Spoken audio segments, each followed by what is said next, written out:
inside that cage. This is what Ruckus has been waiting for.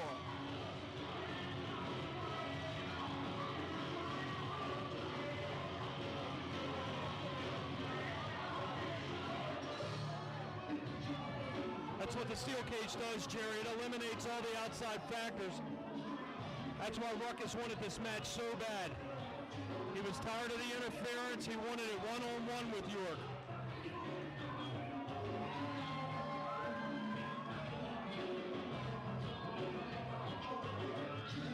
Many certainly believe that York has done everything in his power to duck the challenge of Ruckus, to try to stave off the challenger without ever having to face him in a fair situation. Finally, MCW officials have decreed that this is the only way to get it done, the only way to truly settle this score. And looking around at ringside, Jerry, where's Cobian? He's conspicuous by his absence tonight, isn't he? Cobian usually in the corner, an intimidating presence in the corner of the champion. We saw him earlier on tonight, and we know that he's got his own individual agenda as he looks to pursue MCW Rage TV gold. Don't think Marcus Allen isn't going to have his corporation prepared for tonight. Christian York sizing up the cage from the outside now. These are the types of matches that can physically and mentally break a person, Jerry. And you hit the nail on the head earlier. Christian York, the longest reigning MCW champion of all time. The man is certainly already an MCW icon. But I can't help but believe that somewhere in the back of his mind, beyond the bravado, beyond all the confidence, he's frightened out of his mind. This is a steel cage match. The only way to win is by pinfall, submission, or to escape the confines of the cage by climbing the top, going through the door, or by any means necessary. Your official winner's match is senior official D. Edwards, and it is scheduled for the MCW Heavyweight Championship. Your challenger weighs in at a street value of over $31 million and hail. Thank you.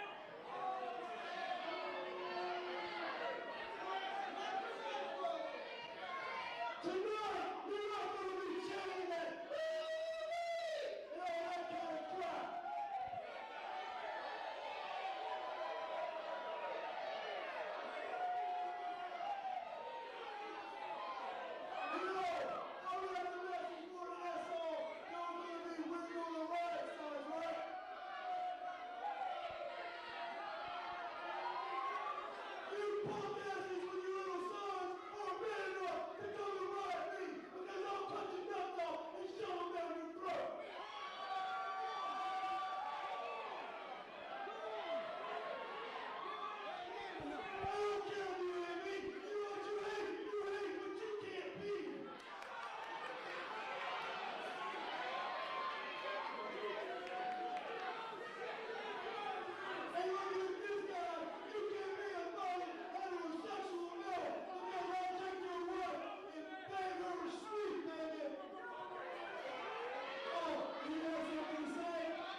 Isn't going to wait any longer.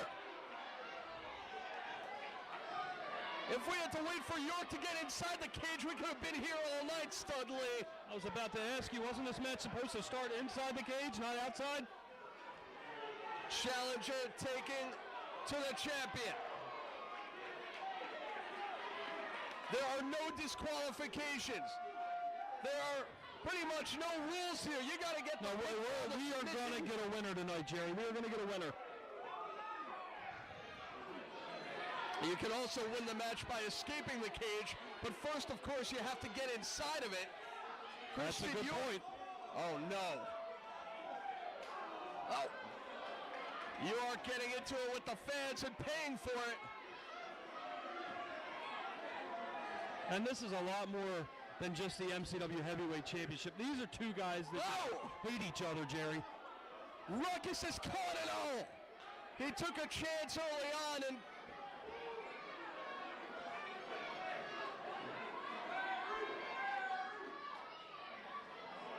York up on the guardrail, and he says forget about it. Instead he just goes to town with a right hand.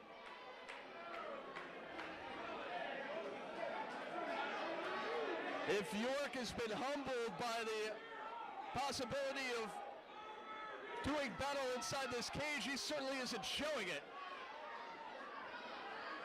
A block by Ruckus. Big headbutt.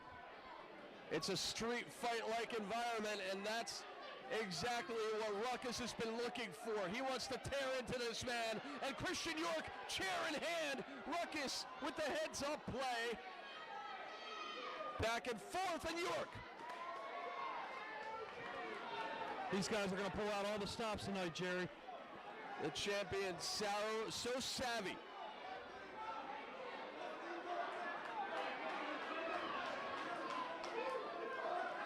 And again, mocking, trying to humiliate Ruckus. After all he's been through, after all he's fought through to get to this opportunity. You cannot take anything away from Christian York, though. This guy has been a fighting champion since he won that belt back in 07. And Ruckus sends the champ to the steel.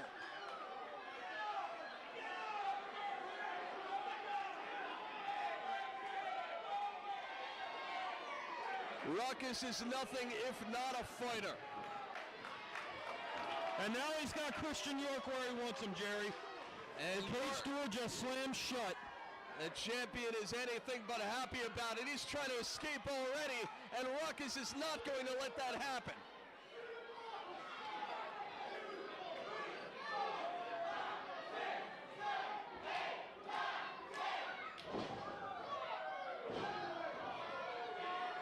This atmosphere is electric, Studley. Each and every one of these fans packed in here, looking for history to be made. Oh! And Christian York cuts Ruckus off.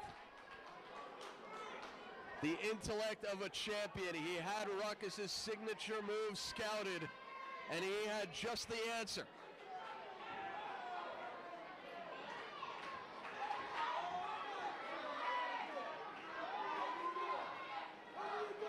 York saying to open the door. If he walks out, he wins. It's just that simple. Ruckus is on his trail. Oh! That's one way to keep him in. Perhaps some retribution over being dropped over that guardrail earlier on the outside.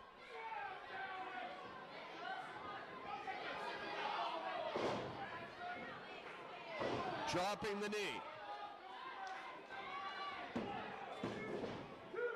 2 count only. I'll tell you what, when you're inside the steel cage, timing is everything. And he's looking to rub York's face literally into this cage. You know, when I talk about timing, Jerry, you know, there's a right time to go over top the cage. There's a right time to exit the cage door. There's a right time to use the cage for your advantage.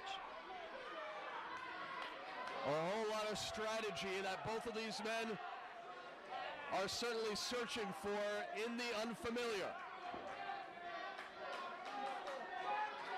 And Christian York again taking control, finding a way like the champion that he is. Oh, down goes the champ, and up. Standing shooting star finds nobody. And York connects. 2 count only. Well, Ruckus has already paid on more than one occasion for those risks that he loves to take.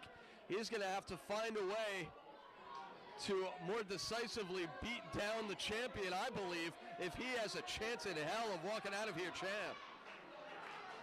Yeah, even though they're in the cage, and this is where Ruckus wanted this match, I still think you have to give the advantage to Christian York. I mean, the guy's going on 15 months as champion. That's not a fluke, Jerry. You may not like his tactics, but York has gone well beyond the point of questioning his abilities. He is the man.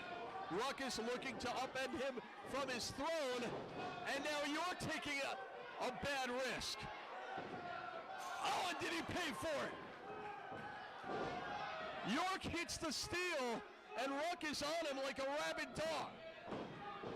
2 count only.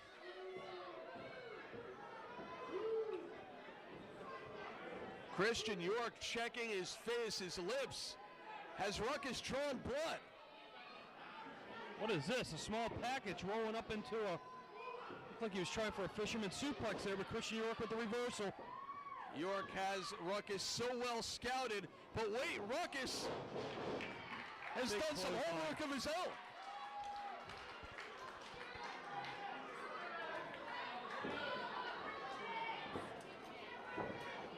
Now Ruckus is going to climb, and you know he's very familiar, very comfortable in high altitudes. Oh, so close. But York puts a stop to that. That's what I was talking about earlier, Jerry. It's all about timing. Christian York trying to use his body to move Ruckus away. Oh, what a counter. Hurricane Rana. Reverse style.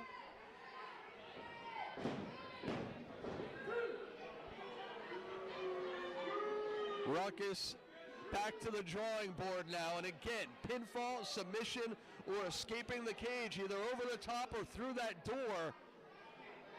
It sounds easy, but I can assure you that it is anything but when you've got this caliber of athlete. And Ruckus in big trouble in the blink of an eye. That's what I mean. When you're in a steel cage, momentum can change at the drop of a hat, Jerry. Christian York reversed it. Next thing you know, Ruckus is meeting steel. Christian York, perhaps the most cerebral champion that we have ever seen in MCW. Game plans upon game plans. And this could fall right into what he wants to happen here. Oh! Christian York having his way with Ruckus right now, bouncing him one end of the ring to the other. And now he takes a bow. And we know that York never wanted this cage match. We know he never wanted to be locked inside this structure, but you have to believe at this point he may be enjoying really applying that punishment, hurting Ruckus. And he's Christian, he's halfway over. Oh, but Ruckus has him. By a hairs, literally. Christian trying to fight him off, and he does. Oh. York so close, but he's trapped. He's being dragged like an animal. Ruckus trying to pull him back in. This is a metal tester. These men are digging down deep.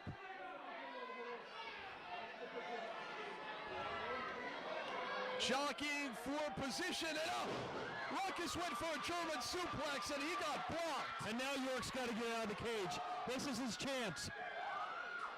Oh, York taking a lot of time to celebrate that one. He better get to climbing. And Ruckus right back, so quick, so tenacious. Oh my goodness, powerbomb. That's as close as you're going to get to a 3 count, Jerry. A blink of an eye from making history. Ruckus bringing York down the absolute hardest way possible. but it was not enough.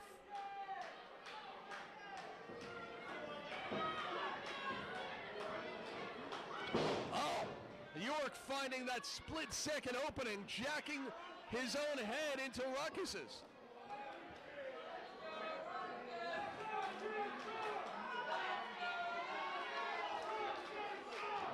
To the opposite side, Ruckus puts on the brakes, and York, oh, again sent it to the steel.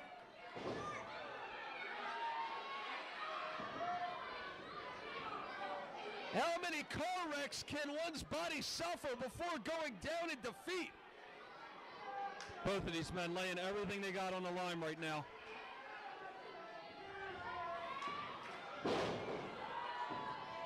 Jacking the jaw again. Ruckus may have an unconscious champ on his hands. Why isn't he going for the pin? What? On the move. Senton. That rolling thunder-like move, but Christian York playing possum. Ruckus back in it. Both men want the 3 count, and York strikes. Did you see the way Ruckus's head snapped back on that canvas? He did not expect that one at all. Christian York digging down deep into his bag of tricks.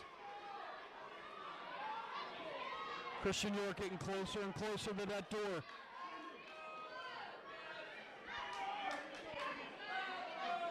He's got to shake it off. He's got to move that body over to that door, over the top, whatever he can do. And no! Unbelievable. Ruckus rolling, drop kicking, and Ruckus is there. Christian's not going to let him get out that easy. Christian cuts him off. Ruckus just inches away, trying to kick off the champ. He does. He's there. Come on. Within inches, he can practically feel the floor.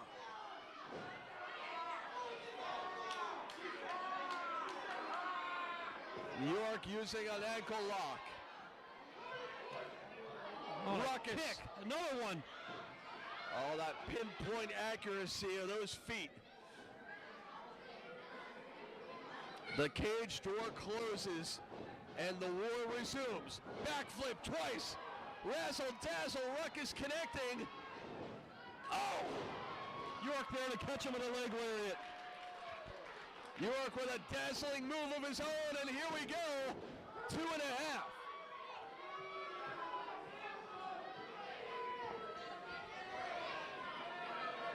The champion pulling out all the stops and still unable to put away Ruckus.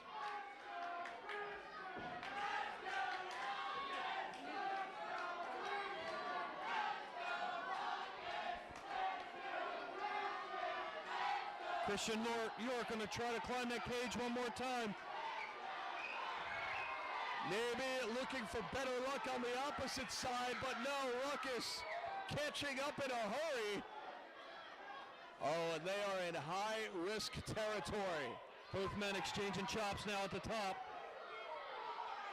That's a long way to fall, a long way to climb. They are in no man's land, and oh, Russian leg sweep off the top of the cage.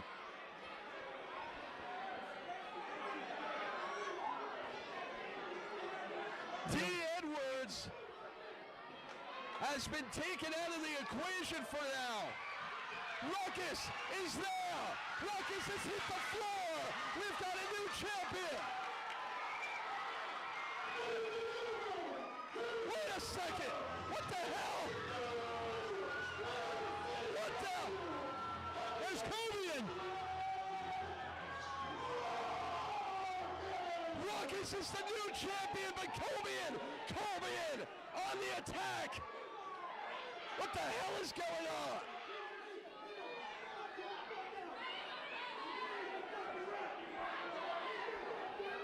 Cobian going after the referee now, and he's laying it to Chris Clow on the outside. Cobian has become unhinged at ringside. And D. Edwards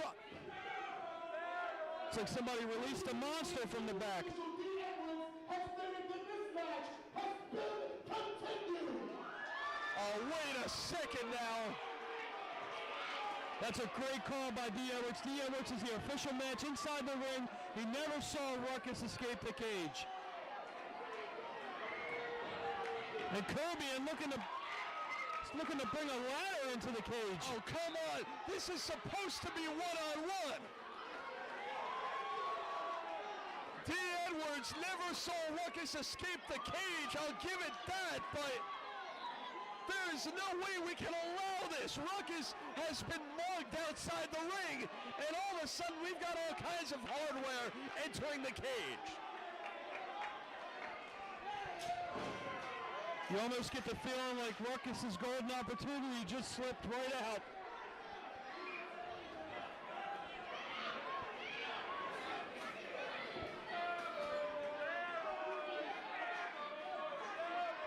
A chair now. We've got 2 ladders. Here comes number 3.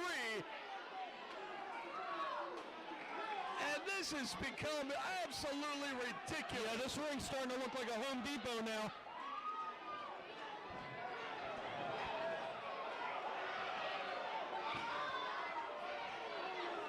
And Kirby is like a man possessed on the outside right now. He's bringing anything and everything he can find into the ring. He is scattering the entire ringside crew, and now, what, a table? Why not, right?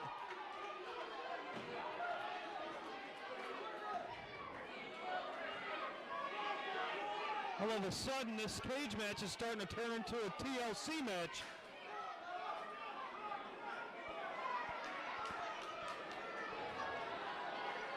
And suddenly, York, he can escape the cage anytime he wants to at this point, but he's not looking. No, this is all about sending a message now. Would you look at the size of that ladder?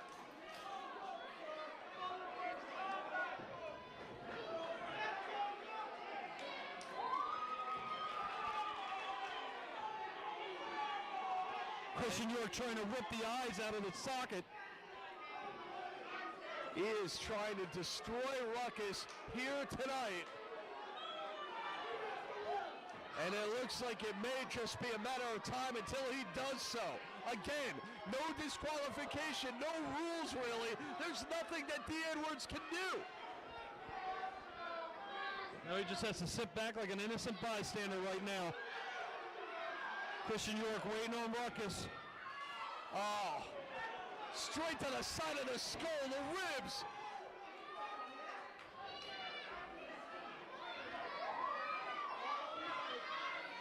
Oh no! Right into the midsection. And again.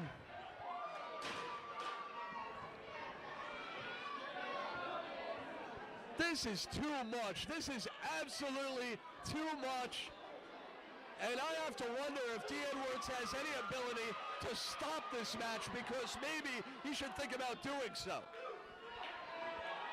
Tell you what, stopping this match would be in the best interest of Ruckus right about now.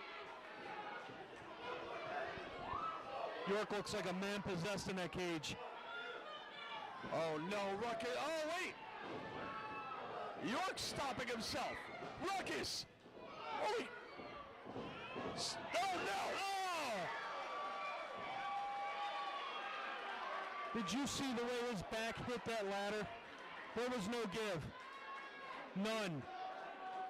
Ruckus trying to use his athleticism to save his hide, and instead he paid a dear price.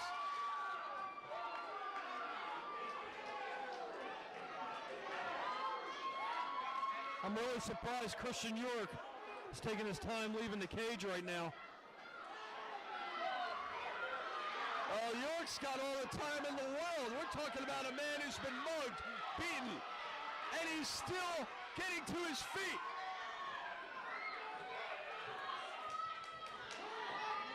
Ruckus hanging on to his dream, hanging on to his worst enemy.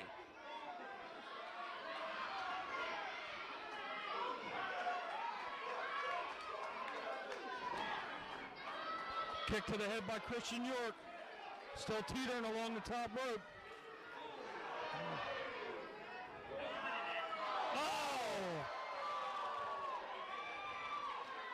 Ruckus is still fighting and flying. A flying kick, and now Christian York is tied up in the ropes. Christian, he's trapped. He's trapped, and there's nowhere to save him. There's no one in there to save him. Oh, wait a second. Ruckus, what are you doing? Climb the cage. Take the gold. Oh! Flying drop kick right into the chair. Christian York locked into the ropes. Nowhere for him to go.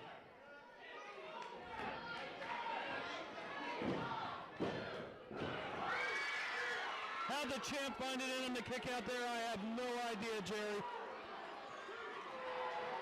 Pure determination. Christian York digging down deep. Give the devil his due.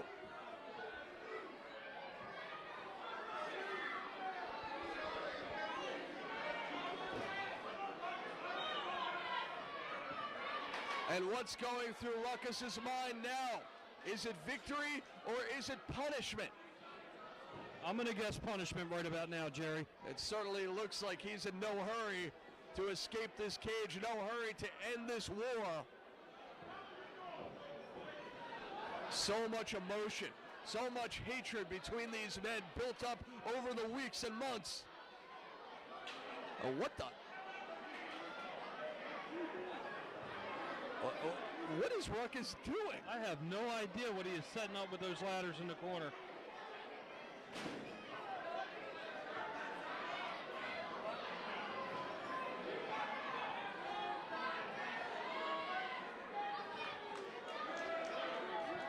Ruckus with a smile on his face. What is he thinking about? Oh no, York stops him. And now Ruckus with the kick. Oh! Turned into a hurricane, and Christian York ends up hitting his head on the other ladder. Flying off his man-made trapeze with the greatest of ease. And what? Ruckus, is he's climbing. York climbing as well. Oh, now this is dangerous. They're not only hanging over the mat, but this they're both treading on dangerous ground right now. Oh no! Oh! Christian York connecting, executing a Uranagi from the heavens.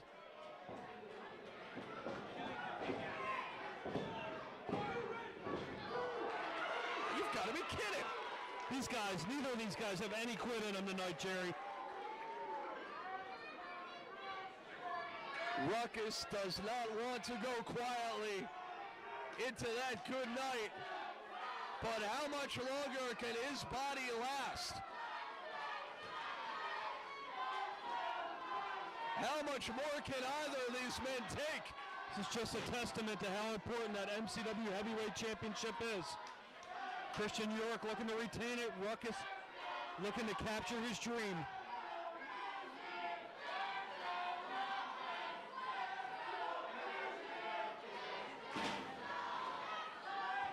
Oh, York says forget about the small stuff. He's going for Big Poppa.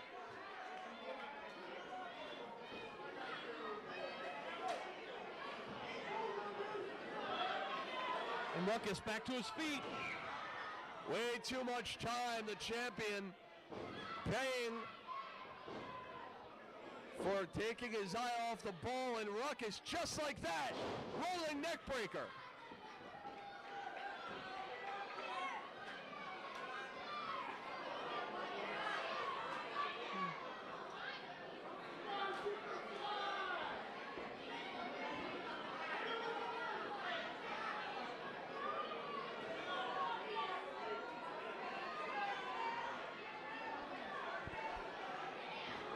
What is he?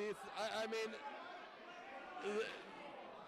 I can't do things with ladders tonight I didn't even know you could do. I'm not even sure he knew you could do it. He may be making this stuff up on the fly. Both of these men innovating ways to hurt one another. Ruckus looking to climb the top of the ladder. Christian York's back to his feet, though. Ruckus had made himself almost a plank, a platform. And Huge York forearms to the back by Christian York. Oh, that ladder's teetering.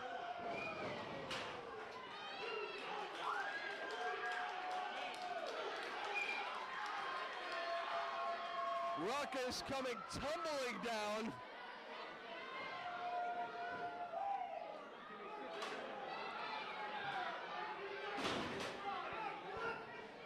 I don't think these ladders are built to withstand the punishment that these two are dishing out. Looking for a pile driver now. Clubbing forearms to the back by Christian York. He's got him up. Oh no! Oh, powerbomb! And Ruckus just folded like an accordion, Jerry. He has got to be broken in half.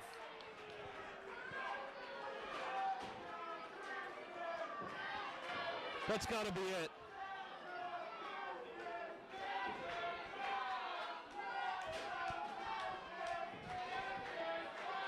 And we know that we've got ambulances waiting outside this building, expecting the worst. And Christian York executing the worst possible thing for Ruckus. And I'll tell you what, I think that splash on top of the ladder, I think it may have taken as much out of Christian as it did Ruckus. I think so too. He sacrificed himself, again losing control of his intellect, instead going on emotion. Still only able to get 2.5. A heartbreaker for York. He sacrificed his body with that exchange to end this thing, but Ruckus will not stay down.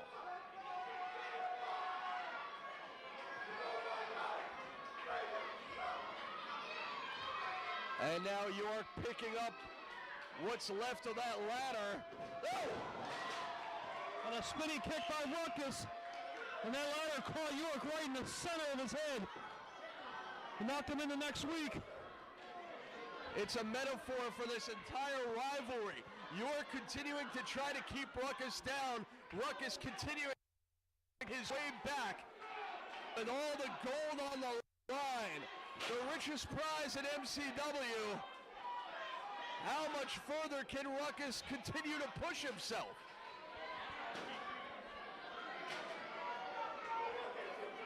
I'm very surprised both men are still going at the pace they are going, Jerry. Dia was trying to clean the debris up now. What's left of these ladders?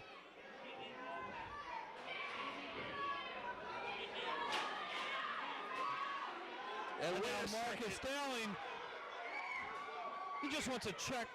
Oh, what is this? Dowling again KOing Edwards.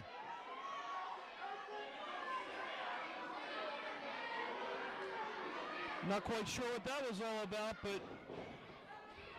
guess it's all part of the master plan, Jerry. And Ruckus needs to realize that once again we are lawless.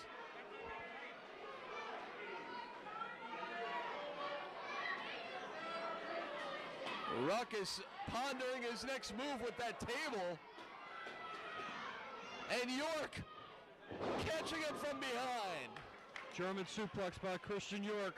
Christian York now taking that table, setting it up in the corner. And Kirby in his return to ringside. Oh no, that's the last thing we need.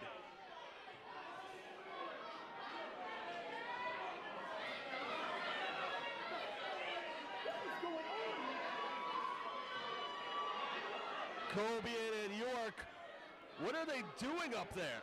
My guess is setting up the beginning of the end for Ruckus. Ruckus from behind. Edwards finally at least back to his feet. Hopefully he can continue.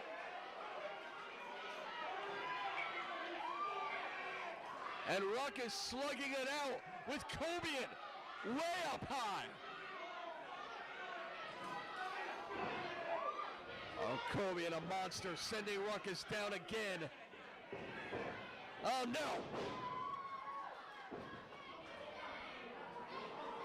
And that could very well, as you said, be the beginning of the end for Ruckus.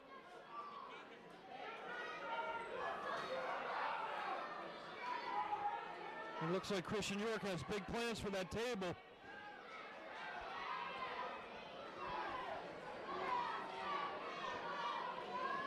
Oh, no. Oh, just like that. Colbian is in the ring. He's in the cage because he wants to be. It's just that simple.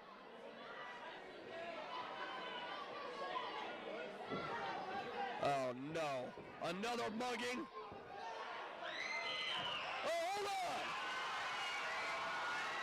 Here comes the MCW locker room. And all hell's breaking loose now, Jerry.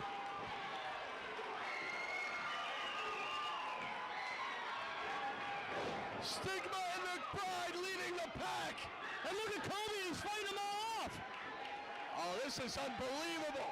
It's a 5-on-1. Look at the look on Christian York's face. He can't believe what he's seeing. And it's about time. It's about damn time. And he's still fighting.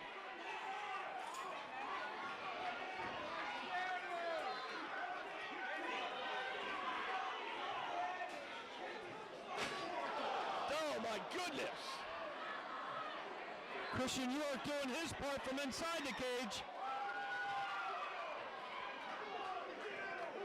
Well, the pack successfully getting Colbian away from ringside. Christian York taking his belt off now.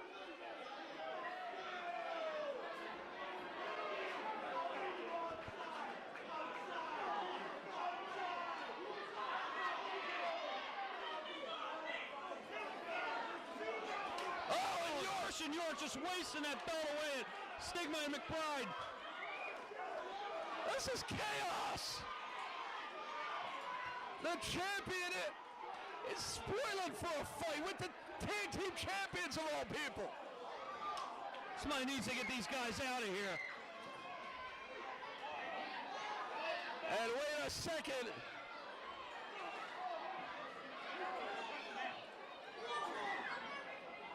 Christian taking down the tag champs, but oh, what about Ruckus? Yeah, he needs to stay focused on the task at hand right now.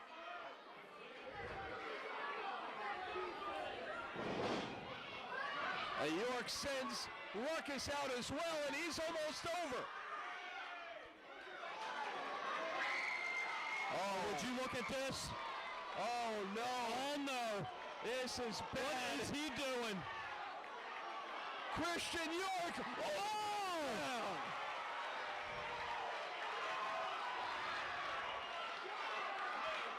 And Ruckus is on top of the cage, Sherry. Wait a second. What is he thinking? No, don't do it. He grazed him with the double stomp. That's all he needs. And we have a new MCW heavyweight champion.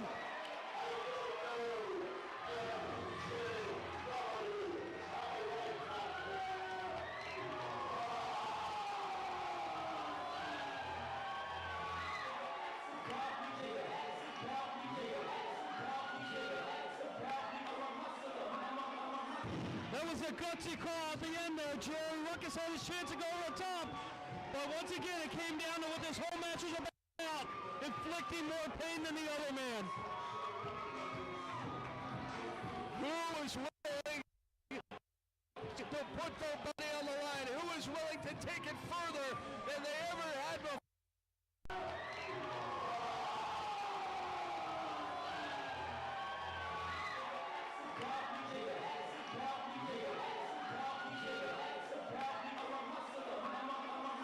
That was a gutsy call at the end there, Jerry. Ruckus had his chance to go over the top. But once again, it came down to what this whole match was about, inflicting more pain than the other man. Who is willing to put their body on the line? Who is willing to take it further than they ever had before? The answer was both men, but it was Ruckus who had that extra something. He fought through the mugging, he fought through the pack, and he found a way to survive just as he's done. He's clawed, scratched, and fought all the way to the biggest win of his career. And I don't know what McBride and Stigma were sticking their noses in Christian York's business, but believe me, there will be hell to pay when Christian York gets this all settled out. What a moment! History has been made after all these months.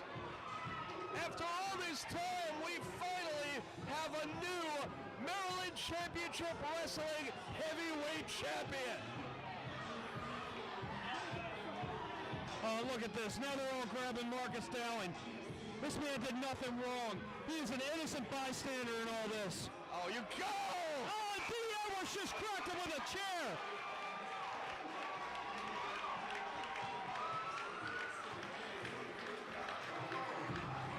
Marcus Dowling tried to poke out Edwards during that match, and Edwards feeling that he wanted to make some history of his own. He wanted his own moment.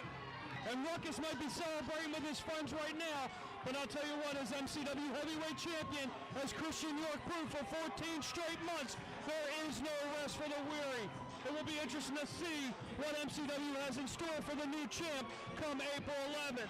And of course, you can log on to MarylandWrestling.com for all the updates, all the latest info, and the latest episode of MCW Rage TV as we look towards April 11th and our return right here to the Green Room in Dundalk.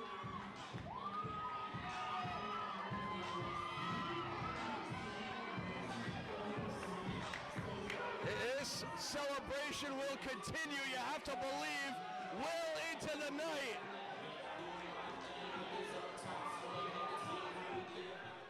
The following Tornado Tag Team match is scheduled for one fall, and it will be contested inside of a steel cage for the MCW Tag Team Championship.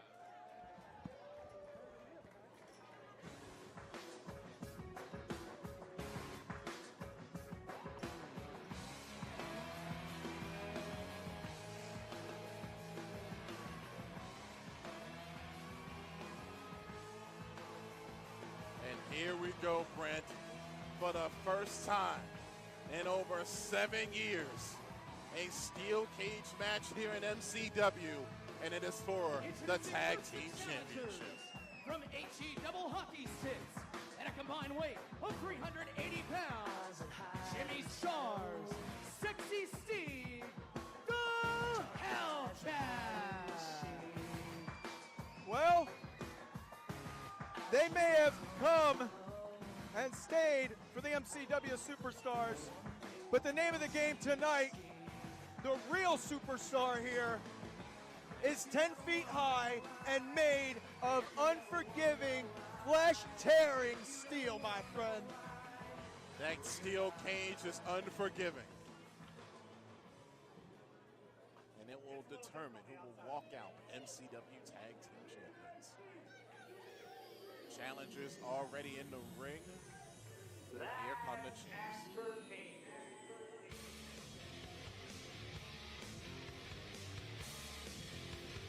I am a creative beast. Here's a guy who already made an impact, who already introduced his insurance policy. We are the entourage. But this is his real charge. His boys, his champs. You're not with us. You don't matter. And their opponents, being led to the ring by the creative genius, Kevin F. from Sanford, Connecticut, at a combined weight of 430 pounds. They are the MCW Tag Team Champions, Eric Chappell and Dirty Money, the Entourage. I want to talk a little bit about the state of mind competitors have to be in when they are stepping inside a steel cage. You know you're going to be locked in there, in this case, with two other men that not only want to do you bodily harm, Sean, they want to end you. They want to take what's yours, your life, your career, and your titles. What has to go through the minds of a competitor when you know that is what is happening tonight? It's all about having that X-Factor. Look at that steel cage. And finally, the Hellcats will get the opportunity to win this thing in the ring because Entourage has either gotten themselves disqualified or intentionally counted out to save the tag team titles. That's the reason for the steel cage match here tonight.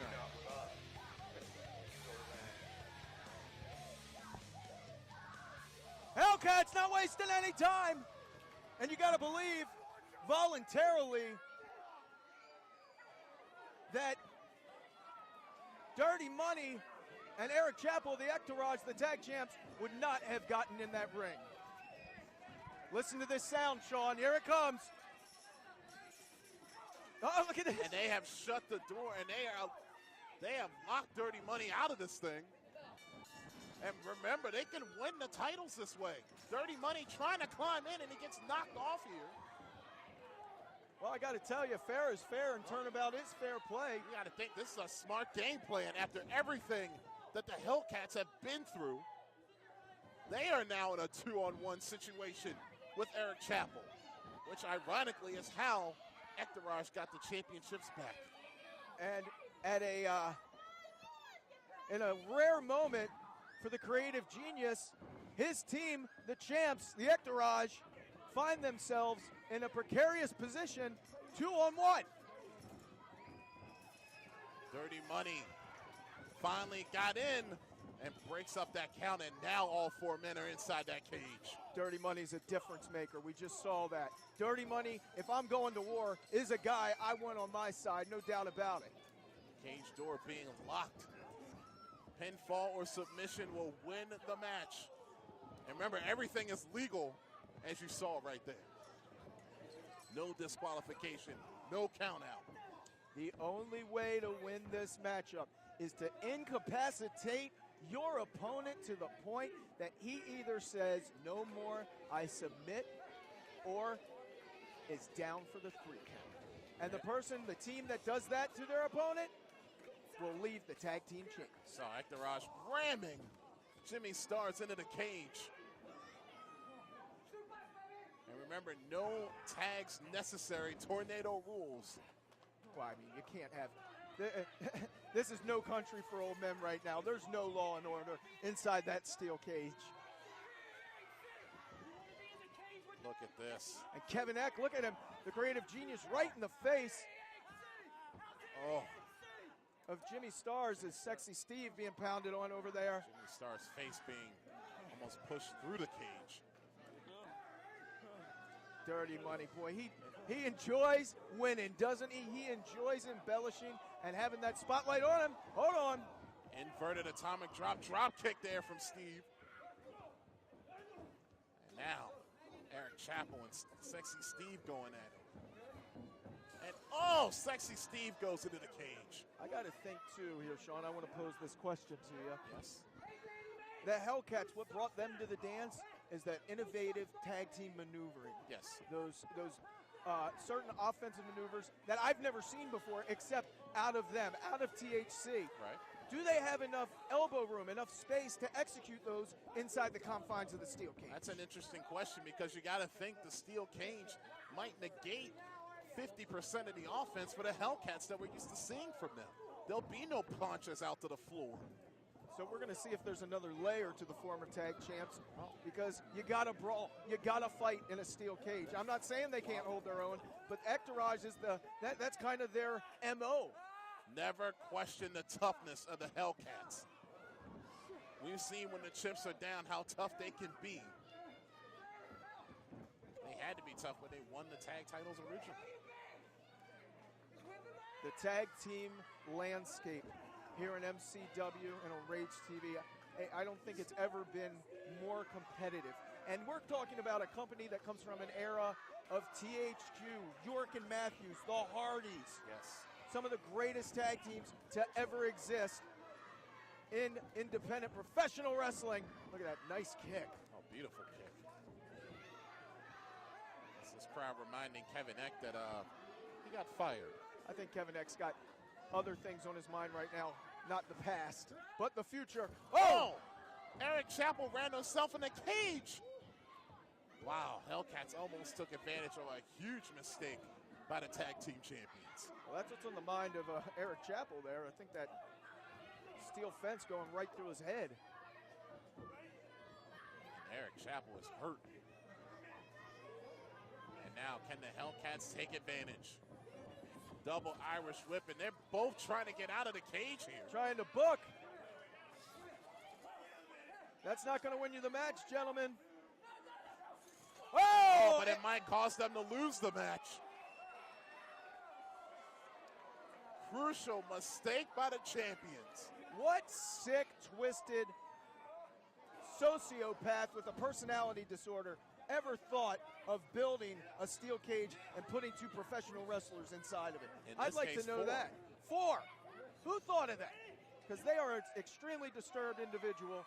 Nevertheless, we're enjoying the benefits. Double slingshot right into the cage. Brutal. Entourage in the most trouble I've ever seen them in, and their tag titles are slipping away here. Boy, Kevin Eck better think of something. Better get them back on the same game plan and page. Sexy Steve measuring them. There's part of the offense that didn't lose. Call it. Mortal Kombat, steel cage style. Oh, look at this. They want to end it right here, Brent. Well, what was Kevin Eck doing? Reaching in the ring. He was reaching through that camera hole. Oh, yes, he was. Dirty Money picking up the object. Oh, man, he caught him. Yes, he did. And remember, everything is legal here. Sexy Steve is out. That was a wrench. A wrench. Jimmy Stars is down. Isn't there enough steel in the ring? Oh, leg drop off the top. And Entourage steals this one. Wow. Wow. I can't believe that. That's entertainment. Any doubts that the Entourage? Here are your winners, and still MCW Tag Team Champions, Dirty Money, Eric Chappell, the Entourage. The cage was designed to keep people out. I don't. But Kevin Eck tried to get a weapon in the ring. Listen to me, Sean. Are you not entertained? Are you not yet a believer? If there was ever any doubting the toughness and the skill of Entourage as your tag team champs, brother, I don't know what to tell you. They steal another victory, Brandon. Didn't steal it. Here's the wrench. It's a cage match, damn it. It's brutal. It's dog eat dog. And the big dogs on the yard just proved their dominance. Still your tag team champs, Kevin Eck's Entourage. Now that's entertainment.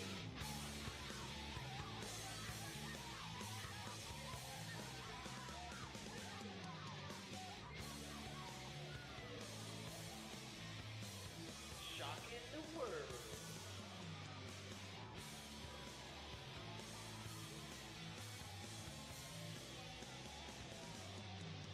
It's all about having that extra.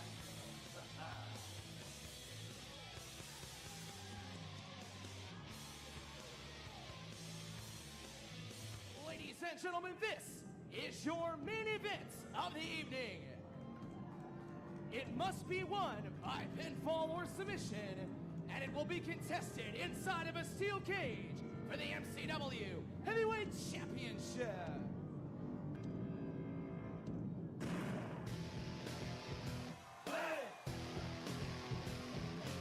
This is the big one, Sean. No doubt about it. If he wins this, he goes into Harley Race territory. 7 times the man. The face, the franchise player, saying hello, giving a hug to his youngest son. And he may need to, because guess what? I hate to say it, Daddy may not be coming home the same ever again. No one has held the championship more times than the Bruiser. No one has held it for more days than the Bruiser. And he is looking to add to that with a victory here tonight. And no, well, and hold on. what is this? This is the culmination of what I like to call a blood feud here tonight at Season's Meetings. And the Bruiser is looking for just that. He's coming for just that. He's got a steel cage there, and he wants even more toys. Time to up the ante.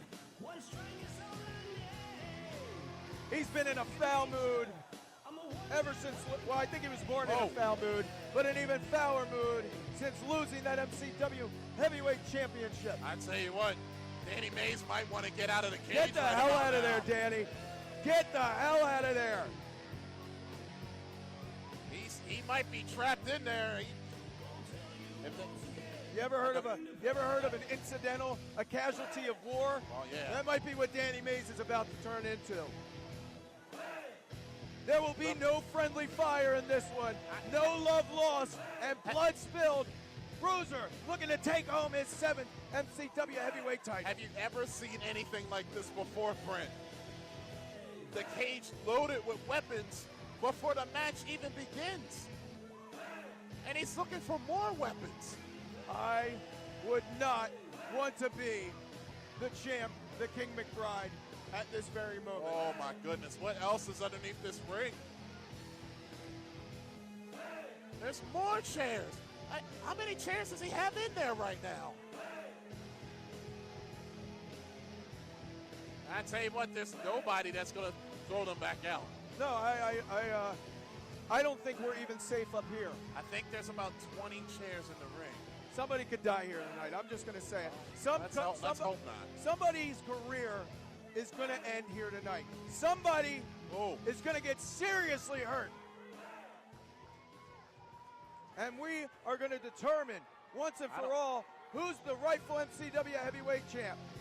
Is it the Bruiser or is it the reigning defending champ, Ryan McBride? I think Danny Mays is afraid to make the announcement.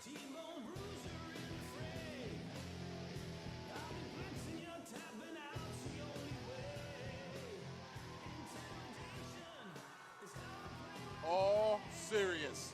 No fun and games for the former 6-time champion looking for number 7 here at Season's Beatings. This is a guy, the Bruiser, that we both have come up with and known for a decade and a half. Yes, exactly. Well, a decade and a half.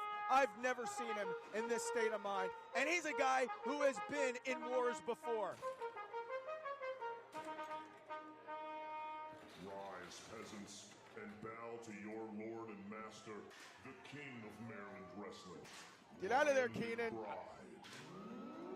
I tell you what, he's gonna kill him. He should just get out of the ring. I don't know why he's even in there. He's gonna kill him. If I'm Ryan McBride, I may just hand him the title, call it a night. Well, McBride is looking at what possibly could be the end of his title reign. Steel cage is bad enough. Look what's in the ring right now. Rise, peasants, and bow to There's a movie right now that's out called The Revenant. And there's a scene where Leonardo DiCaprio's character is mauled by a giant grizzly bear. I think we're going to see something very akin to that. Ryan McBride may not only not leave with his heavyweight title, but he may not leave with his life.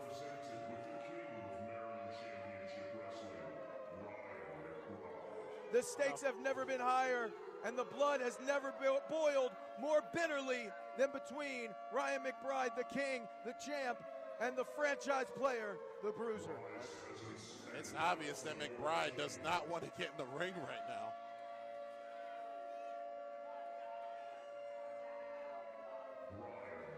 I tell you what, Danny Mays might be asking for a beating if he's staying in that ring. I mean, it ain't worth it, kid. I'll make the ring announcements for the floor. What has to be going through the head of Ryan McBride right now? Because I'm pretty sure that the Bruiser is blacked out with rage at the moment. For what he's going to do to the King. What does he have planned? McBride taking his sweet time getting in there. the king of Maryland wrestling.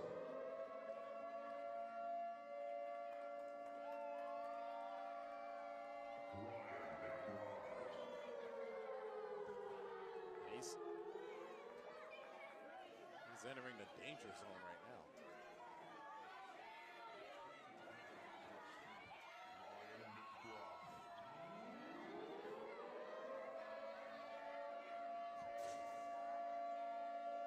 The King of Maryland Wrestling.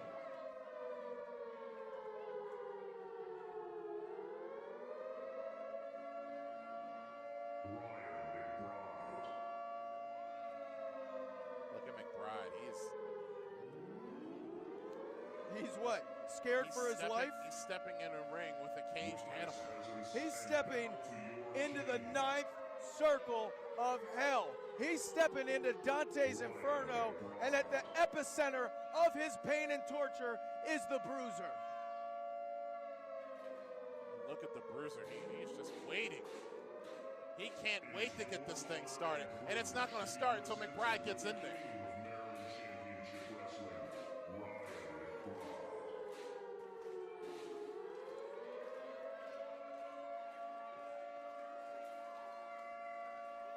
I feel like you know what? I feel like this is in slow motion, and we're waiting for a car wreck to happen. You know that moment before you're in a car wreck and everything slows down? Before impact, yes. Before impact, your life flashes before your eyes.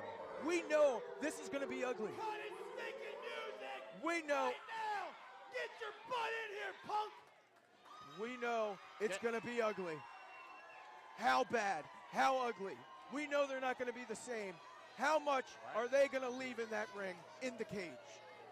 Introducing first, the challenger from Baltimore, Maryland, weighing in at 265 pounds. He is a 6-time MCW heavyweight champion, the Bruiser.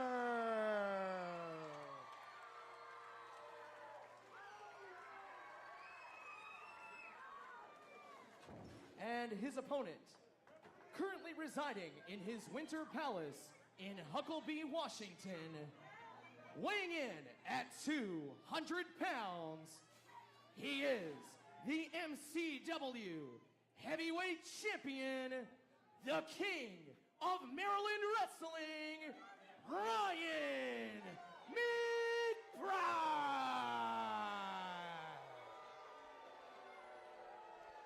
See that smirk? Yeah, that smug look on the face of the champion. That might be the very last time you see that, Sean. Well, Danny Mays finally getting out of the cage.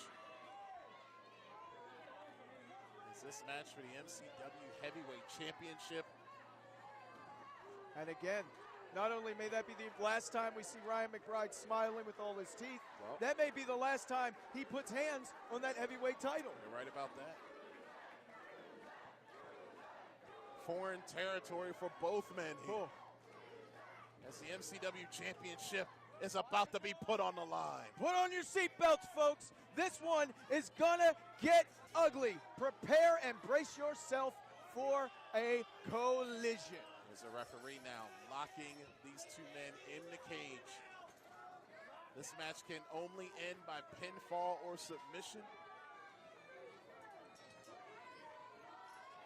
And Bruiser made sure he's got plenty of weapons in that ring with him. I hope Ryan McBride did not bring a knife to a gunfight, because Bruiser is locked, he's loaded, and those barrels are about to be smoking, my friend. You can hear the Bruiser scream, "You can't go anywhere, Ryan." You ain't going nowhere. McBride cannot get out of the cage. It is padlocked.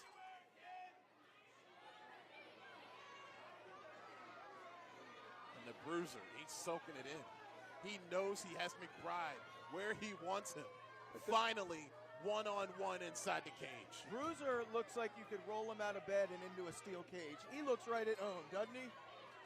Ryan McBride, the champ, the king, on the other hand, quite a bit more hesitant and reluctant. Feels like McBride's trying to find a way out of here. It's go time. Here we go. And McBride, where in the world is he going? I think McBride's whole life, his whole career, is flashing before his eyes right now, and he's having that oh, you know what moment saying to myself, how did I get into this? What did I do to get into this? Is it worth it? He knows his championship is up for grabs. The only way this match ends is if he puts Bruiser's shoulders on the mat for 3 seconds. These two have yet to even make first contact. We haven't seen the first fist thrown. And it's literally the Bruiser stalking McBride. He's looking pretty hungry. Can't fit through there, Ryan.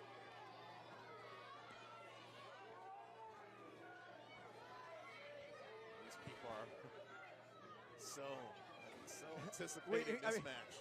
We sold them the whole seat, but they only need the edge right now, my friend. No doubt about it. McBride realizes he just has to take the fight straight to the Bruiser and does. Going low, which is a smart move. Better go grab one of them weapons while you can, man. Remember, no disqualification, so anything and everything is legal. Sean, the entire ring is, more of the ring is covered with foreign objects than is not. Yeah, you're right. So, of course, man, this one is going to spill over. This will not be a technical classic. This will be a brawl to end it all. It's a blood feud. Straight up, it's a blood feud. Oh. Bruiser saying not today, slamming on the brakes. There we go. You have a feeling that the Bruiser would love to send McBride's face in that steel. That's what he's trying to do and does. Success.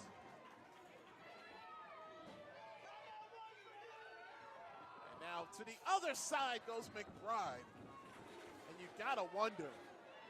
I mean, eventually, look, that steel is unforgiving. Yeah, folks, I mean, any doubt, run, go outside, find some steel, find a steel fence, and run as fast as you can head first into it. Well, the human body, I'm just saying, the human body is not designed to endure that type of punishment.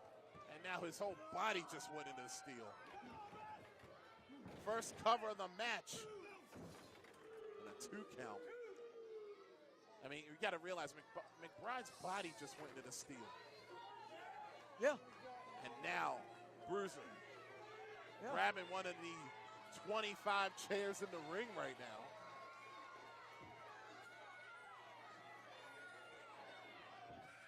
Oh, right into the midsection. Again, the human body is not meant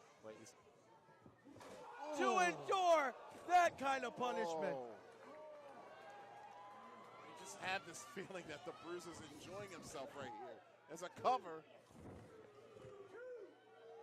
2 count. The Bruiser, we know, is capable of extreme destruction. We're aware of that. We know that. We've seen it. He's in his element. Seen it for over a decade. Over a decade we have seen it. But the question is, how bad is he looking to maim the King McBride? Is he looking to just take the title or also end Ryan McBride? I think after the year he's had with Ryan McBride, he liked the little payback for everything that Ryan McBride has put him through over these last 12 months. And the MCW faithful want to see it. Another lateral press for him across the orbital bone. 2 count.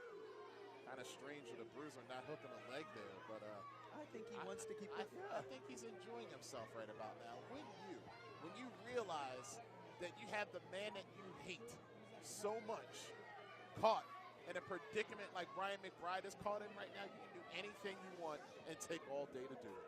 He's got him in a bear. He's got him in a bear trap. This. He's got him quarantined, cornered. McBride's face literally driven through that cage. You ask me, wouldn't I want to do that? I don't know. I've never been in a blood feud, Sean. I've never hated somebody so much that I wanted to maim them. That's how much the Bruiser hates Ryan McBride. Bruiser taking out the trash. You couldn't resist, could you? Boy. If I'm McBride, I might want to stay down. If I'm McBride, I want to get that trash. I might want to find a new again. job. Oh! He broke the crutch. He going. It was a home run shot. Oh, you want to talk home run? That would have been gone in Camden Yards.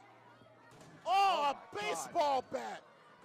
Bruiser just assaulted Oh. the heavyweight champ with a baseball look bat. at the dent. That's got to be it. Oh, McBride kicked out.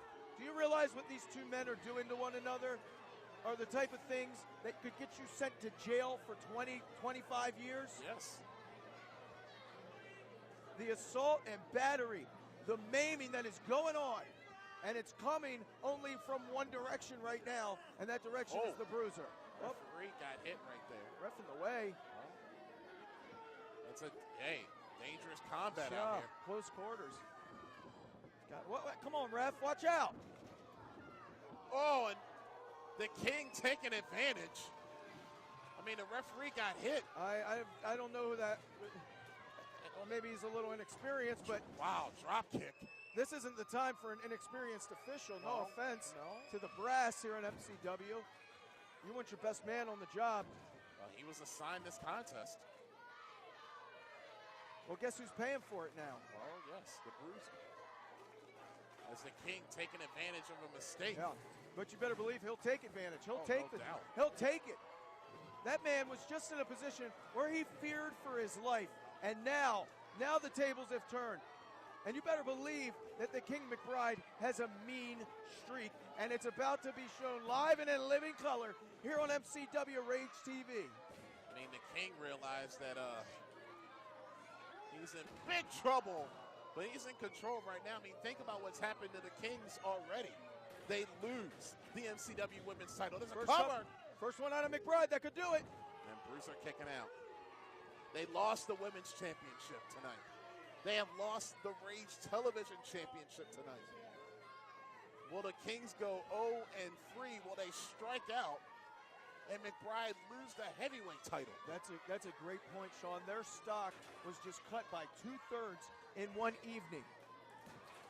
Are they going to go 0-3 as far as championships go here in the MCW arena at Season's Beatings? Now you see McBride setting up these chairs. Setting them up now he's got the baseball bat. Setting them up with malice aforethought. The gears are turning. You can see nothing but cruel intentions in the mind of Ryan McBride. Oh, look at this. You can hear him scream. Come on, Bruce. This is what you wanted. And it is what Bruiser wanted. He set the table here. There are parking lots, look at jails, penitentiaries, where you won't see violence and maliciousness like this, like you're witnessing here tonight in that cage for the MCW Heavyweight Championship between the Bruiser and the champ King McBride. I'll tell you what, regardless of who wins or who loses, they're going to know they were in a fight. They're going to know they were in a fight. They're leaving a piece of their soul. They're leaving a piece of their body. This match is shaving years off of careers. I was going to say, you might be leaving part of your career in that ring, in that cage right now. Undoubtedly are. And the Bruiser's son is front row to watch. And you know McBride takes pleasure in this. Look at him. Basking in the glory is the reigning champion of MCW. And there's almost a hush over the MCW faithful. Have you heard? There's a hush of, they are witnessing what could be described as just pure, unmitigated violence. Bruiser in big trouble right now. McBride is just teeing off on him. And look at the Bruiser saying, come on, that's all you got? Give me your best shot, punk.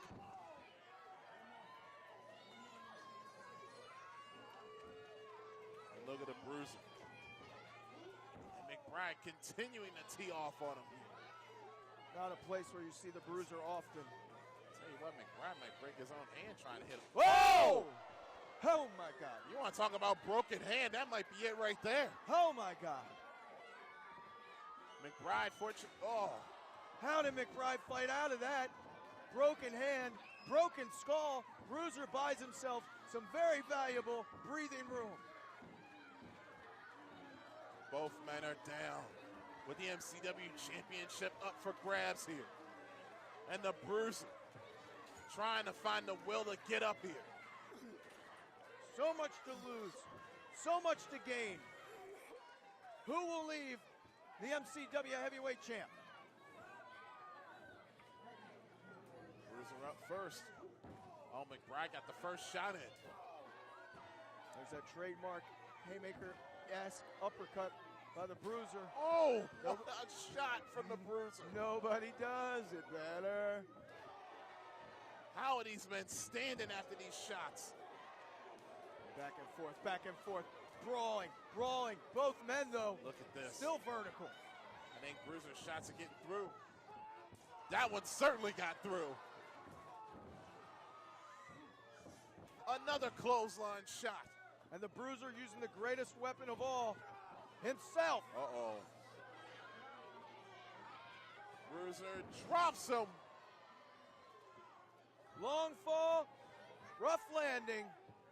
He's saying that's Here it is. T-bone Bruiseplex. Titles have been won with that maneuver.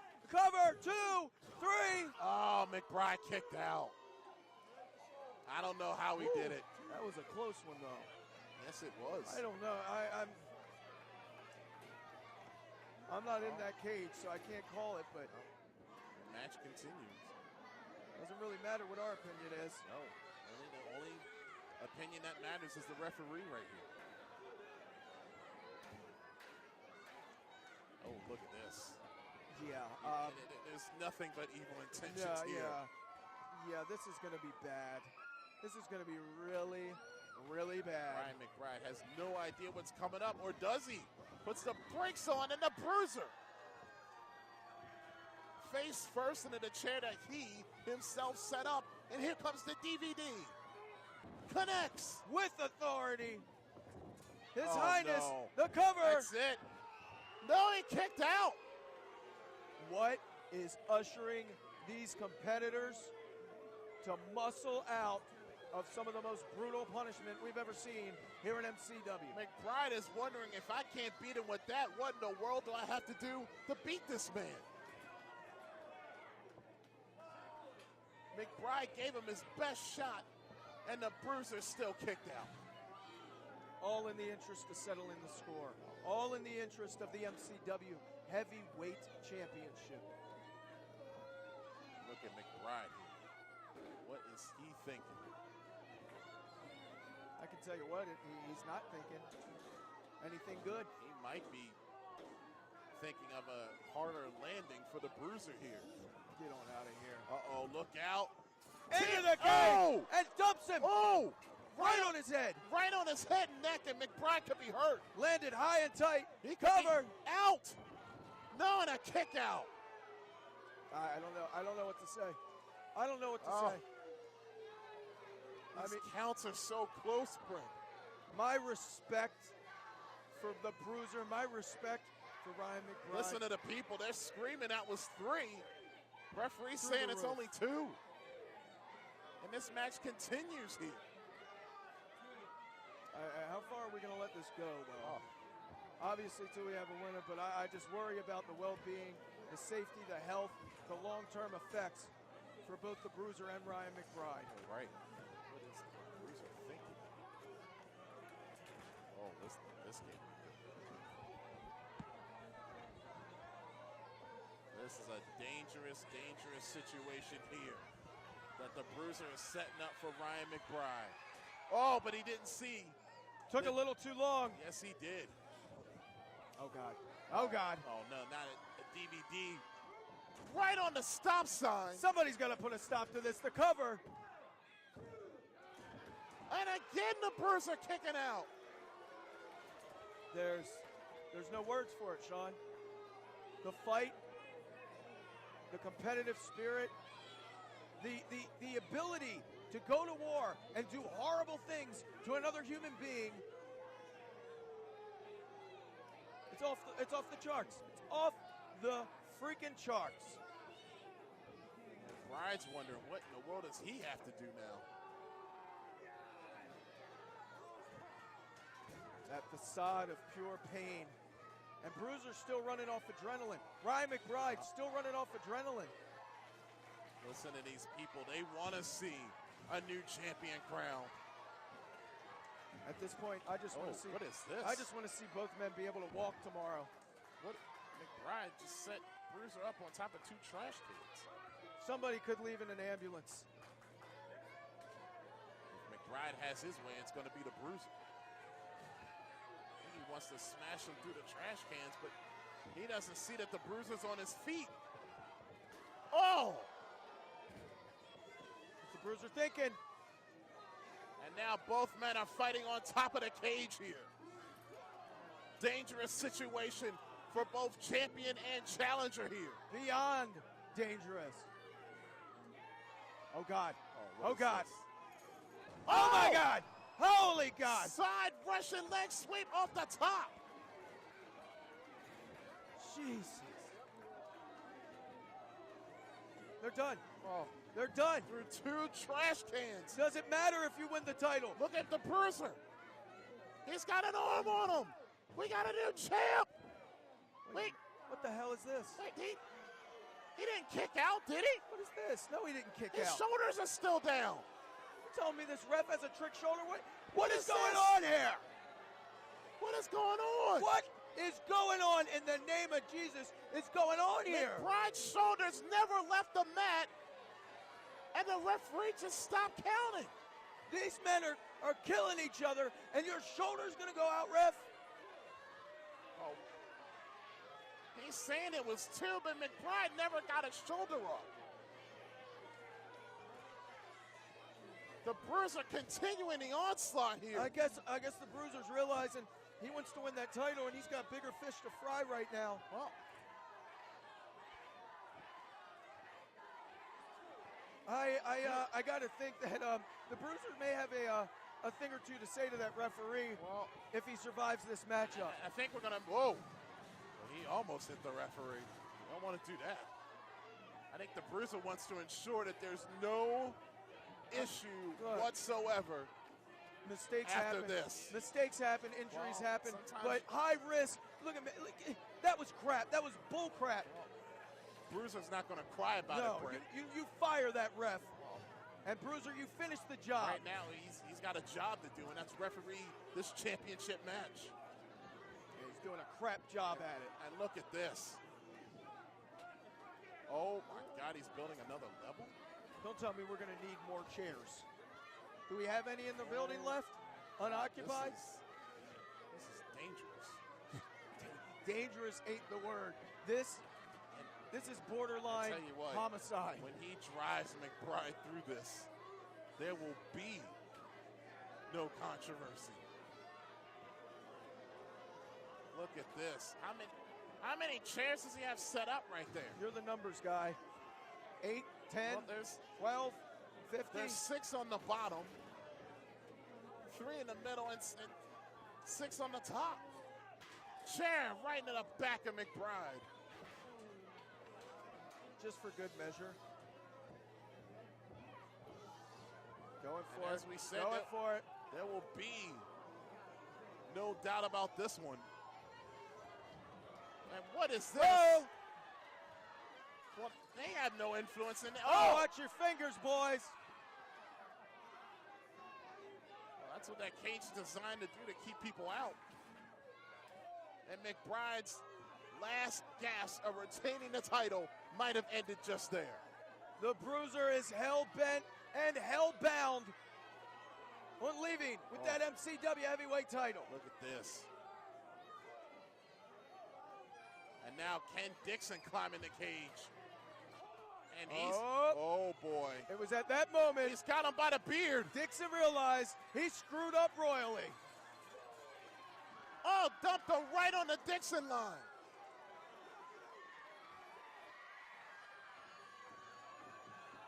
And what is this? Come on!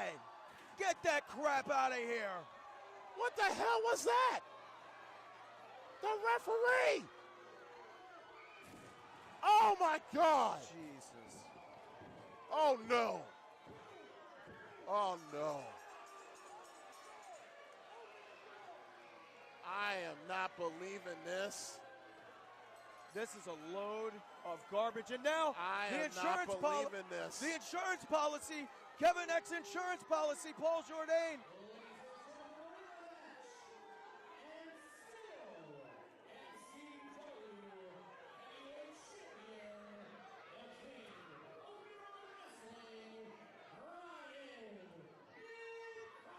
I don't understand this. Ryan McBride, the referee. And now we got Kevin X and his insurance policy out here. The referee just screwed the Bruiser out of the heavyweight title. Kevin Eck and the insurance policy, Bill Collier, Paul Jourdain, watching the front gates, guarding the gate. Wait a minute. We got people coming out here. Oh, this is a dangerous situation out here. And Kevin Eck sent his hounds to block everybody from coming out. His goons just dropped everyone. What is this? Wait a minute.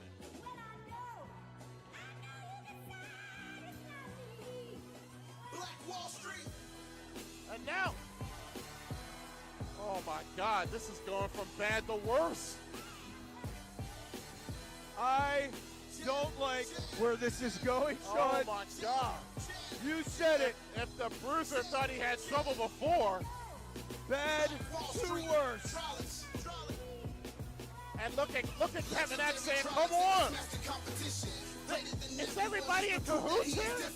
The Wolves have entered the Wolf Den. Look at Kevin X just saying, come on, let's do this. And this is pure and simple collusion to end the career of the Bruiser. Look at Ken Dixon hold the door open for Drolix. Ken Dixon holding the door for Drolix. Napalm Bomb and Solo standing at the gate with the insurance policy. And Drolix enters to the ring to do what I can only assume is end the Bruiser. Oh, no doubt about it. You got to think McBride, he doesn't want to execute that kill shot. He'll let Drolix do it.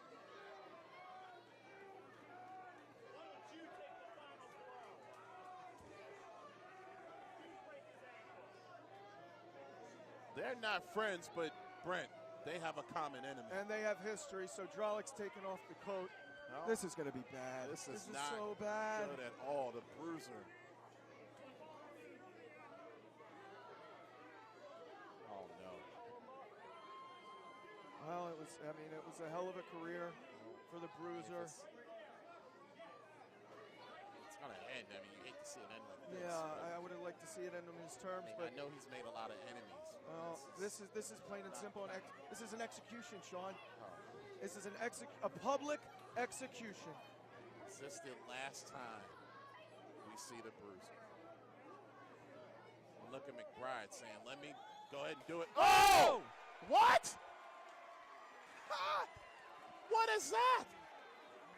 And now Chuck Lennox attacking Ken Dixon. McBride right into the cage.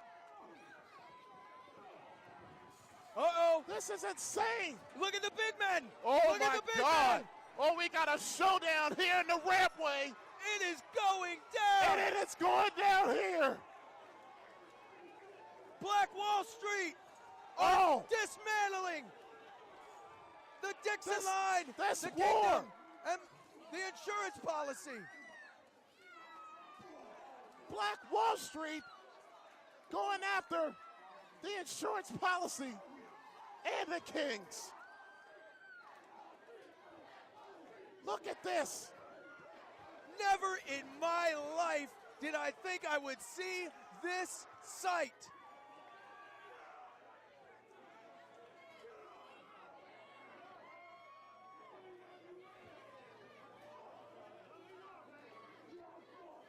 Black Wall Street. Oh. We were positive, we were certain that they were coming out here to finish off the Bruiser. Right in the post. And Black Wall Street. And now all of them are getting in the cage. Look at this now. Have you ever in all your life seen something like this? It's Oh been a my minute God. since we saw Black Wall Street Look on the at- scene. Brent, look at this. They are standing over the king. Is the age of dominance for Black Wall Street about to re-ensue? The big man in Black Wall Street dropped the insurance policies. And how about that? Drolix just dropped. They are challenging Kevin Eck to bring his boys back down, and he is telling them to go back to the locker room here. Drolix dropped the MCW heavyweight champion, Ryan McBride. Look at this.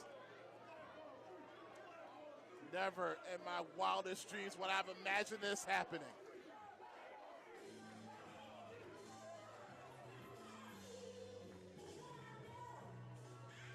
Napalm, Solo, Chuck Lennox, Drolix, Black Wall Street, and the stock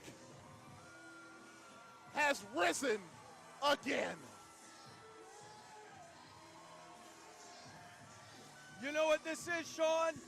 We have just witnessed the first shot in what is sure to be one hell of a war that I don't know if the Kingdom, if the Entourage, or if Black Wall Street is going to survive.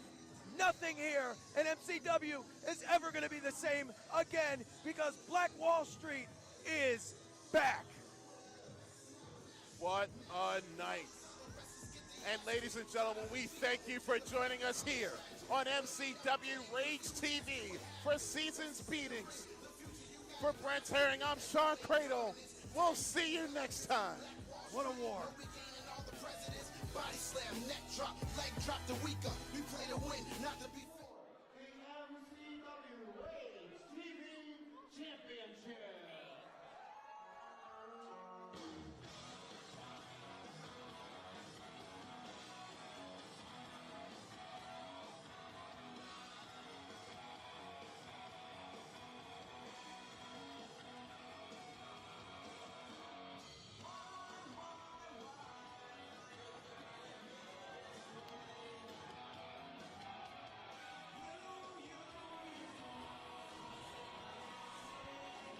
The MCW Rage Television Championship is about to be put on the line inside of a 15-foot high solid steel cage.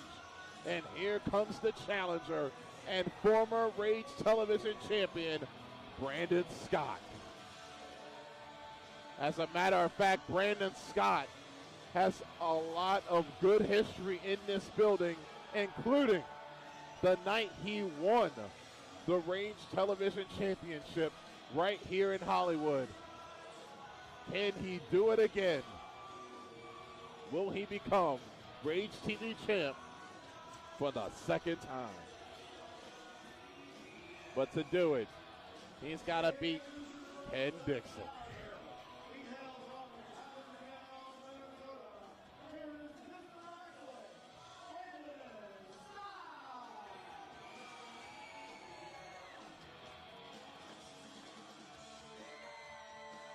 Brandon Scott has not received a one-on-one championship rematch until tonight,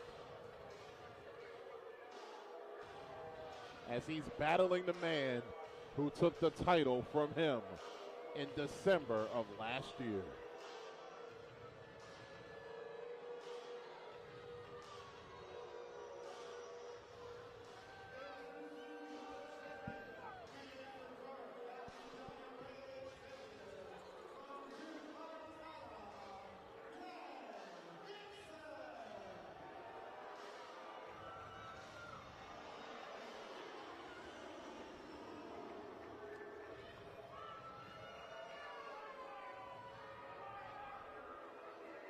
Well, you can hear Ken Dixon saying, "This is my house now." The ultimate equalizer in professional wrestling, the steel cage match. Many people have gone in.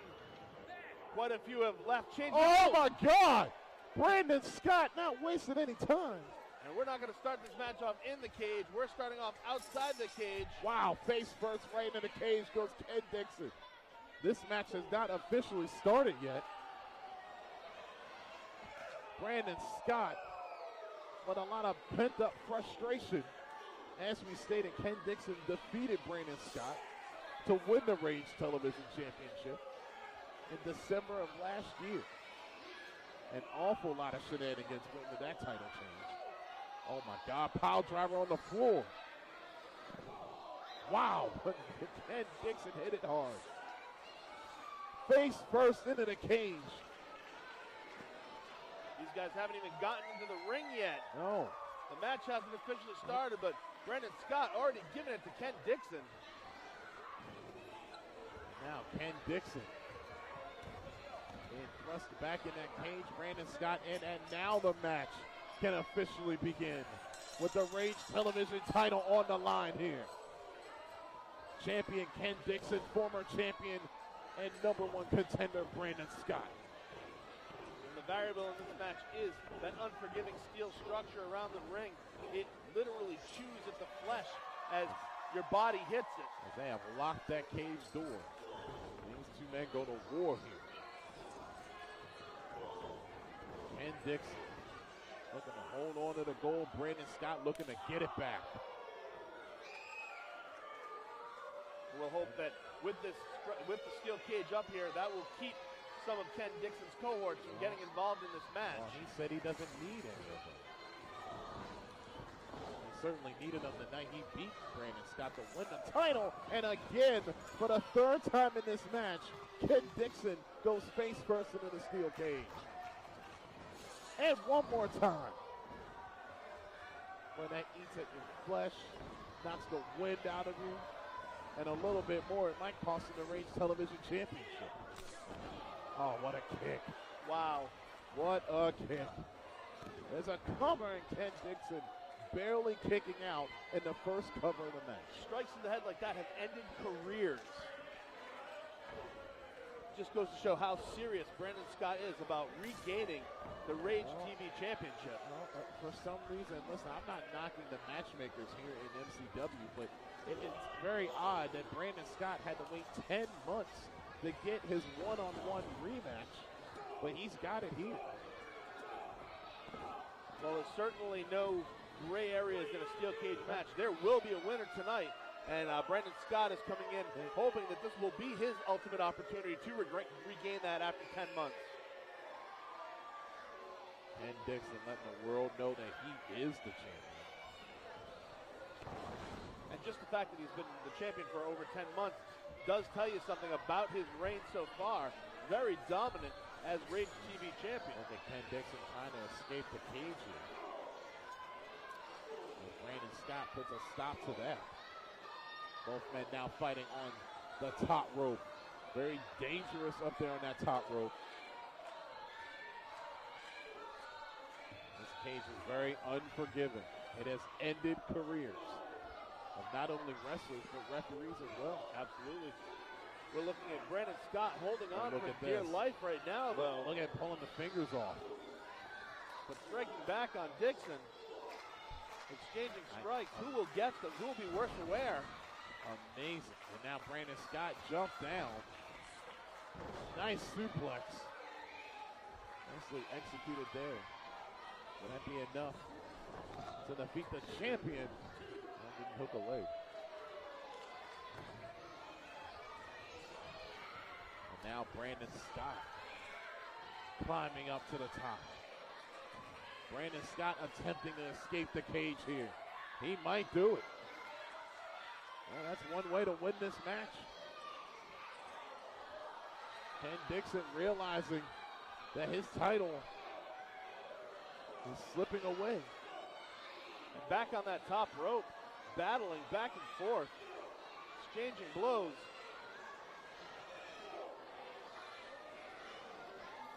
MCW certainly assigned the right official for this match.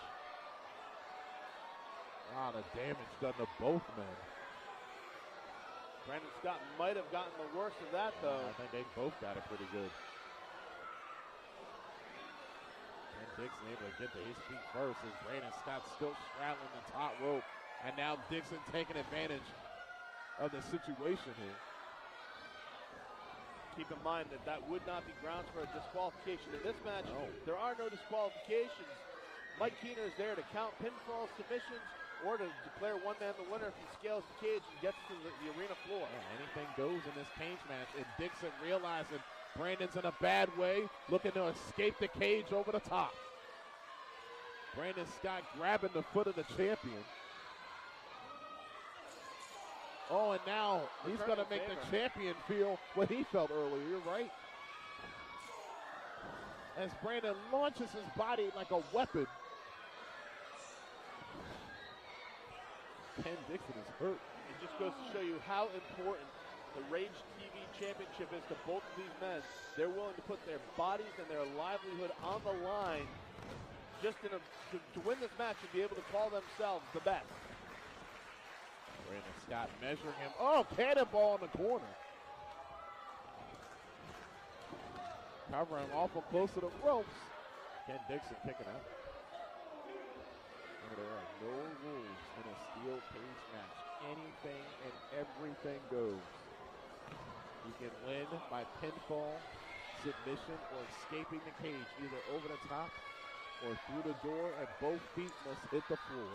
Brandon Scott is certainly looking like he is going to go for the third option, although Ken Dixon did grab the ankle and stop him. Oh, look at this. Look at the position that Brandon Scott is in. He just got launched right into that steel cage. And again. Oh, that steel cage doesn't give, does it? Oh, and again back first into the cage. That was no different than scratching his back with a giant cheese grater. Brandon Scott will have scars from this match from years from now. What a pain that's going through the body of Brandon Scott right now. Ken Dixon trying to take advantage of it here. Going for another power bomb. No, launches him on the back of his head. Hit that steel cage. Ken Dixon is like a shark with blood in the water at this point. He sees an opening. He sees that Brandon Scott is hurt, and now he is the predator. And Ken Dixon not trying to escape the cage. Oh, no, now he is. He said, open the door. He thinks that he has left his opponent in such a shape that he can walk right out the door. Wow. That cage door is now open. Ken Dixon can walk out of here and retain the Rage Television Championship. Look at Brandon Scott lunging. He's got an ankle of the champion. Making a last-ditch effort to grab that foot. That cage door is now shut.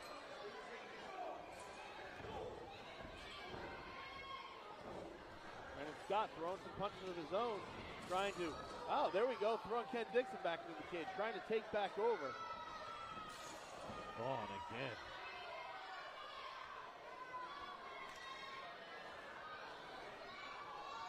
And Brandon Scott checking the back of his head. Oh! Brandon Scott just launched himself into the steel cage. Ken Dixon having a little bit left and made that smart move of moving out of the way. And now Dixon looking to get the cover. He thought Brandon Scott might have knocked himself out when he went face first into that steel cage.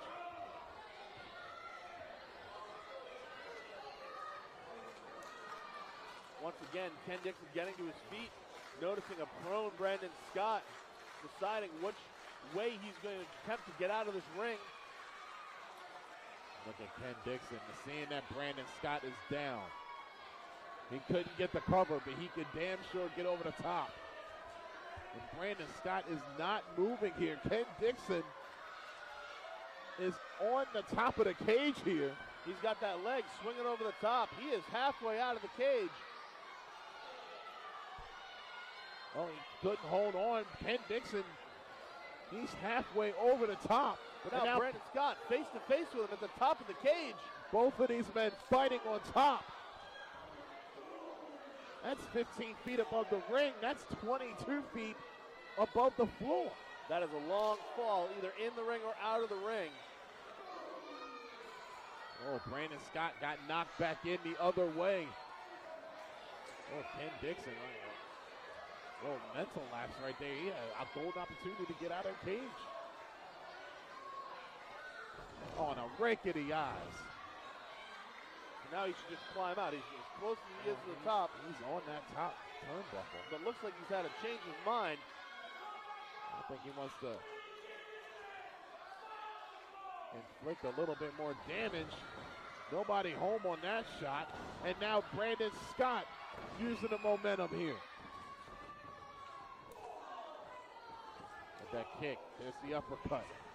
And a discus punch putting the champion down. Haymaker. Ken Dixon now trying to climb using the ropes just to get himself a sturdy footing. Oh, drop kick. Wow, Dixon would fall down if he had somewhere to go. Michinoku driver. There's a cover. Wow, so close to crowning a new Rage Television champion. These guys have taken so many opportunities to try and climb over the cage. I almost forgot that you could pin your opponent. But Brandon Scott obviously did not. Listen to these fans getting behind Brandon Scott here in his quest to become the Rage Television champion once again. Climb to the top of the cage. Well, I think he wants to hit that blockbuster. He would love to pin Ken Dixon's shoulders on the mat here. And Ken Dixon, realizing that that blockbuster was coming, got to Brandon before Brandon could jump off the top rope. Questionable shot by Dixon. Could have been a low below the waist. Oh, it's all legal in this match. That it is. That low blow is as legal as a headlock. Oh, and a cutter off the top. Ken Dixon. That's it. 1, 2, and no, it is not.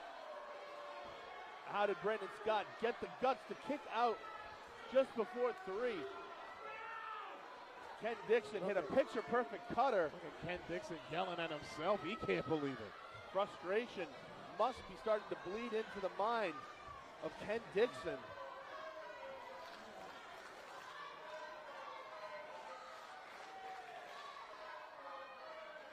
Both men spent. Both men tired. But they are going to fight with that Rage Television Championship on the line here. Dixon saying it's over. Brandon Scott got out of it. And now right back into the clutches of the champion, who drops him right down face first. And that has got to be all. There's a cover. And no, Brandon kicked out. Where is Brandon Scott finding the energy to kick out after that patented Ken Dixon offense?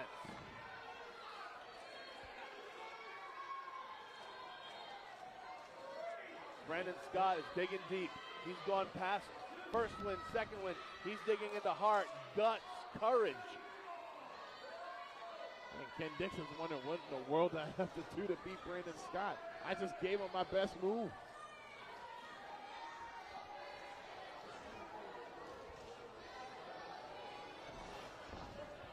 I'm gonna go behind. Desperation. Reversing switches. O'Connor roll into a rear chin lock. Oh, look at this. Into a crossface by Brandon Scott. And that's how he beat Ken Dixon here in this very building the last time we were here. Ken Dixon tried to use the momentum to get the pinfall. And now that crossface is definitely in. Brandon Scott settling his body weight in, locking that hold, but Ken Dixon's trying and rolled through by Brandon Scott. Boy, how much of it did it take out of Ken Dixon? Look at, on the top, he got it in! Off the top! Brandon Scott with a cutter of his own. We got a new champion at though! That's about as close as you can get. That was 3 and 15/16. He got that ace crusher backwards off of the top rope.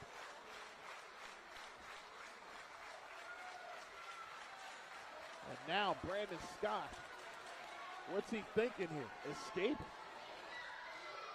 Attempting to climb out over the top. Brandon Scott. I think.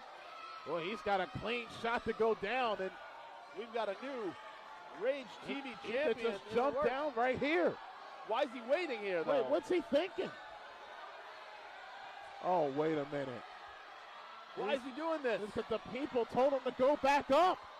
And Brandon Scott's on the top of the cage. Highlight real time Look now. out, blockbuster! He hit that blockbuster A on the top of the super cage. blockbuster! Ken Dixon kicked out. How in the hell did he kick out?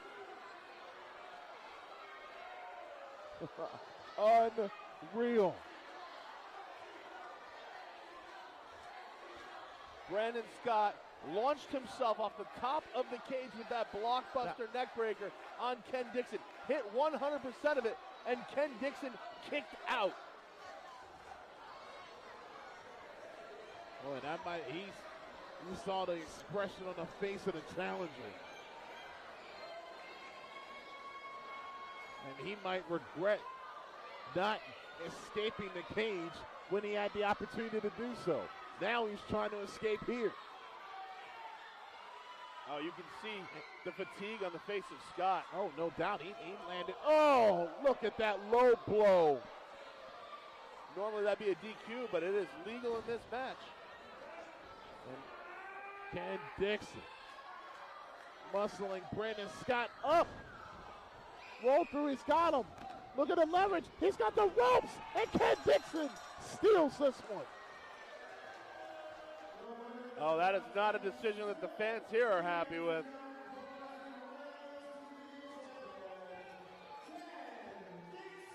Regardless of how he did it, Ken Dixon, still your Rage TV champion. Ken Dixon, after all of that, used leverage with that grabbing the ropes to get the 3 count. 10 months it took Brandon Scott to get that match, to get that rematch, and to watch it slip through his fingers like that has to be the ultimate disappointment. Oh, it's frustrating. Ken Dixon, still Rage Television champion, but take nothing away from the effort of the challenger, Brandon Scott.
Peasants, and bow to your Lord and Master, the King of Maryland Wrestling, Ryan McBride. The King of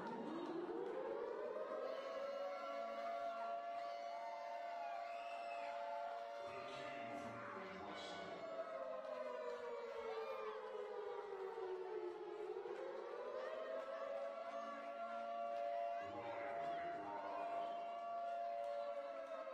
This is what we have been waiting for. The steel cage confrontation for the MCW championship.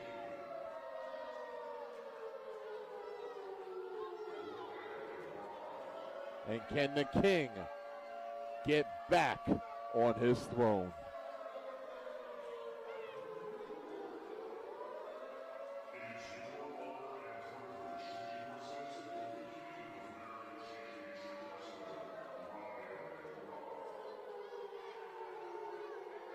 It still has the most annoying music in the history of the business.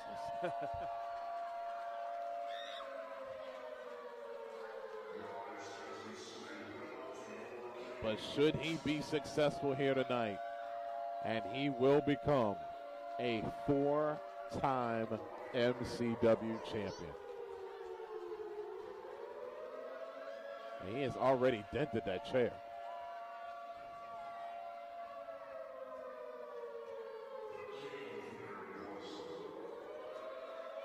Look at him. First appearance in a long time without the gold around his waist. Will he regain it here tonight in the cage?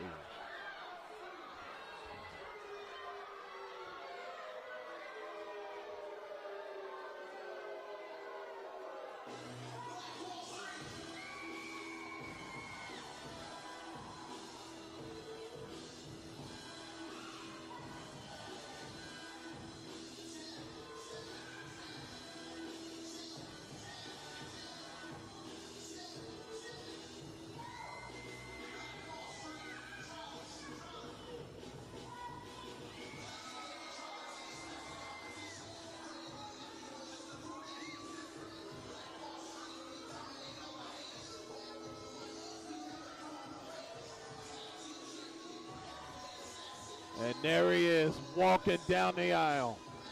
The brand new MCW champion Drolix, who defeated Ryan McBride just 1 week ago at Tribute to the Legends. Well, it's been an exciting week for Drolix, enjoying his run as champion. But the question now says, can he keep the title? Defending it in the steel cage. Again, it is the variable, Unforgiving, and this could definitely be a short reign for Drolix. Ryan McBride wasted no time exercising his rematch clause.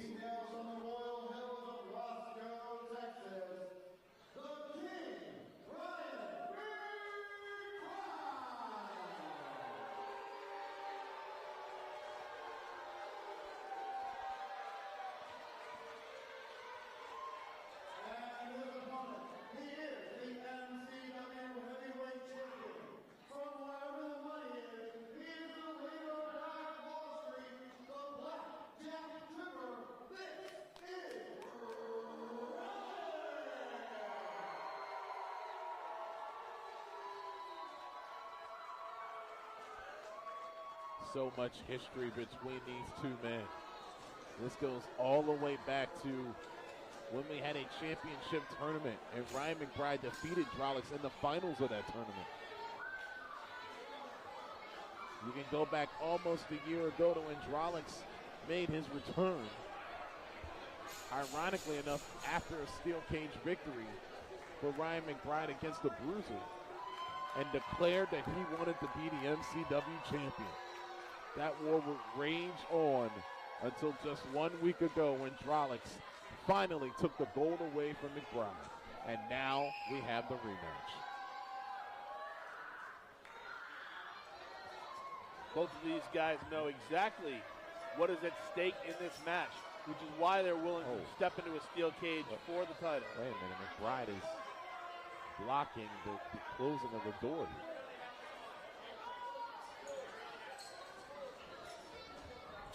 He says this match is not going to start unless you allow us to close it.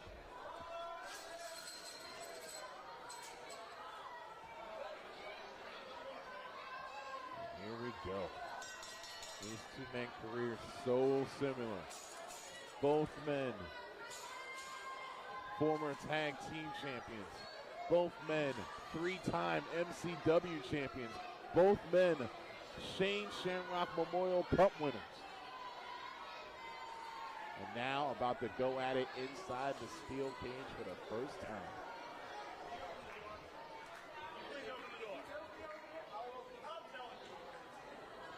McBride stalling. Yeah, and usually McBride runs to the outside. There's no escape, no running through the ropes here.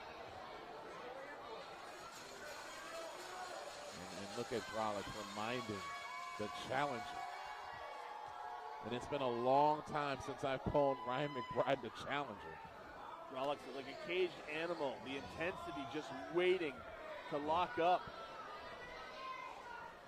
Drolix's career is really second to none. He ended the longest single MCW title reign in history when he defeated Christian York and ended his 500-plus day reign as champion.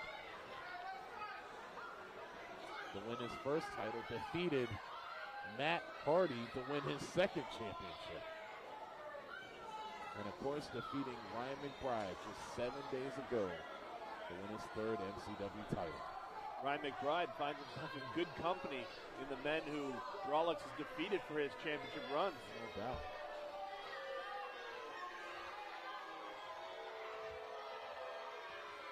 And listen, Ryan McBride, obviously no slouch.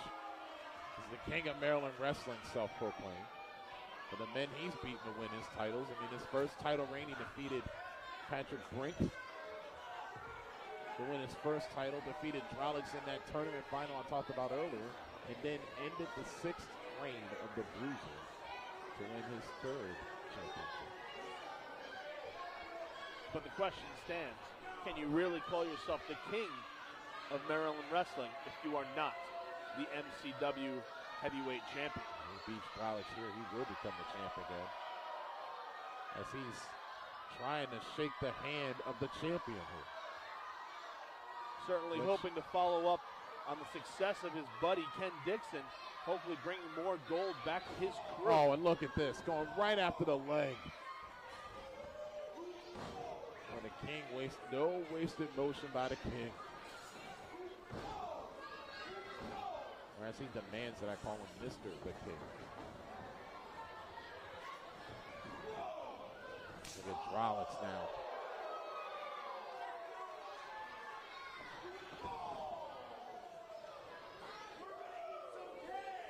These two men have been waiting to beat each other up in this cage as Drolix puts the brakes on. And now McBride about to go face first and does. McBride again into the cage. And one more time. I think it's going to taste all four sides here. Whoa! Ryan McBride around the world getting to visit the north, south, east, and west courtesy of Drolix.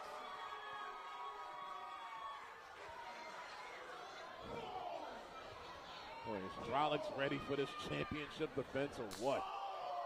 Lighten up McBride here. Well, he knows his opponent very well. He knows that he's not stepping into the ring with any kind of a slouch. He knows that Ryan McBride, on any given day, could regain that title. So he's taking this match very, very seriously.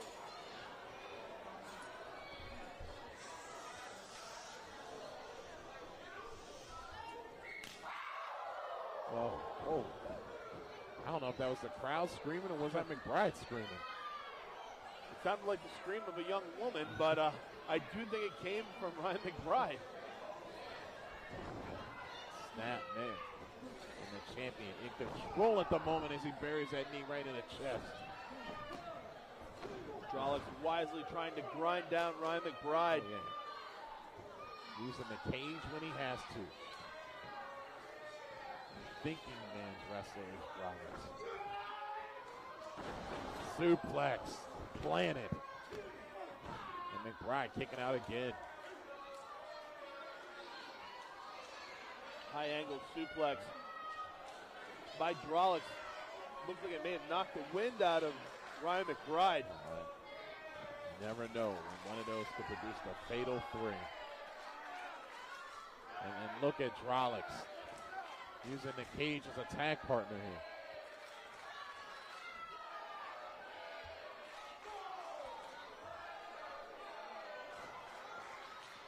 Look out. Oh! McBride's face is literally being pushed through the steel cage right now.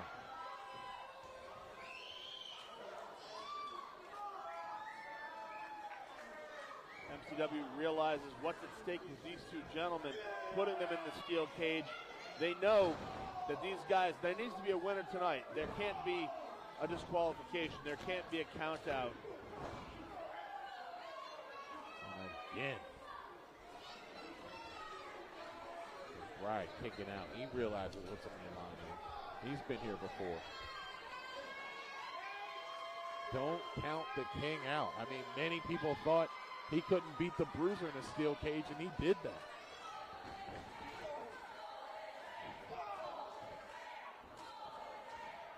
Now McBride now getting those kicks in. The champion's in trouble in the corner. Drolix getting stomped down in the corner there. I think that the challengers just open up a can. Boy, you can see that attitude, adrenaline flowing through the body of the King right now. McBride, one of those polarizing figures here. Yeah. You know, there are actually some people who are cheering for him. Certainly that level of success does earn you a fan base. Well, hey, look, McBride has done everything. As I said, 3-time MCW champ, Rage TV champ, tag champ, cruiserweight champion. We don't have that championship anymore. Shane Shamrock Memorial Cup winner. That's why he calls himself the King of Maryland Wrestling. He's in rare company when it comes to winning every championship that's ever existed here. You got to go back to names like Joey Matthews and Christian York to find that out.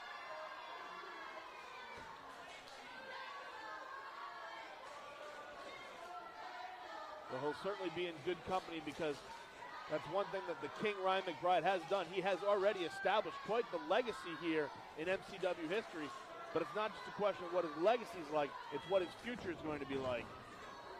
Drolix put the brakes on, and McBride just went face first into the chair that he set up earlier.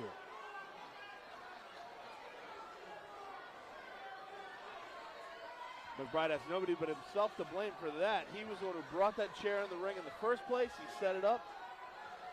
As if there wasn't enough steel in the ring. And now the champion looking to take advantage here. We saw Ryan McBride go for the door. Now he's getting beat down by the champion. Heavy shots by Drolix. You can hear him from across the arena as he lays in with those punches. And remember, no break by the referee because it's legal here. Mike Keener is simply there to call for the bell after a pin, a submission, or one man escapes. Exactly. As we've already seen, that cage is unforgiving. Oh, clubbing blow. Right to the face. Oh, yeah. Oh, and look at McBride going right for the eyes. Oh, and the referee can't even get in there. Oh. Wow, what damage has McBride done to Drolix here? Unpopular move, but probably a smart one. If your opponent can't see you, he can't hit you. Might be seeing double, triple vision at this point. Look at McBride's methodical pace here. No wasted motion from the former 3-time champion. McBride is making no attempts to get out of the ring at this point. He is just putting punishment on the champion. Well, he enjoys his work. He enjoys inflicting pain. Oh, stomp right to the head. He enjoys inflicting pain. He's actually having fun right now, it appears. And look at this cover. I think he knew he wasn't going to get Drolix there, but man, oh man. He is really rubbing it in at this point in time.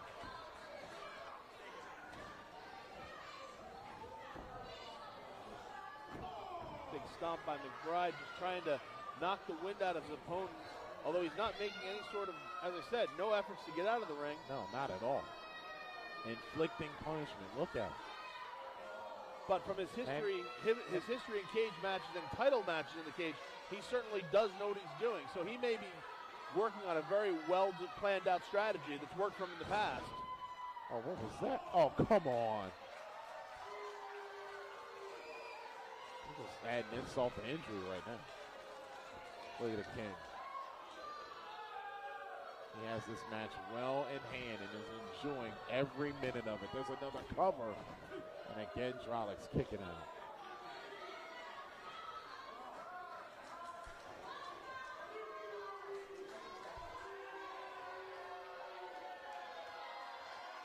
McBride just having fun taunting the crowd. Oh, yeah. He's egging them on here. This could be something that he will regret in the morning, though.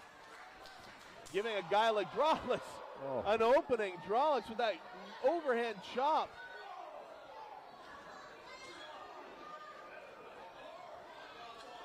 Now both of these men fighting on the second turnbuckle. Drolix so athletic. Wow. Suplex. That took a lot out of the champion as well. Turned Ryan McBride inside out, though. For the first time in about the last 5 minutes, McBride looks like he's in trouble.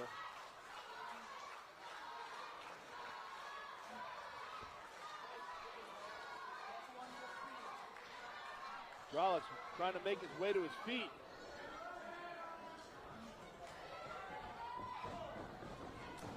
That caught him with a clothesline.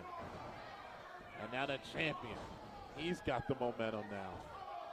Oh, another clothesline, wow.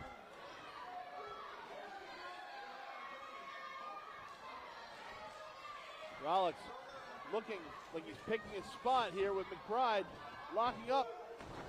Deadlift German suplex with a bridge. Oh, he's not going for the pin either. He's holding on.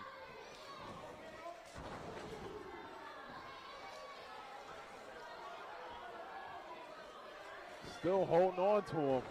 Oh, look at this. How many does he got in him? That's the fourth one. Well, you don't need a cage when you got the suplex. He's not letting go like a pit bull. Drolix is a man incensed. He has that waist lock locked in tight and just continues to drop McBride on the back of his head.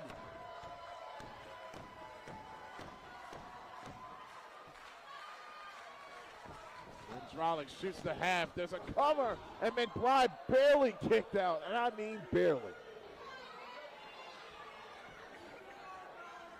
Drolix wondering what he's got to do to pin McBride after all of those German suplexes. This is when he's got to dig deep.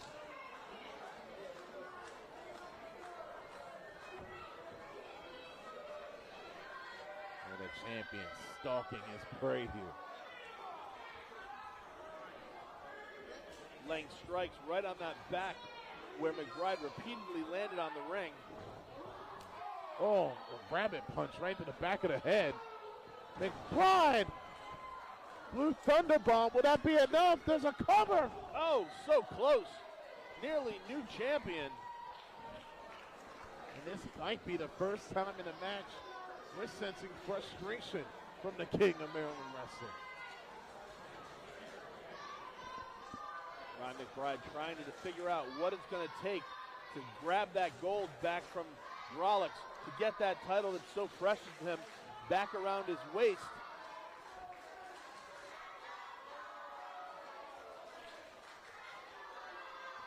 What does the King need to do to take the title back from Black Wall Street?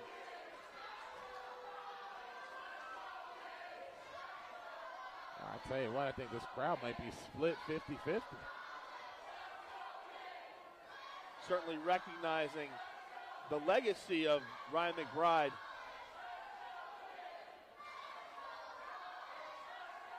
But Drolix certainly has as many supporters, if not more. Look at this. Wants to measure him. Oh my God! Oh. Backdrop right into that cage. Oh my God. Landing in a pile. McBride's body just collapsed after it landed upside down in that cage. Drolix taking advantage here, and McBride somehow still kicked out. I don't know how he's doing it. Certainly have to give both these guys credit. They are digging deep. When lesser men would have already lost this match, these two continue to fight. Either one of these guys, a very credible flag bearer for the company. Right now, Drolix, first to his feet. Look at McBride using the cage to pull himself up here. And Drolix has that cage, and he got stopped. But Drolix used the chair, but dropped it after punched.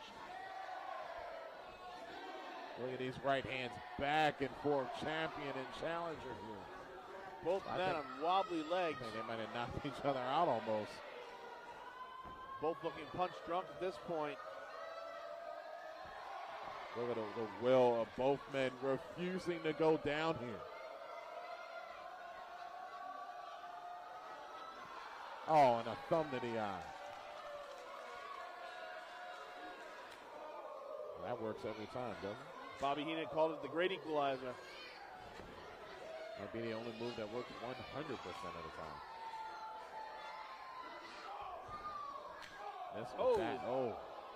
Rollins getting those shots in, man. Now going for another suplex. Head and arm suplex. Rollins suddenly. Oh, wait a minute. The Dixon line is out here. And Rollins, lucky for him, he's got that chair. Well, the Dixon line, Joe Keith's trying to climb the cage. how in the world can Rollins hold these men off? But wait a second. Here Wait a comes minute. Ken Dixon. Ken Dixon just attacked the ring attendant. The hell is wrong with him? Ryan McBride with a low blow. And now Ken Dixon is opening the cage door here. And now we're seeing the King's plan come to work here. All the King's men in the ring. Oh my God, look Putting at the this. boots to Rollins. And there's nothing that the referee can do about it. We've got a mugging going on here, and it's 100% legal. But wait, here comes the cavalry. And look at this. It's the Bruiser, Ryo. And Chuck Lennox. Chuck Lennox, Black Wall Street represent. And it's a Pier 6 brawl inside of the cage. And every one of the King's Court eating steel.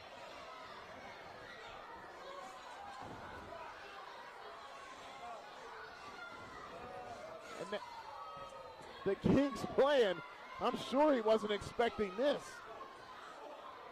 I guess he didn't realize that Rollins had friends of his own. But McBride now trying to climb out. Yeah, he sees all the chaos, realizing this is his chance to escape here. But Rollins knows he's getting catch. Oh!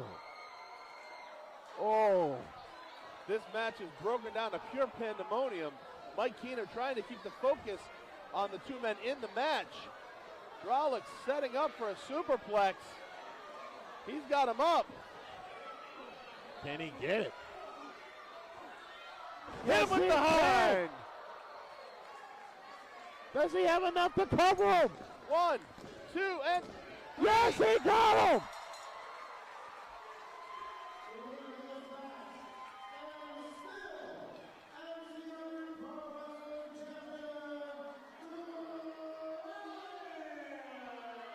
Despite all of Ryan McBride and his buddies' attempts, Rollins finds a way with the assist by Bruiser, Ryo, and Black Wall Street's Chuck Lennox.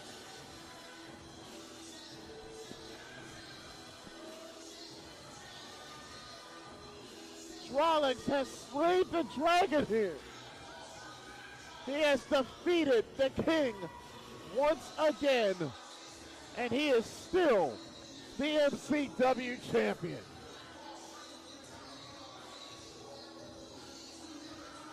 After everything the Kings tried to do, they failed.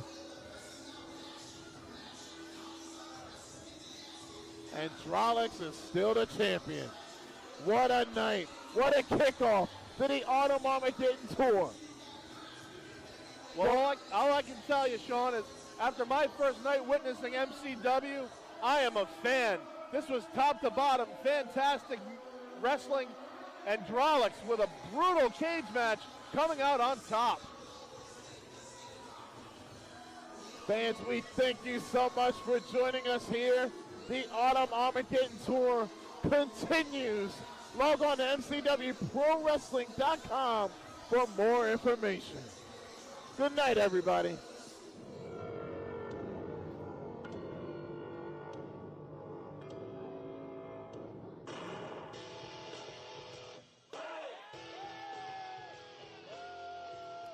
It's the final main event of the MCW Autumn Armageddon Tour for 2016.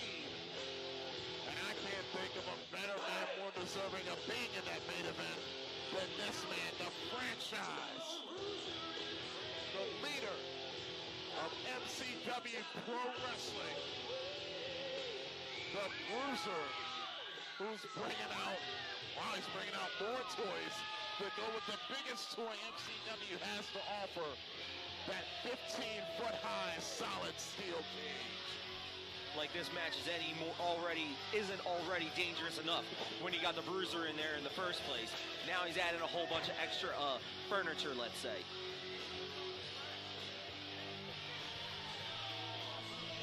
What, is he not done? He's going back to the back again. No, he's not done. If that cage was enough, he's got a trash can full of weapons. I don't know what else is he bringing out here. Whoa! Is it the kitchen sink? It is the kitchen sink. I thought he had everything but he's included the kitchen sink. And there are weapons in there too. That's all right. How serious is the Bruiser? More toys for Ken Dixon to have fun with against the Bruiser. Trying to regain the Rage Television Championship here tonight.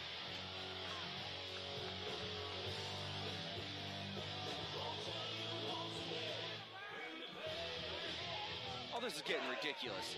You already have the kitchen sink out here. What else does he need?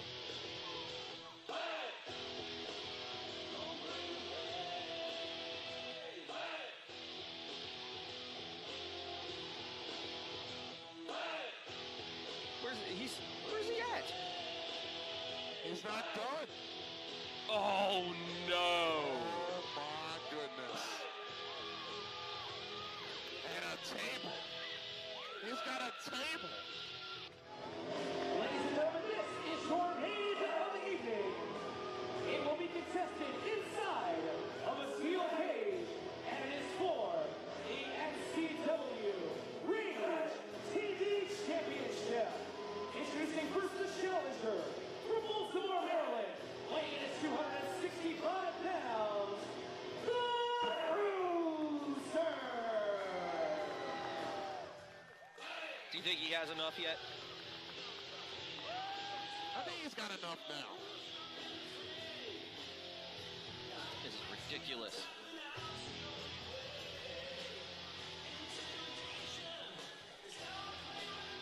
The Bruiser.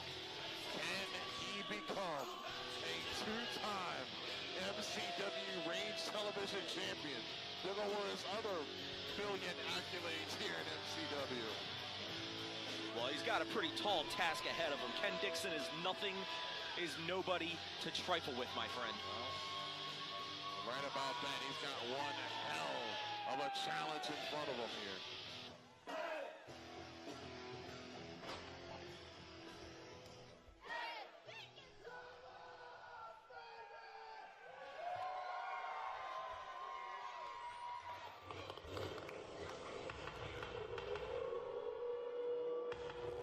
Here comes the champion.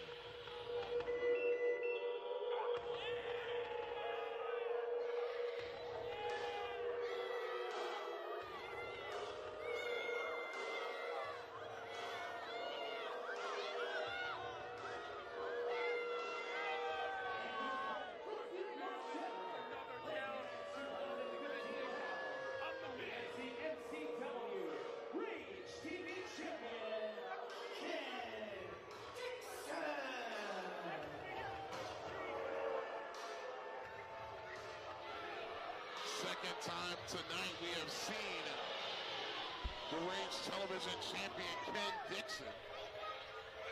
Was the first time we saw him. He brutally attacked Chuck Lennox and the MCW champion Rollix in an attack that was slattery uncalled for. Oh, it was entirely called for. Come on. Really? You got it. Because Dixon wasn't even involved in the match. How in the world was it called for? Because, first of all, you got the Dixon line in there. That's That's Ken Dixon's boys. He's got to watch their back. He's just doing what's necessary. Oh, that's Ken Dixon's boys. Just doing what's necessary. Plus, with the track record of Black Wall Street, you couldn't but help but think that maybe they were going to go ahead and attack the Dixon line after they had already won the match. Ken Dixon went ahead and put a stop to that early. And if it means that he softens up Drolix for their title match, again, I'm telling you right now, don't count Ken Dixon out in this match right now. But if it softens Drolix up for that, all the better. It's unreal how you come up with these stories.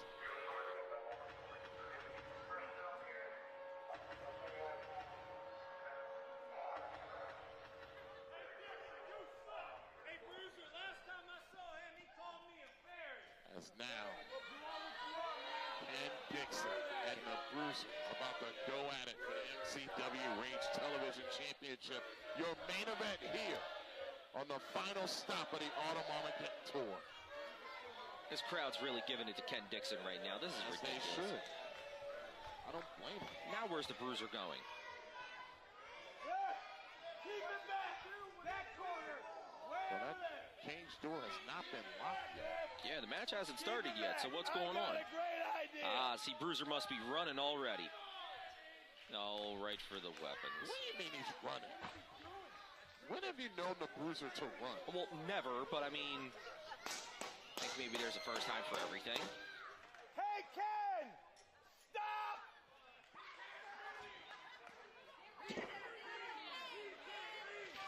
Ken Dixon was smart. He'd go ahead and grab one of these weapons and meet the Bruiser when he gets into the ring finally. Well,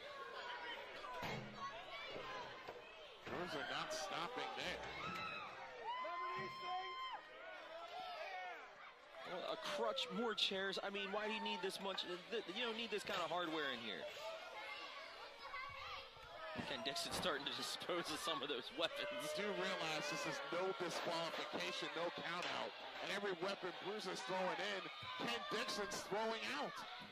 Well, how about Bruiser actually tries to and beat him, you know, legitimately and not with weapons? Come on, it's a steel cage. Look at Dixon, he's throwing every weapon out of the cage. Wouldn't you give Bruiser as few options as possible of ways to hurt you?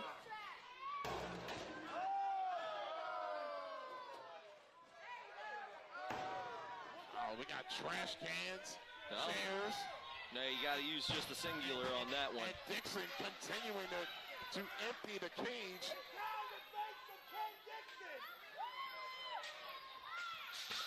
And it's raining weapons right now. Oh, wow, is that a chain? That sounded like a chain when it hit the canvas there. Look at Ken Dixon realizing he's trying to throw out as much as possible. Oh no, it looks like he forgot that kitchen sink. He didn't throw everything out. Now the cage door is shut. This match is officially going to get underway.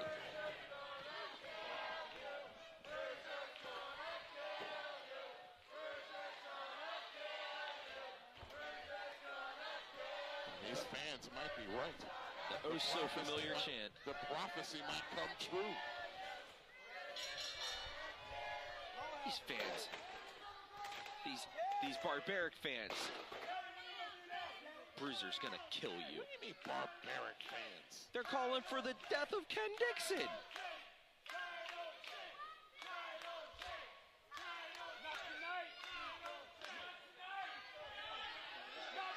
And you can hear the fans saying title change. They want a new champion. Look at this.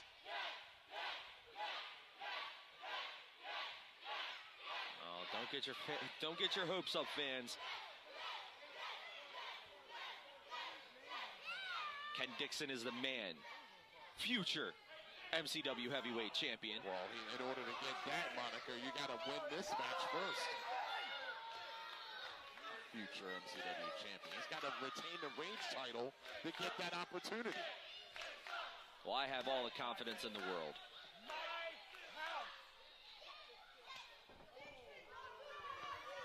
See, he's already toying with Bruiser. I don't think the Bruiser's the one you want to toy with, especially inside of a 15-foot-high solid steel cage. Yeah, it's and he just slapped the Bruiser in the face. I don't know anybody who's lived to tell that story. And remember, Ken Dixon's got nowhere to run here. Oh! Well, look, the disrespect is going both ways now. Well. Oh, here comes that club. Oh. Bruiser doesn't need a weapon. His arms are weapons. I seriously feel like I just got a huge bruise on my back after that. He's got a weapon. Right across the back of the champion. Oh, my. Did you hear that? Whose championship is up for grabs here in this steel cage match. And again, oh, that just sends shockwaves all through the body. Oh, I just got chills. Oh. And he asked for this. He's hammering him like a railroad spike. Come on now. You'd be proud of an MCW Rage Television champion that wins a title like this. You're damn right. This is about to happen. There's a cover. And Ken Dixon. Oh, calm down, Cradle. It's gonna take way more than that to put down the future MCW heavyweight champion. That's just what his moniker should be from now on. As they announce him down to the ring, they should announce him as the future MCW heavyweight champion. The future champion. Well, should he lose tonight, that match won't even happen. Bruiser will take his place at WrestleCade. Another shot with that cookie sheet right on the back of the neck. How entertaining would Bruiser versus Drolix be? Come on. Oh!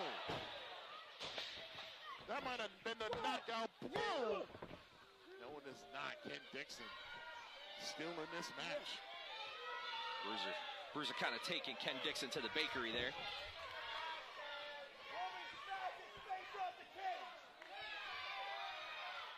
And look at Ken Dixon trying to climb out of the cage. I don't even think he knows where he is right now. He's about to be introduced to the cage violently. No. Oh, and Ken Dixon not yet. Stop to that. Ken Dixon getting those shots in. Missed with that right hand. Oh, now the Bruiser's got him up.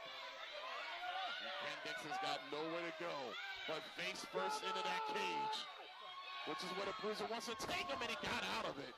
Did Bruiser's face hit the cage? Oh, and a low blow. There you go. Hey, no disqualifications, right? Well, you're correct. There you go. You hit me in the back with a trash can lid, I'm gonna hit you where the sun don't shine. And that is legal in this matchup. There are no disqualifications in this match. Oh, no. Oh, see, you don't want to let Ken Dixon get a hold of one of them baking sheets. Oh. Bruiser's gonna be in trouble here. Oh. Now the champion. Boy, he's starting to feel it now. Trying to bend back that baking pan. I think he wants to use it again.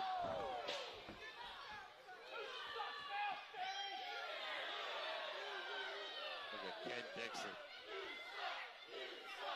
I don't think he's going to win the popularity contest. There's a cover, and Bruiser kicking out. That's all right, Ken. I like you. That's all that matters. Really? Hey, man. Admiration from me goes a long way. You wouldn't know that, obviously. Look at the Bruiser getting those shots in. Now, oh, nobody home. Ooh, I don't know if Bruiser is face at the cage as well. I don't know. I couldn't tell. I think you might be right, though. He definitely met a lot of turnbuckle there, didn't he? Oh, and now some knife-edge chops on the part of Ken Dixon. Turnabout is fair play.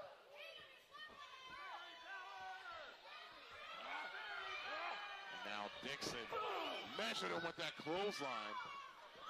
Bruiser staggers. But he's still on his feet. Yes, he is. I was going to say, he's off his feet now. A lot more to get the Bruiser off his feet there. And Dixon now. Hey, don't mess up the beard there, Bruiser. Bruiser off the ropes. Oh, Anderson spine buster connects. Oh, man. And will Dixon retain the title? And no, he does not. That was a lot closer than I thought he would have gotten. And Dixon. Realizing he's surrounded by weapons. Maybe he should have kept some of those weapons in the ring. I think he's got plenty at his disposal right now. They're right there. Good thing that table's down the ring. Where would it go? Look at Bruiser now fighting. Gonna ground up and now lefts and rights. Oh, that knee did the champ. Oh, no. And right in the goozle. Choke slam by the Bruiser. What a choke slam. Oh, and if the Bruiser can just somehow drape his arm across the chest of the champion, it'll get him title number 13 here in MCW. You know, just for the sake of the folks that aren't fully aware of the rules of a cage match, why don't you go ahead and let them know, Sean? Well, he can... Hey, there's no rules, really. Exactly. No disqualification, no count out. Anything goes inside of a steel cage. Exactly. It's where two men go to war and only one man will leave as the victor. Ooh, these hard shots inside of that cage. And the Bruiser now. Bruiser's trying to introduce him again. The champion into the cage. Face first. And again on the other side. Oh my gosh. That's steel. Dixon. And one more time into that cage. That steel could rip your flesh like a cheese grater. Oh no, this isn't Bruiser's good. got a kendo stick right on the side of the neck. And there's a T-bone bruiseplex. He hit the T-bone bruiseplex. I thought that got him title number 13 right there. Hey, I'm telling you, after taking a kendo stick right to the throat, almost it looked like, and then a T-bone bruiseplex, not many people kick out of that T-bone bruiseplex. Not too many at all, and Bruiser now moving furniture around. Might be going for another T-bone bruiseplex on top of all that furniture.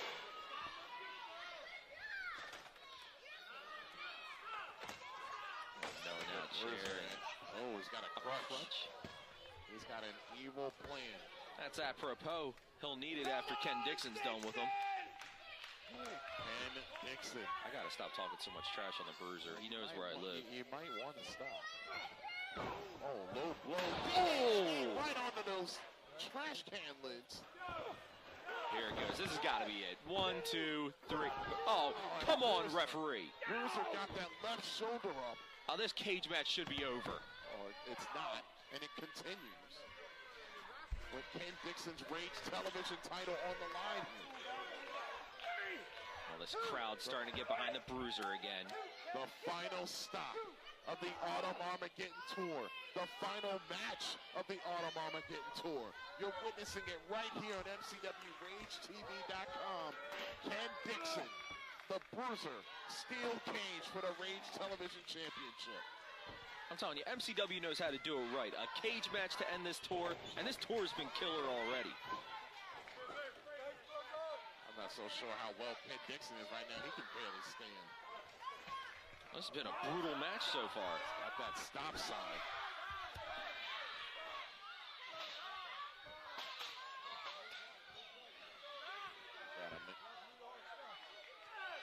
I wonder what he has in mind.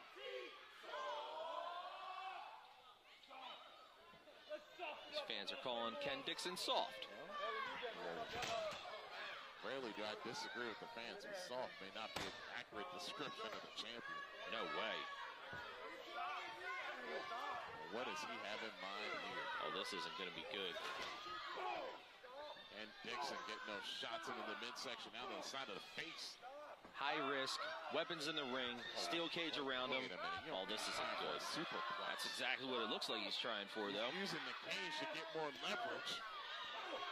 Dixon's trying to get him. Oh, Dixon just got dropped on the chairs. Did you see his face crack off of that chair? And the Bruiser's still on the turnbuckle. Bruiser connects.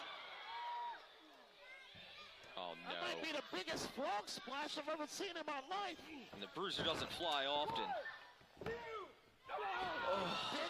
just got a shoulder up. I admit, Creedle, my heart stopped there for a second. If the Bruiser can't put him away with the Bruiser flying off the top rope, what's Bruiser gonna have to do? I think you might be seeing what the Bruiser has to do. He's got trash can lids, chairs.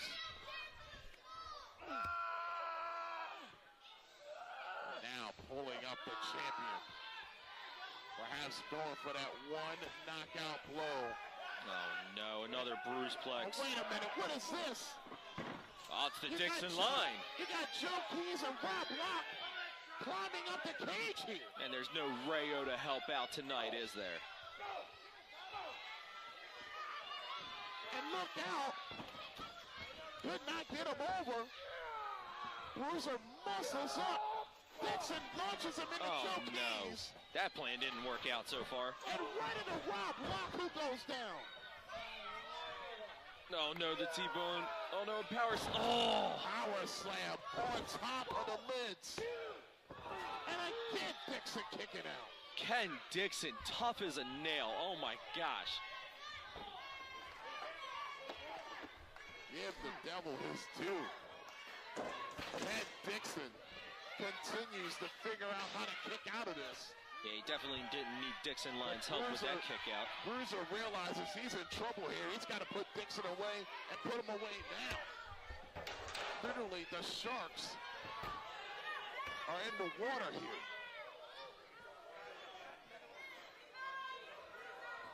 Oh, and he's in a shark cage. Hey, that's more clever than you realized. How about that? Bruiser setting up two chairs. Now he's got the trash can lid. Oh, just using the entire trash can. What kind of brutal thoughts are going through Bruce? Oh, I see where he's going with this. Look at Oh, that door's open. It sure is. Oh, that's not good for Bruiser. Almost hit Joe Keys right in the head. Gotta go. But now the door is open and Rob Lock is getting in the cage. Oh, what a kick to meet him on the inside. And Joe Keys. He just T-bone bruiseplexed Joe Keys into his tag team partner, Rob Lock. In the cage right now. Here we go. Oh! Face first into the weapon that he created. 1, 2, 3. There it is. Somehow pulls it off. And still Creedle. Still your MCW Rage Television Champion, Ken. There was an awful lot of interference right there. Hey, but again,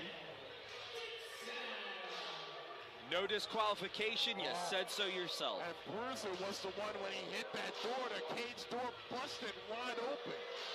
That gave the opportunity for Joe Keys and Rob Lock to get into the cage. Yeah, Bruiser kind of set himself up for failure at the end there. That mishap with the steel cage opening. And now look at the Dixon line attacking Bruiser here. Well, of course. You're in that cage. You might as well go ahead and use it to your advantage. Although Bruiser is trying to fight back the best he can. Oh, this match is over. You've already won the match, Dixon. Now this is just a message. What is this? This is a message. That's exactly what it is. A message to the current MCW Heavyweight Champion.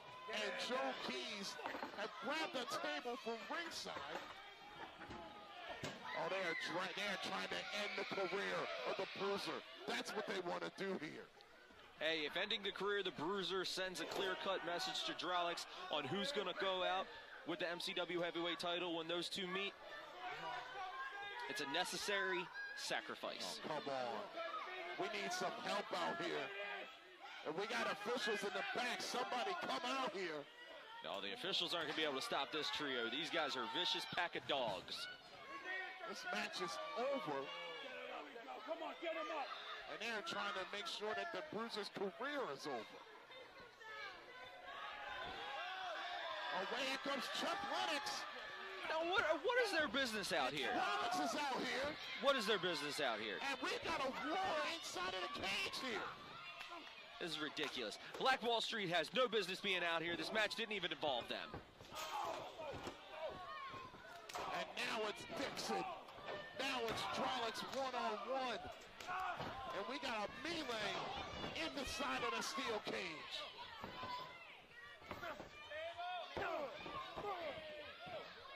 This is absolutely ridiculous.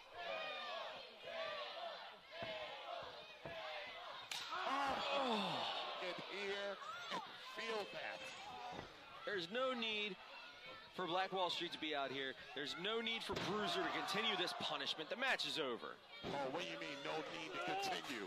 They could have left the ring already. They won the match, remember? Oh, this is just sour grapes on the part of Bruiser because he lost. Bruiser has just shut the cage door. Oh, come on, guys. Bruiser and Black Wall Street in the ring with Ken Dixon. Joe Keys, Rob Block, you guys got to get back in there. They can't get in. Ken Dixon needs your help. How in the world are they going to get in there? Climb up the side of the cage, do something. Oh, and listen to this. Drolix shot after shots, like a gunshot going off in there. Oh, no, this doesn't look good for... Oh, look out! Oh. Dixon through a table. Courtesy of the MCW champion. This is ridiculous. And the Dixon line's leaving Dixon in the ring.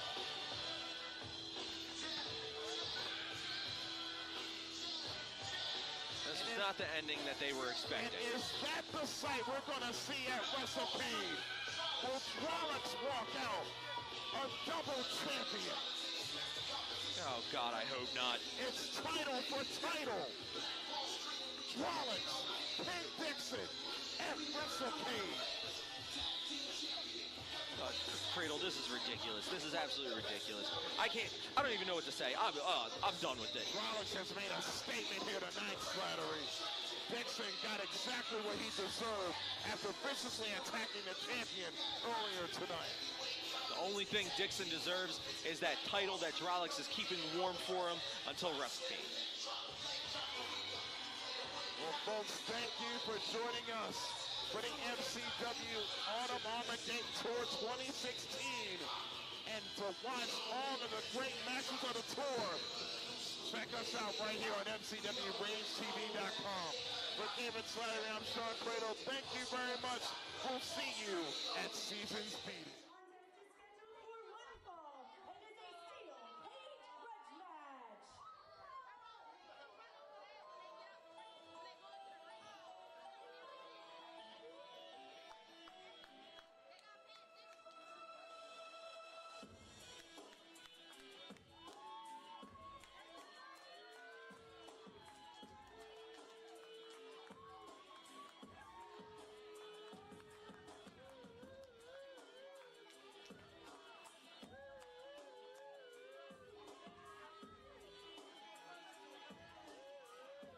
Took damn near 9 months to get this match done, but it is finally going to happen.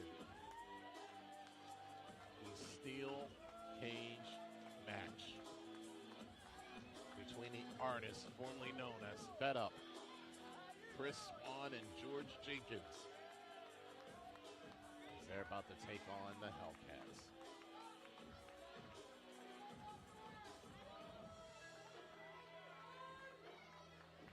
Look at these FU animals. I mean, would you want locked in a cage with these two? Absolutely not. This is what they wanted. And the Hellcats are extremely talented, but I don't know, man. This is... And that's Unforgiving steel. And look at it. It's so impressive on screen right now. Well, look at Swan and Jenkins. I wouldn't be surprised if they've been locked up before in the past. No. They haven't even stepped inside of the cage. They're probably thinking the Hellcats are just quit and leave once they come out and take a look at this thing.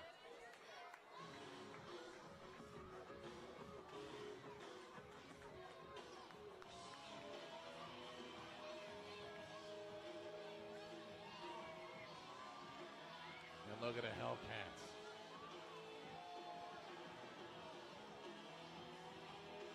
Perhaps the most intense I've ever seen Jimmy Stars and Sexy Steve, as they know that they are about to enter a war.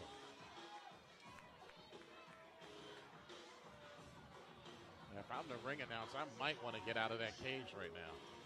Absolutely. Hellcats going straight in now. Right.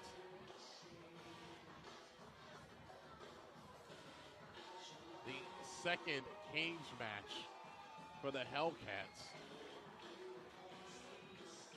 in MCW history. The first one did not go their way. They're certainly hoping for a different outcome here tonight. It's going to be tough to get. Swan and Jenkins are two angry men.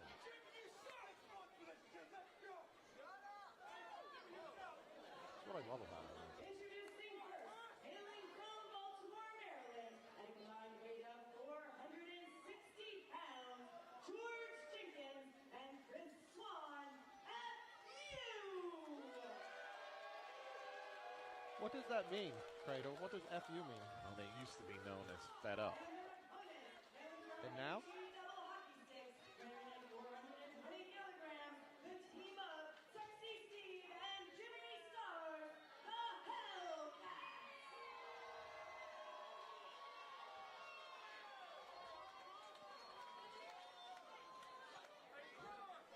I love FU. They used to just be about having a good time, and now they're about hurting people. It makes they're so much more entertaining to watch now.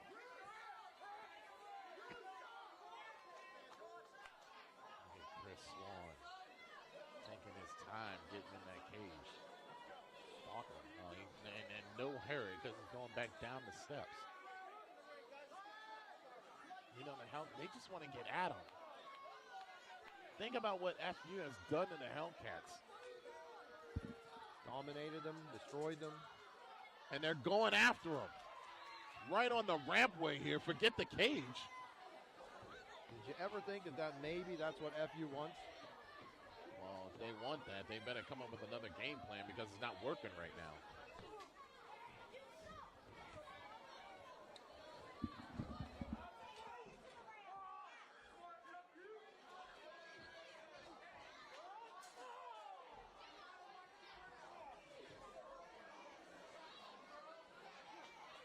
Look at this. It's a war out here. And I take it the match doesn't start till they get in the ring. Well, you're right about that. Neither team has gotten in the ring, well, officially. I don't think they care at this point. Oh, no, this is just a fight between these four. Oh, Jimmy Stars just went right into the steel steps. Courtesy of Chris Swan. And Section Steve coming to the aid of his partner. And he's getting attacked. Oh, George Jenkins from behind.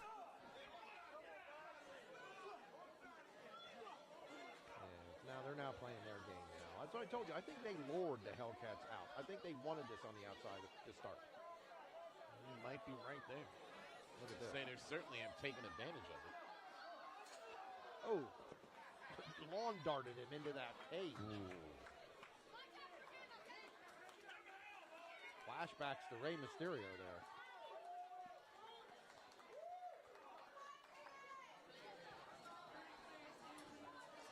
Oh, just used the cage door as a weapon. Right on the face. Unreal. Students of the game, we've seen that done throughout history, where wrestlers have used that cage door to brutalize their opponents. Now what's Jenkins doing? He's under the ring or something. And Swan has two chairs that he's taken into the ring with him. And my God, Jenkins got a barricade. Isn't there enough steel in the ring? Apparently not. This is ridiculous, man. You're fighting in a steel cage match, and you're bringing even more weapons in there. Can't get brutal enough for these two guys, these FU guys. And they don't care about anybody but themselves. They don't care about the fans anymore. They don't care. They used to have friends in the locker room. That's non-existent. Isn't it great? Why is it great? Because that's how you succeed in this business. You step on anybody you have to on your way to the top. They were universally liked.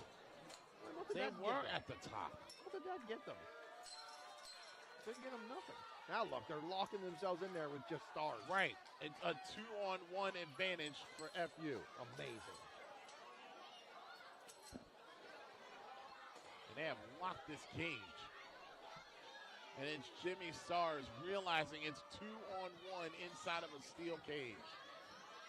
And look at Sexy Steve trying to figure a way inside of that cage and can't do it. Maybe if he can yank on the door. Oh, my God. Crushed his face in that door. I was going to say maybe if he can figure out a way to somehow get that door open. But, man, that door went right in his face. And Sexy Steve is down and out on the floor. And they're going to make quick work of Stars. If Steve can't get in there, I don't see how Stars survives for long. Stars in an awful lot of trouble here. As Jenkins and Swan have taken over. As Stars face first in that cage. They haven't even used that barricade yet. I can't even imagine what they're going to do with that. You don't need a weapon when you're surrounded by a weapon. FU can't have enough. Jimmy Stars again into the cage. Sexy Steve outside here trying to climb in. That may be the only way he can get in this cage at this point. Not much room to go over the top. Not a lot. Well, he's got to get up there first off. Trying to climb in. He used his partner against him. Man, how can you not enjoy these two? What a nasty fall. Sexy Steve down and out on the floor. Jimmy Stars hurt inside of that cage. These fans need to be on their feet applauding FU. I don't know about that. I mean, they're just dominating. They came in here with a game plan. For 5 years they applauded Fed on. And what did they do? Turn their back. They got serious. They got irritating. Look, some of us wrestling fans don't have to have our hand held by our favorite wrestlers. We just want to see them kick butt and take names, and that's what FU's about now, and it's great.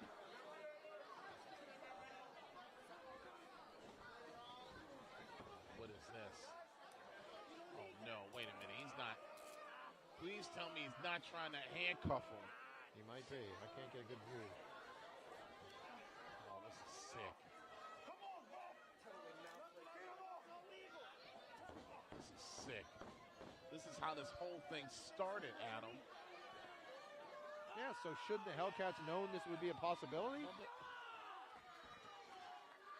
You just got to say FU's game plan was better than the Hellcats.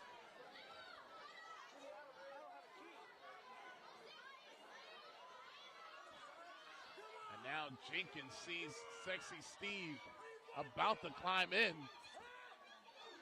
He meets him right on the top. This is a dangerous situation here. Oh, and Jenkins just fell right on the top rope. Sexy Steve is inside of the cage.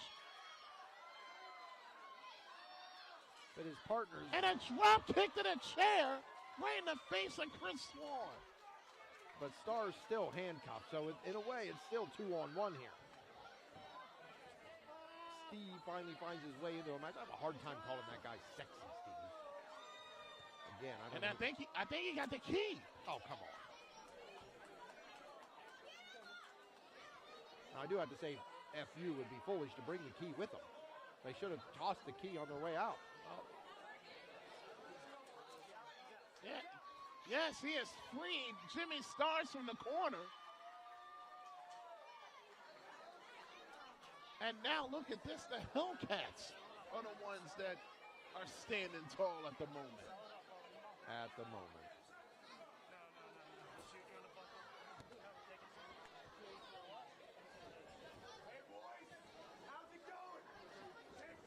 And now look at this.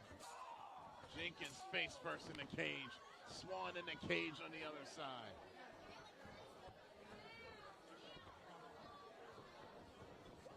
Oh, and again FU goes into the cage. Revenge is sweet, isn't it, Lavelle? Hey, the Hellcats are showing me some aggressiveness I'm not used to seeing from them. I'll give them credit for that. I like when anybody's a little brutal, a little violent. You have to be. In an environment like this, with your career, your livelihood, your body on the line.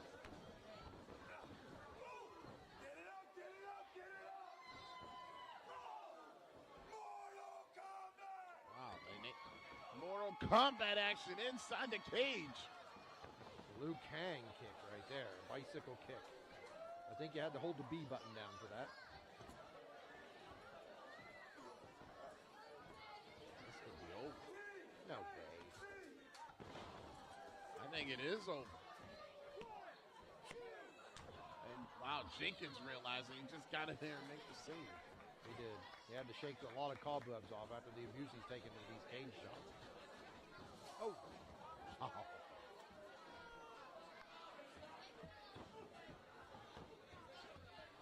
Look at those right hands from Sexy Steve. Reversal there by Jenkins. Jenkins going for that suplex and got it. If I was in a cage match with a guy calling himself Sexy Steve, I'd rake his face across the cage every chance I had. Sexy Steve just kicking out of that predicament right there.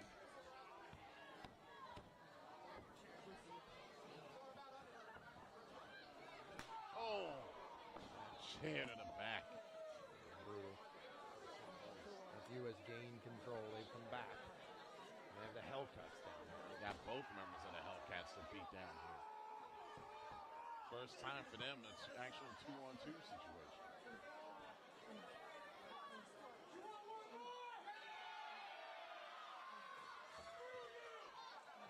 Some of these fans actually chanting for the Hellcats to take more abuse. Did you think that Chris Swan was actually going to deliver, but the fans?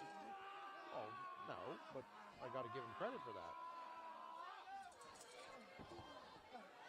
That's what they used to do that got them nowhere. Now they're on top with their new attitude.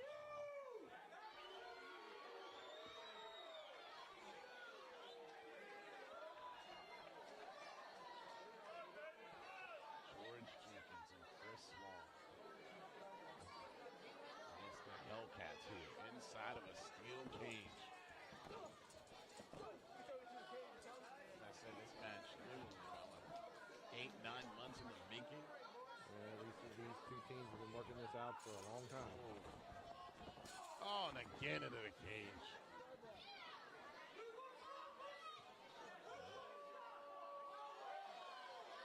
Stars, he's gasping for air right now. He does. He looks dangerous. Sexy Steve hurt, ribs are damaged. And both men are lucky they're not lacerated here. Jenkins telling the crowd this is their house. Here comes that barrier they brought in at the beginning of the match. It's been ignored up to this point.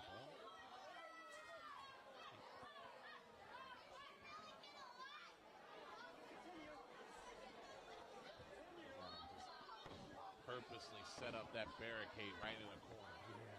Again, what do they got planned for that? It's not good, that's for sure. I mean, those two men are dangerous without a cage. And you're locked inside of a cage with them? Just brutality. Brutality 101 being executed right here.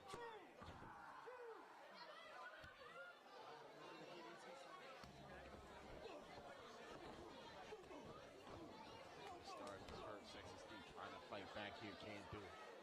Stars has been down for a while, but he did manage to kick out of a pinfall. Both of these teams at one point in time, MCW Tag Team Champions, look out! Oh, double DDT. That was fortunate. That was fortunate for Steve, because if it went into that barricade, it was twisted on an angle, it would have been horrible. Definitely would have been lights out, to say the least. Look, I've seen wrestling. I've been watching wrestling for 40 years, and I look at that barricade pop in that corner, and I don't know if I've ever seen anything like that. I cringe just wondering who's gonna hit that thing. Look at these teams going at it, tooth and nail, with nothing but pride on the line here inside of the steel cage. Oh, wow, Steve got launched right into it. And Stars taken out. Setting that up again.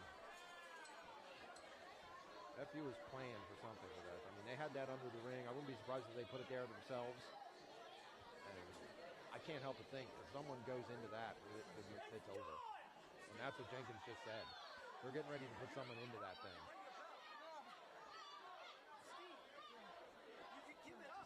Pure evil. Pure evil. With Jenkins and Swan. I think you're right, man. These guys are scary. And it's, I mean, so methodical. They're taking their time and they're enjoying this beatdown. I mean, how can anybody be so sadistic?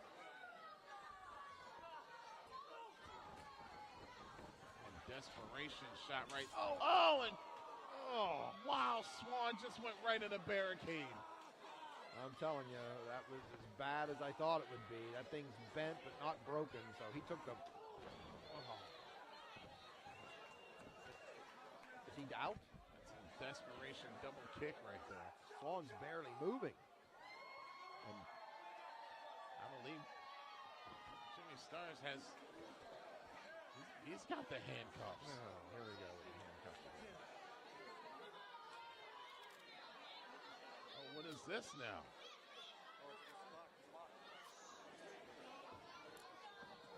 Swan's already through that barrier. What else are they going to do with it?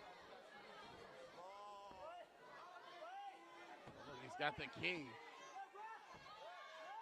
What is Jimmy Stars going to do with the key?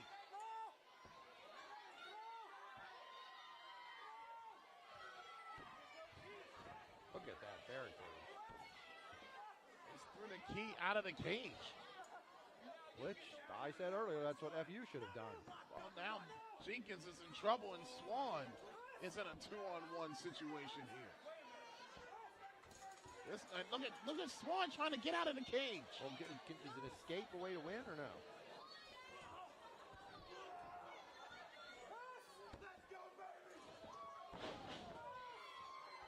Driver, frog splash combo.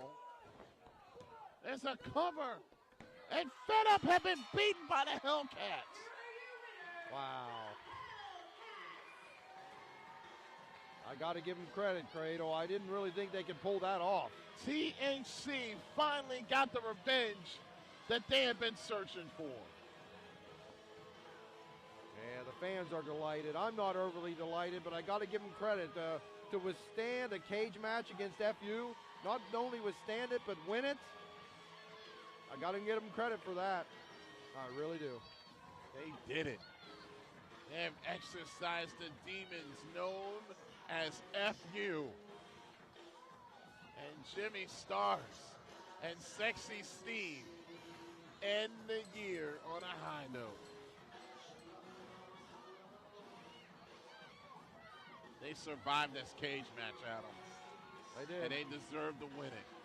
Well, I can't take it away from them, Sean. Like I said, I'm a big fan of FU, and I really thought they'd control this, but I think the mistake was made whenever they didn't toss the key out when they had the Hellcats handcuffed up, but the Hellcats did toss it when they got FU handcuffed. I think that made all the difference in the match. Might be right there.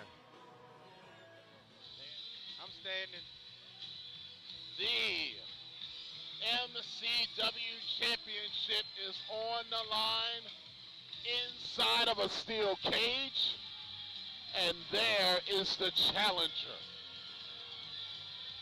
And yes, I say challenger because he lost the MCW title at our last event, MCW Winter Blast in Hollywood, Maryland. Joey Mercury. Who, of course, as you heard Dan McDevitt say earlier, basically held this show hostage until he got here.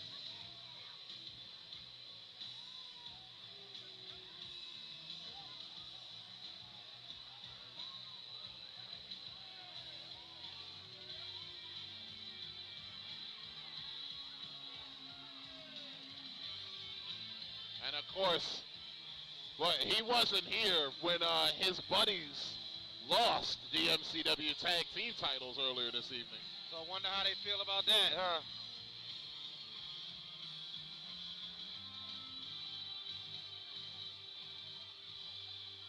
Of course, Mercury is a 3-time champion looking for number 4 here tonight.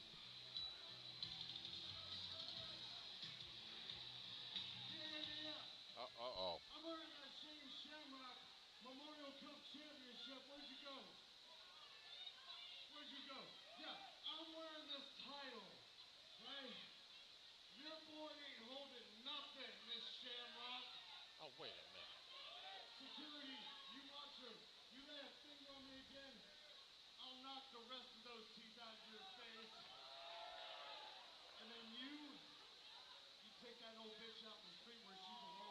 a minute. Wow. Wow. Are you kidding me? When did this start happening?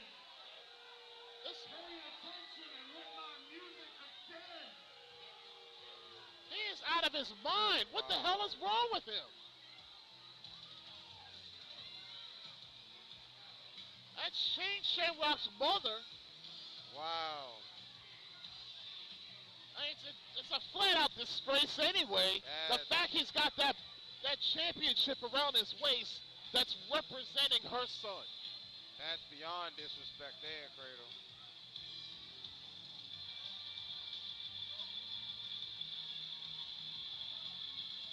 I said it before, I say it again. Joey Mercury is an ass. And he's going to pay for everything that he said here tonight once he gets inside of that cage with the MCW champion, the Bruiser.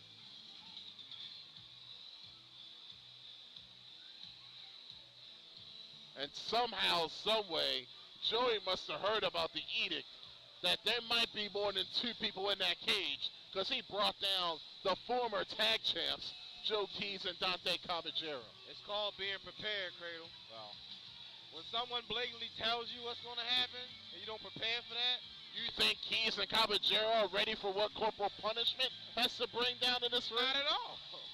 They have no idea. Steel cage or not. In fact, steel cage makes it worse. It's the most dangerous match in wrestling. Always has been, always will be. Careers have ended in matches like this. Hell, I've seen referees' careers ended in cage matches before. And it is a dangerous environment for everyone involved. Hell, including us, and we're far away from that damn thing. I like danger, Cradle. I don't mind being in there. I know you do. I like sitting over here away from danger. Thank you very much. I feel at home much. in that cage, Cradle. I don't mind it at all. And look at this. Mercury continuing just insulting anybody and everybody he possibly can. He's going to get his. I'm telling you, he's going to get his one day. Somebody's going to shut his mouth for good. It's going to be corporal. I hope so. And I'm supposed to be unbiased in this, but Joey Mercury, he's mistreated everyone back here. He's mistreated me. He's mistreated other wrestlers. He's mistreated other officials. He doesn't give a damn about anybody else but himself. So whatever happens to him inside of this steel cage, good, because he deserves it. And he sends Joe Keys and Dante Caballero in the cage. This is a one-on-one cage match.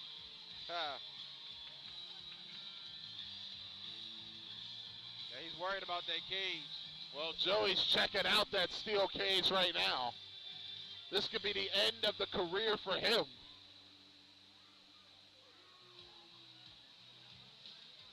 I tell you what, if I'm that ring announcer, I might want to get out of the cage right now. Stop this music. Uh-oh. Stop it.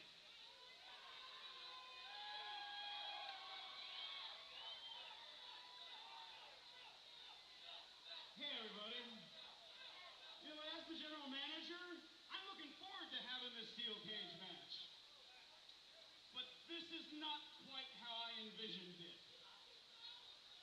So, what I'm thinking is, the two of you, you know, the losers, you two need to hightail it to the back. You are banned from ringside. Now, Joey could forfeit the match if you guys want to stay. Yeah, look at Joey telling Keys and Caballero to get out. Now let's go.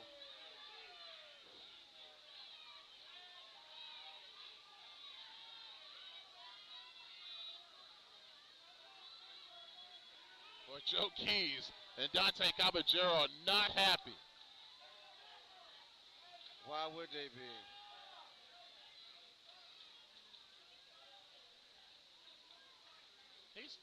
Joey Mercury just threatened the general manager. He said, I'm going to fine you. The MCW champion.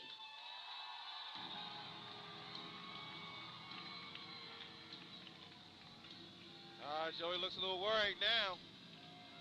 Plan A's out the window. I don't even know if he has a plan B. Why would he need one if he had Keys and Caballero at ringside? Right. He had plan A. He thought it was enough.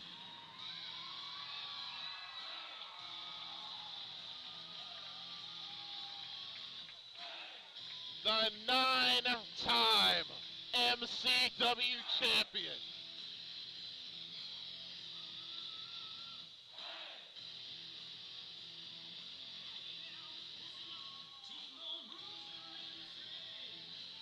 You realize the first time he won the title was 19 years ago?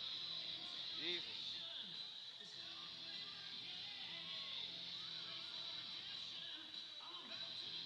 Nine-time champion. Who, as of today, has held that title a combined total 1,081 days and counting. That's a long time, Cradle.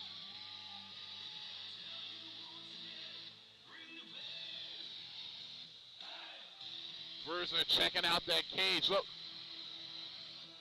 I remember one of my first matches I ever called in this business was Bruiser and Joey Mercury back in 2003 at Michael's 8th Avenue when they beat the hell out of each other and damn near destroyed the stage on top of it. This war has been brewing and brewing and brewing for 15 years. And finally, they go one-on-one inside of a steel cage. This is the true definition of main event. It don't get no bigger than this. No, it doesn't.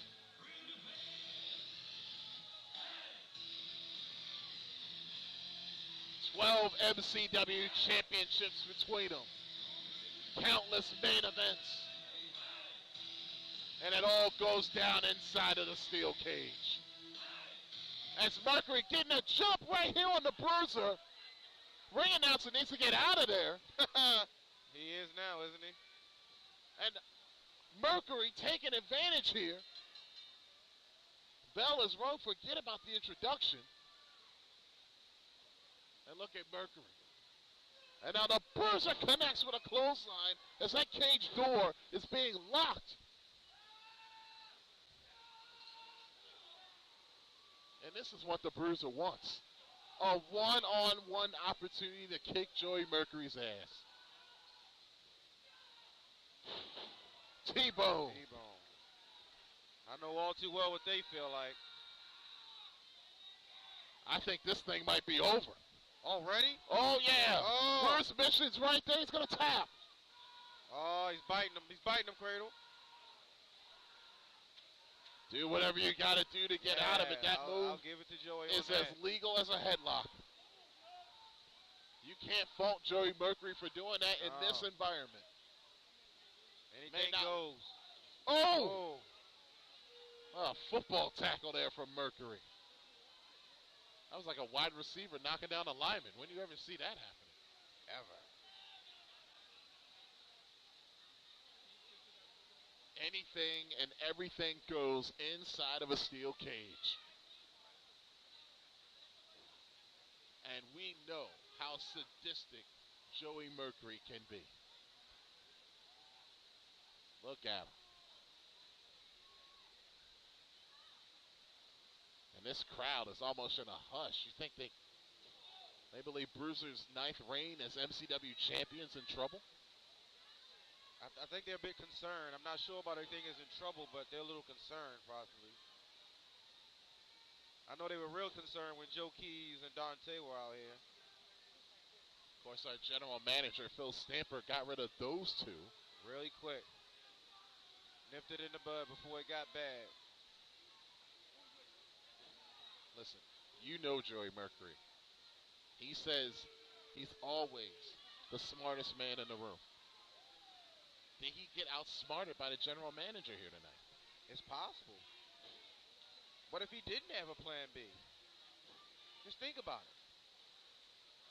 Right. Plan A is all he had. When did he have time to get here? We heard, and listen, that's the total truth.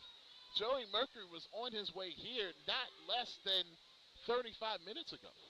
But think about his past actions, though, Cradle. How do we know he wasn't already here? Has been here all day. Well, you're right about this building that. is big. Joey's done that before. He could have been playing mind games on everybody. Building his plan A, maybe even have a plan B, which we're not sure that he even has. And look at Mercury now, celebrating. He hasn't won anything yet, by the way. As Joey Mercury. This is a mistake, Cradle. Right, why? This is a mistake. When you have the Bruiser down and beat the way he is, you need to be on him and stay on him. Oh, good Lord, what a shot. And I tell you what, man, I don't know if that top rope held up at all or not. Bruiser's hurt, man. Bruiser's definitely hurt.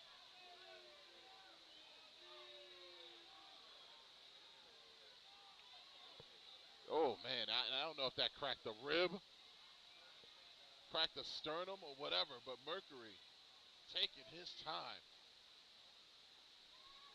Look at him. He's got this well in hand and he knows it. Yes, he does. Buries the knee into the midsection.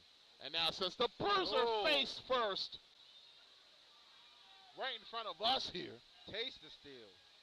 Well, tasting it and eating it. Steel wins all the time. And I tell you what, man, referee, I hate to see this end of the count out, but this is exactly what Mercury wants. If the Bruiser can't answer the 10 count, this thing's over. Yes, it is. Bruiser checking himself now, see if he's okay. And look at Mercury. And again he nails the Bruiser in the midsection. Literally lifts him off the ground, and now he is figuratively lifting him off the ground. How many guys can you say, just dumped him like yesterday's newspaper? That can take the Bruiser off his feet? The list is very, very small. Yes. Many have tried, very few have succeeded. And look at Mercury. This is a man that people want representing MCW.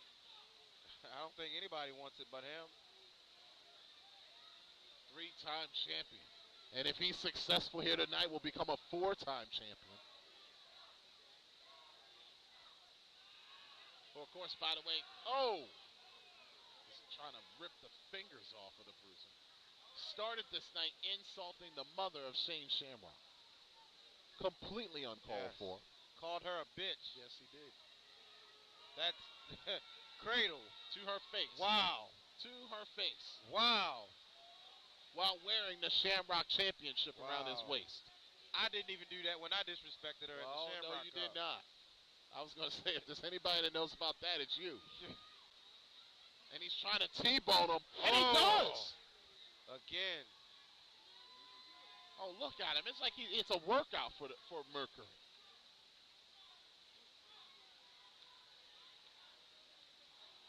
And now, look, where are those fingers? Are they in the eyes?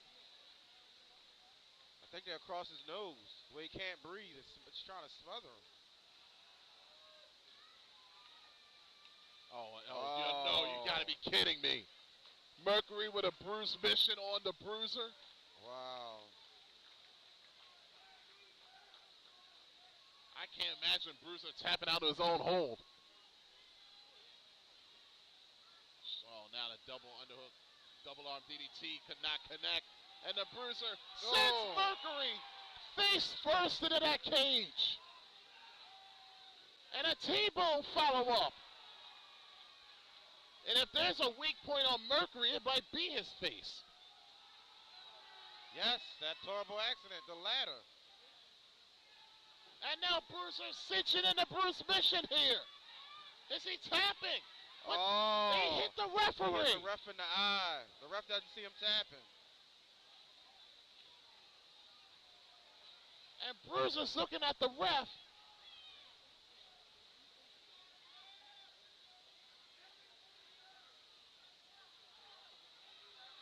Tell you what, man, this match should have been over right here. And Keener's in trouble. Oh, Keener got nailed. Mercury just nailed the referee inside the cage. Thank God we got a second referee down there, but she's got to get in the ring.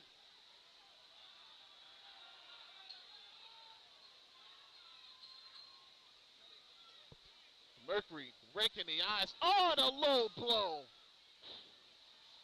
Which again is legal. And now our referee Becky in there trying to check on Mike Keener. And Joey saying forget about him, there's a title to win. Oh, you don't think. Oh no, double arm DDT. Oh, not this way. Kick out Bruiser, yes. You gotta do a lot more damage to the Bruiser than that, man. I'm telling you. Again, like I said it before, Bruiser has one fighting SOB, I'm telling you. And Mercury cannot believe it that the referee did not count the 3. The Bruiser is not going to let you just beat him like that. And look at him arguing with the referee instead of focusing on the Bruiser right here. Again, Cradle, that's a mistake.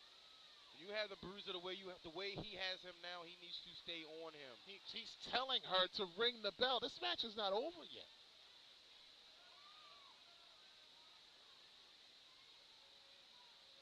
Oh, what is this? Why don't you concentrate on the Bruiser? That's who you're supposed to beat.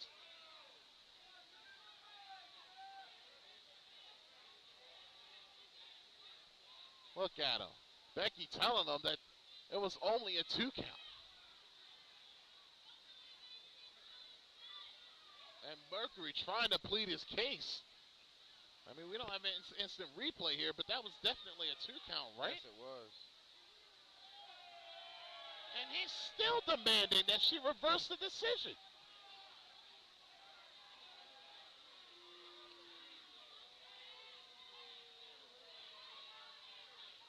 Uh-oh. I'm telling you, Becky's had enough.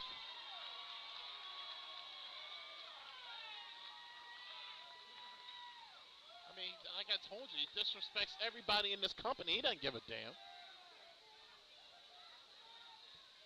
And now finally he can focus on the Bruiser now. Well. Oh, come on!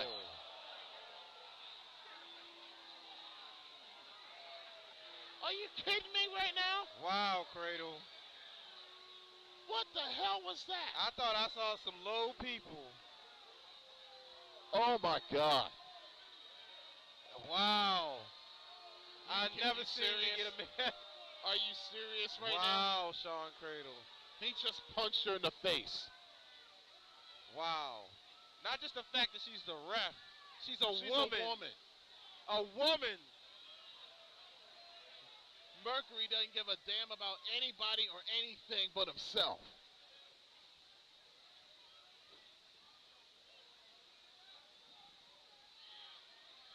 There's 3 people knocked out in the middle of that ring courtesy of Joey Mercury right now. Now tell me how he wins the title now. Right. Regardless of whatever beef you may have, you can't win the title without a referee declaring you the winner. The object is to be MCW champion. Correct? Correct. Correct, but what's going through the mind? Oh! What's good for the goose is good for the gander. Look at the smile on the face of the MCW champion.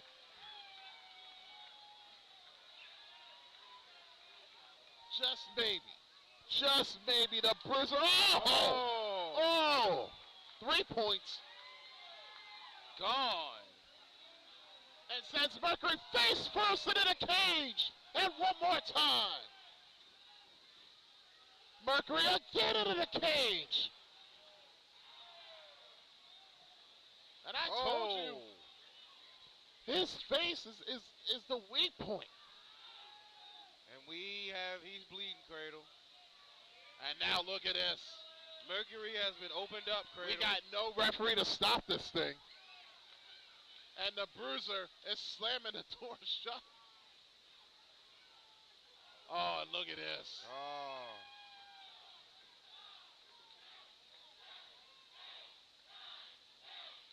Bruiser can hit him all day long.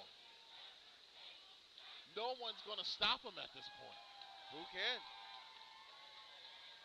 He tired himself out just by punching. And you know what? Mercury deserves every shot. Yes, he does. After what he's done. And now look at this. Weren't they banned from ringside? Yes, they were. How is this? Where's Phil? And now this gang mentality. Joe Keys and Camangero. Mercury's still locked up in the ropes.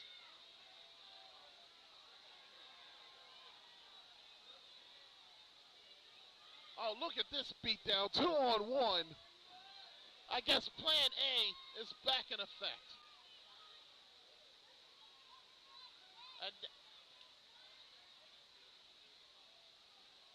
And now look at this.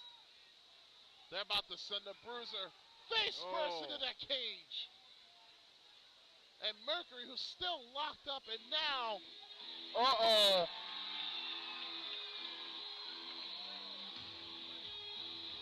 look who's coming back. And look at the chair he's got. He said he would, Cradle. He said he was coming. Oh my God. I'm starting to have Zachary Shane flashbacks. You better get out of the ring. Good thing he doesn't have a garden hose, right? Oh. They got nowhere to run. Look at him trying to escape the cage.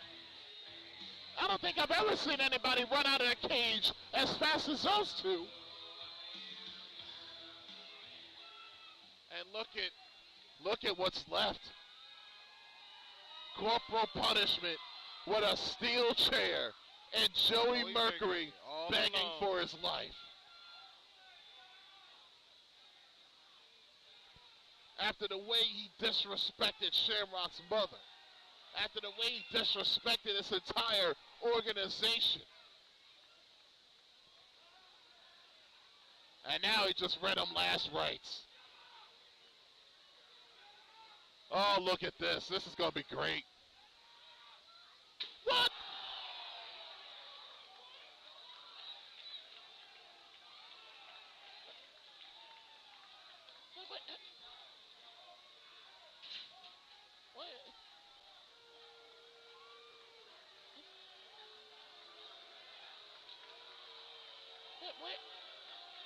When are they supposed to... What the hell? He talked about helping. What the hell, Cradle? His whole thing was about coming back to hurt Mercury, not help him. What the hell was that?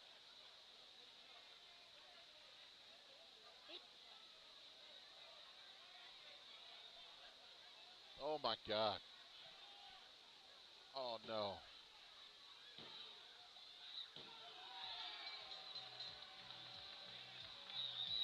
Oh no. Just I'm dumbfounded.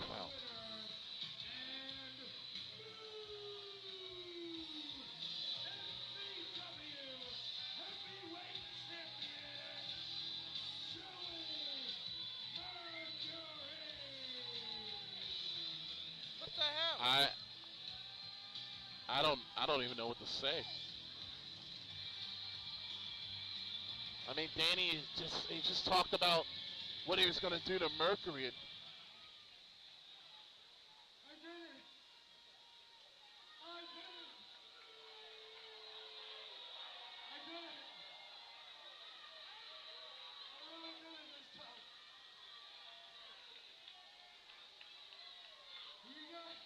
You gotta admit, all the years that I've been the best in MCW, and I really did it this time.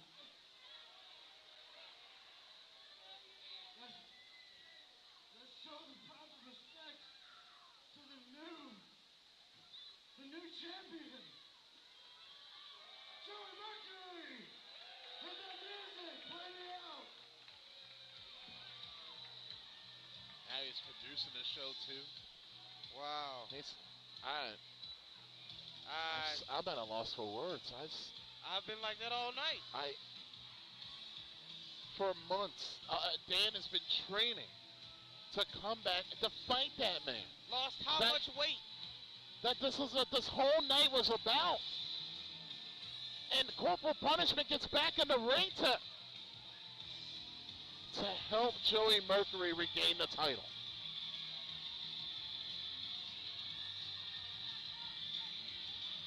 And look at this unholy alliance.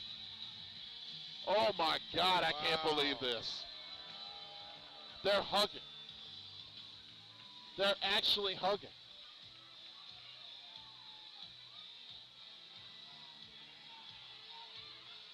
I can't believe Danny. It's like Danny sold his soul to the devil. For what? Seriously, for what? Wow.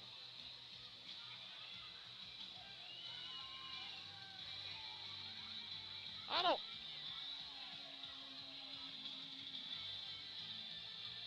As they're trying to help get the referees out of here, the Bruiser out of here.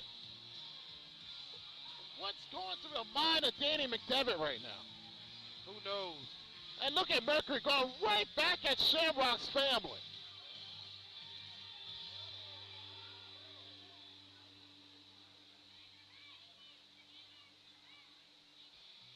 Why are we celebrating? Turn this music off. He just spat right at Mrs. House. I can't believe that.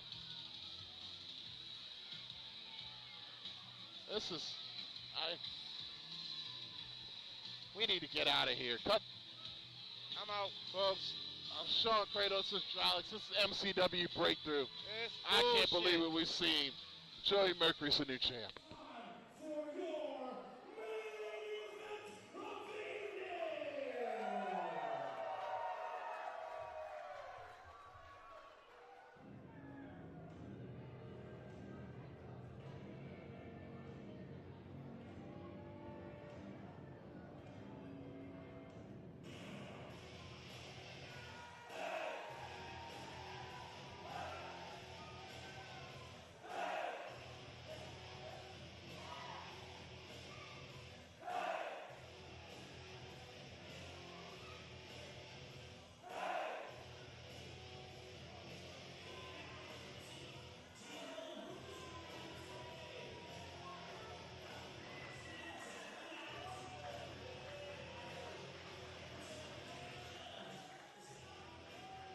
There's your 9-time MCW champion who has previously held the title. Are you ready for this?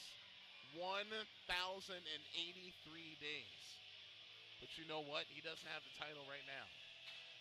And if he wins tonight, he'll set another record, becoming the first ever 10-time champion in MCW history. You randomly know that statistic, Sean, about the Bruiser's heavyweight title victory? It's my job to know this.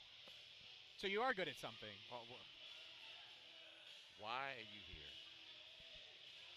As the Bruiser about to go one-on-one with Joey Mercury inside of a steel cage.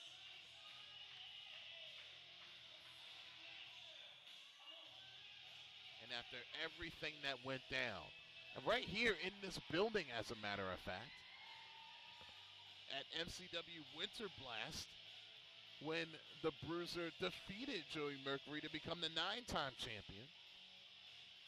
And there was a whole lot that went on in that match.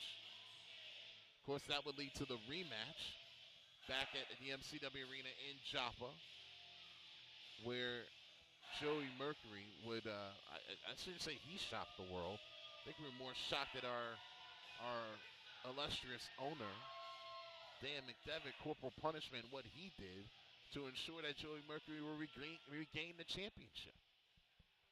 Both the Bruiser and Joey Mercury, Sean, no strangers to a steel cage match. Not at all. Of course, Joey himself, a 4-time champion.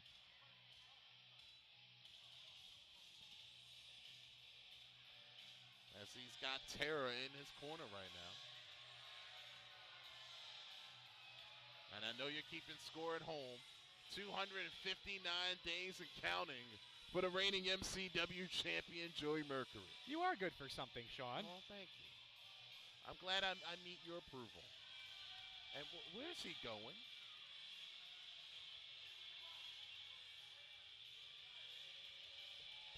Oh, look at him. Yes, our reigning MCW champion and Shamrock Cup champion as well. And he's going back again? Really? Well, he's showing it off proudly, Sean. Let's see what he shows up with this time. Oh, he just wants more adulation from the fans. And he's not getting any.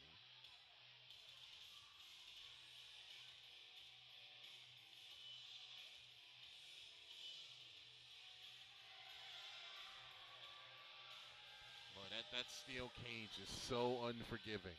And it's a perfect environment for these two men who truly don't like each other.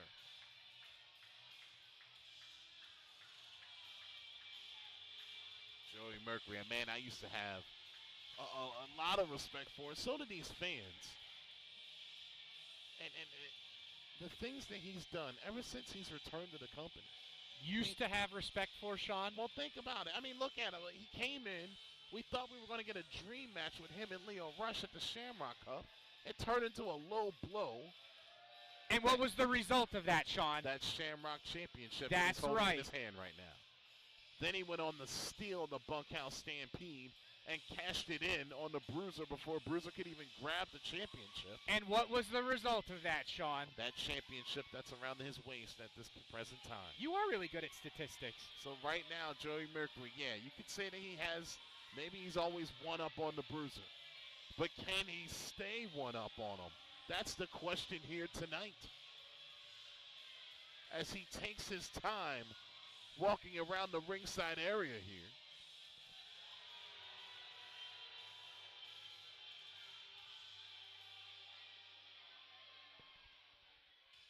Joey Mercury doesn't have respect for anybody, really. I mean, think about it. He's got no respect for the fans, obviously. He's got no respect for officials. He's got no respect for anybody. He doesn't care about anybody but himself.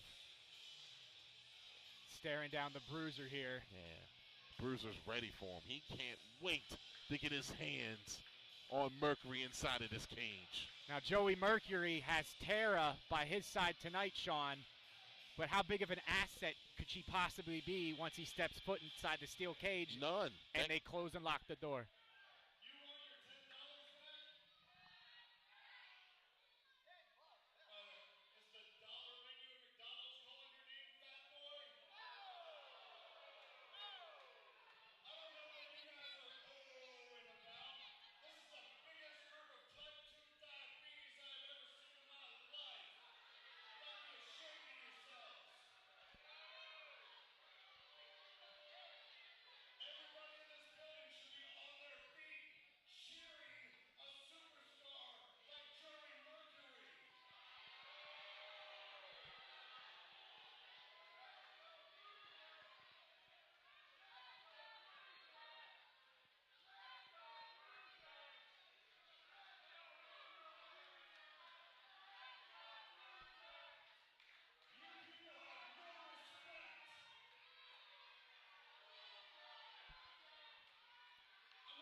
Oh, are you kidding me? What's he demanding to be reintroduced?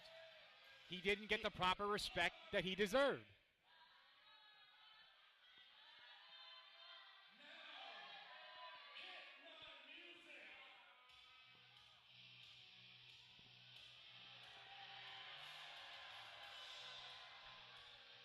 I think he got a louder negative reaction than he did the last time.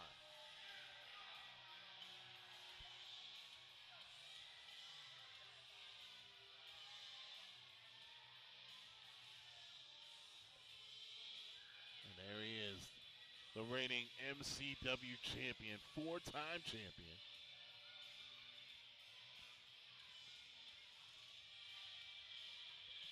Look at the Bruiser, man. He just wants to jump on him as soon as he enters that cage.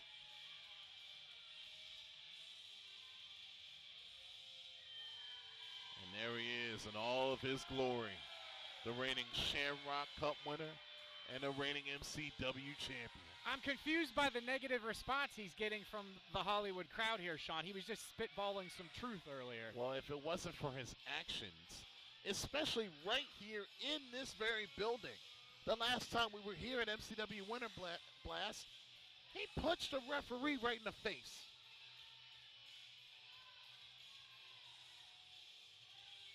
And not just any referee, a female referee at that. So you can better believe that these people didn't forget. The Bruiser's and ready. And they don't forgive either.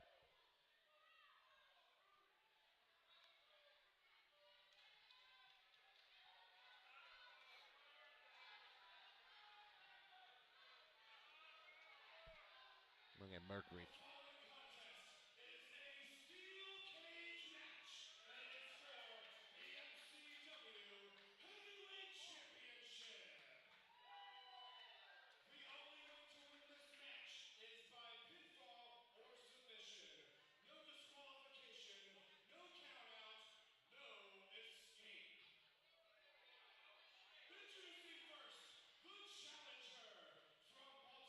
Maryland, weighing in at 250 pounds, and his opponent, being coming to the ring by the First Lady of MCW, Tara. From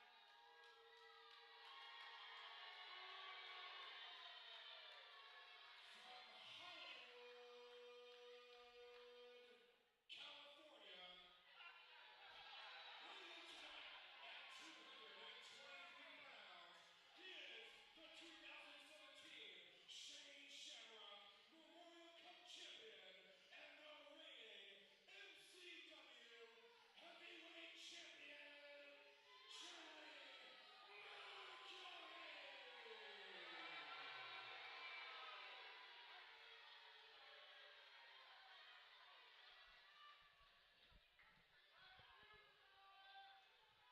As we're here in Hollywood, Maryland, for Joey Mercury's championship defense. That's what it's all for here tonight, Sean. That's right, the MCW Heavyweight Championship.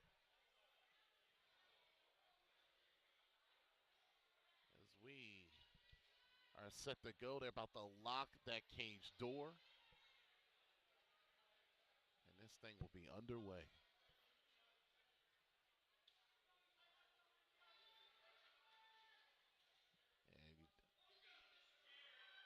And checking Mercury.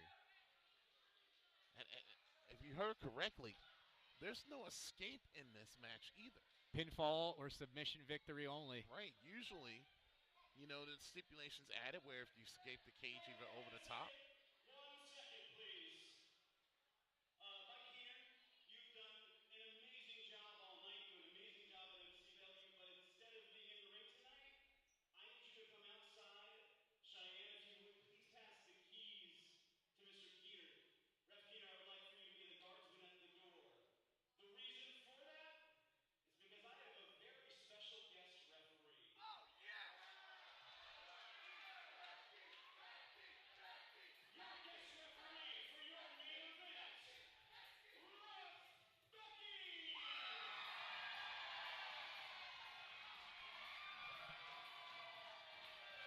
Did you get a look at this here, Sean? You want to talk about a curveball into the game plan of Joey Mercury. He was not expecting this. As Becky's the referee for his match. That's the referee. Mercury punch right here in this building. This is completely and utterly unfair to Joey Mercury, Sean. Oh, unfair. You think it's right for him to abuse referees? This match shouldn't even be going on after that announcement. Oh, it's going to happen. And Mercury can't believe that the woman he punched in the face basically controls his fate inside of that steel cage.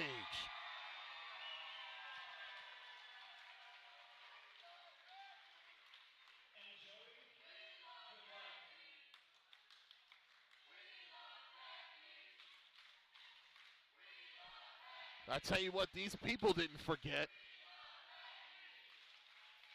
They remember exactly what happened. As Joey Mercury, look at his face right now. And look at Becky right into his face. Almost insulting look the at current this. champion. And look at the champion in her face again. Oh, look. Is he threatening her? And the Bruiser just tagged him. A cheap shot by the Bruiser. The bell wasn't even rung yet. There are no cheap shots in a steel cage match. Anything and everything goes. You know that. As Mercury's world, boy, it seems to be crashing all around him right at the get-go here. Oh, this time he got a foot right in the face of the challenger who knocks him down. A big shoulder tackle by the Bruiser, who comes in for a big splash.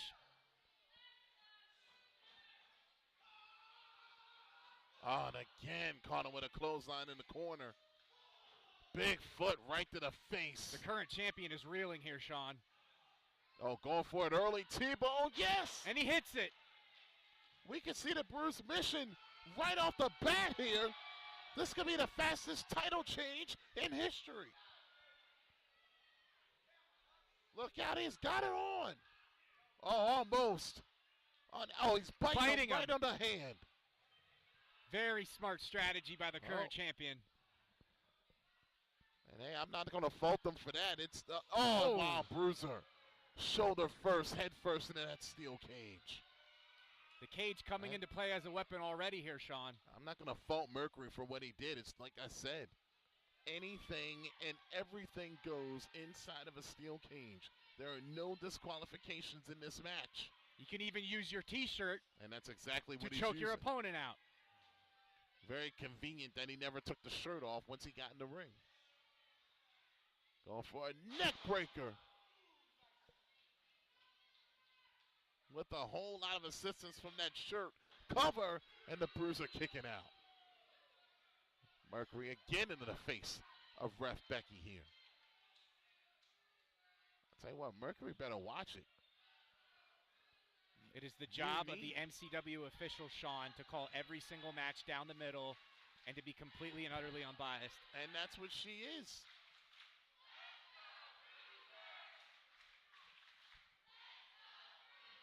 And now look out, Bruiser again into the steel cage.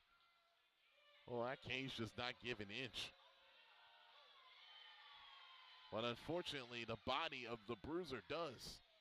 Especially when you're dealing with flesh on steel. Steel wins every single time, Bo. Look out, going for another neck breaker and gets it in. Well, you can see the game plan here. Mercury coming in. Telling the referee, Let's get see down Becky and count. That's a straight count right there, only a 2 count. Mercury can complain if he wants, but that was a legit 2. He should use the cage more. Oh, he's going to listen to you? Oh, yeah. Mercury doesn't listen to anybody but himself. He dances to the beat of his own drum. And look what that got him, Sean. Oh, look at this. Oh, how grueling, how embarrassing. Oh. Oh, man, just shoving the champion. Trying to almost push him through the cage if he could. His face just smashed up against the side of that steel cage. Look, there is a mean streak. There is a vicious streak. And that's the way to do it there, Sean. It's the former 9-time champion. Oh, how many more times can he take getting thrown in that steel cage?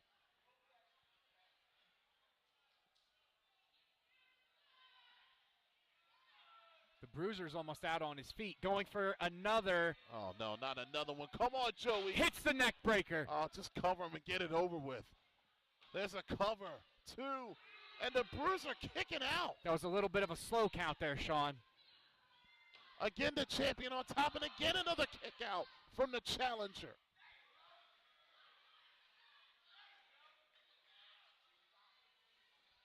And look at Mercury again. And this time kick out with authority.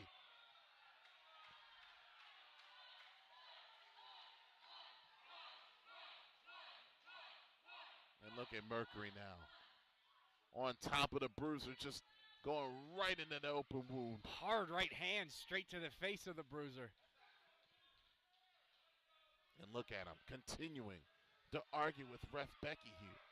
I mean, this thing has been boiling time after time. We've seen issues between these two right here in this building.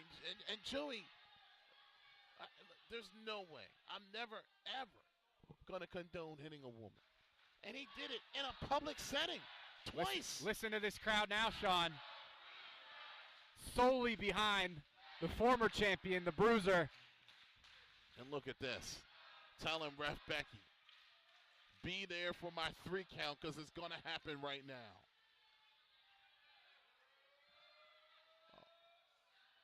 Oh, maybe not. The Bruiser fighting back here. Oh, wait a minute, Bruiser. Sending Mercury face first into the cage. Now the Bruiser using the cage to his advantage. Look out, T-Bone.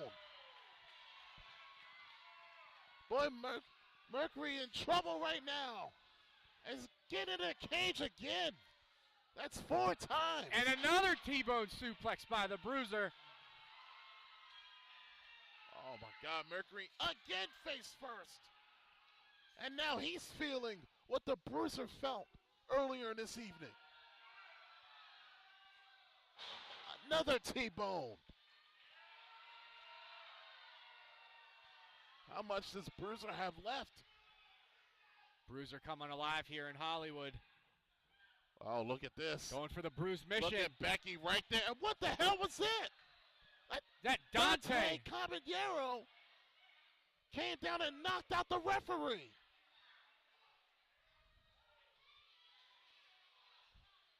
Bruiser's got his attention diverted here. He's got that key, but wait. And Bobby's out here. And look at Bobby. Taking Dante right out of the match. He's carried him all the way to the back. Oh, wait, what's this? What's this? A low blow. A low blow. And now, oh, come on. Joey, what is wrong with you?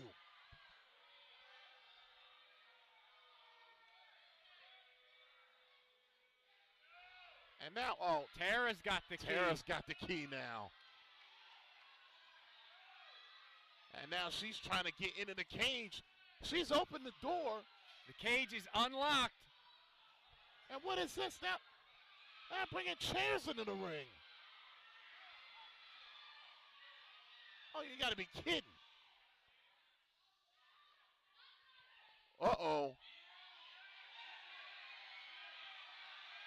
Becky not allowing this to go down. Oh, and Tara slammed the referee right in the face.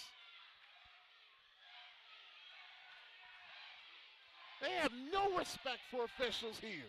Tara's had enough of Becky's unbiased officiating. And I think Becky's had enough of Tara. Oh, no, oh. Come on, Mercury. A vicious right hand to the face of Becky. That. I can't believe he struck her again, and another low blow.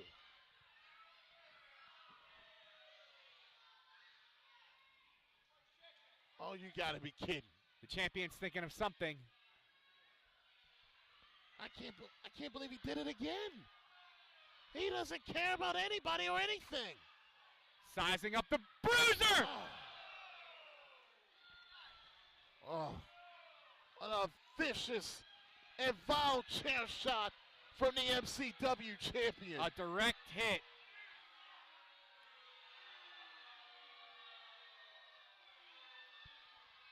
Joey, proud of his handiwork. Yeah, but his handiwork has produced no referees. How's he going to win the match if he doesn't have a referee to count for?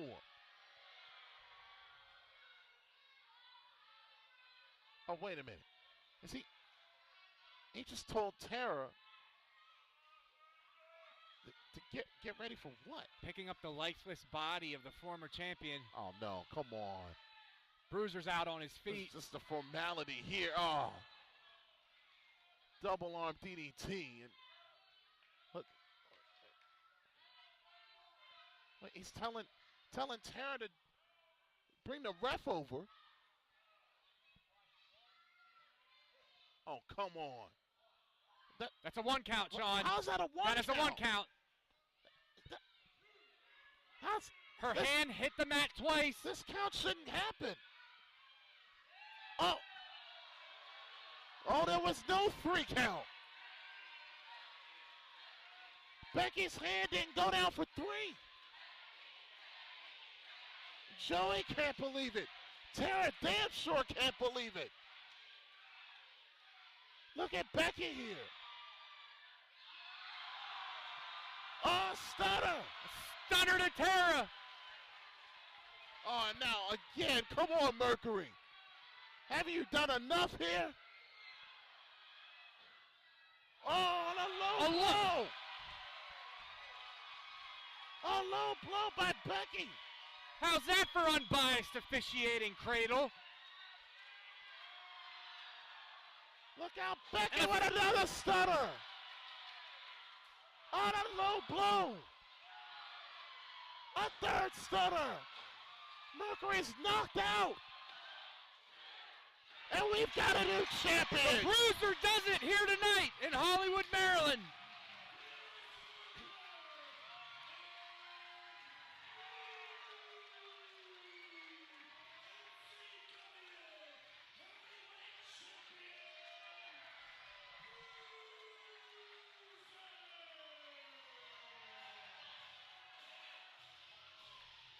The Bruiser has done it.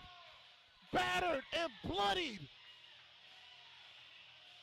But he has become the 10-time MCW champion. This match is going to be heavily reviewed in the back and potentially thrown out because of the unbiased officiating of referee Becky. The referee's decision is final. She physically got involved in the match. After Mercury physically abused her.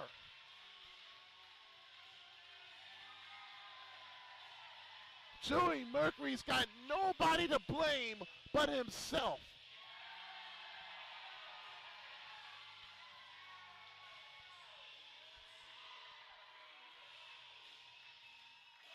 Oh, what was that phrase? Hell had no fury? Like a woman scorned? Joey Mercury got his tonight. After all the abuse he's laid off on Ref Becky over the last few months, revenge is sweet. Whether you like it or hate it, Sean, your 10-time and new MCW heavyweight champion tonight is the Bruiser. Bruiser got the job done. Mercury's plan backfired. He tried everything. He tried to get Dante Caballero involved. He tried to intimidate the referee. A low blow. And still couldn't get it done. All that planning to, in the end, be screwed by the official.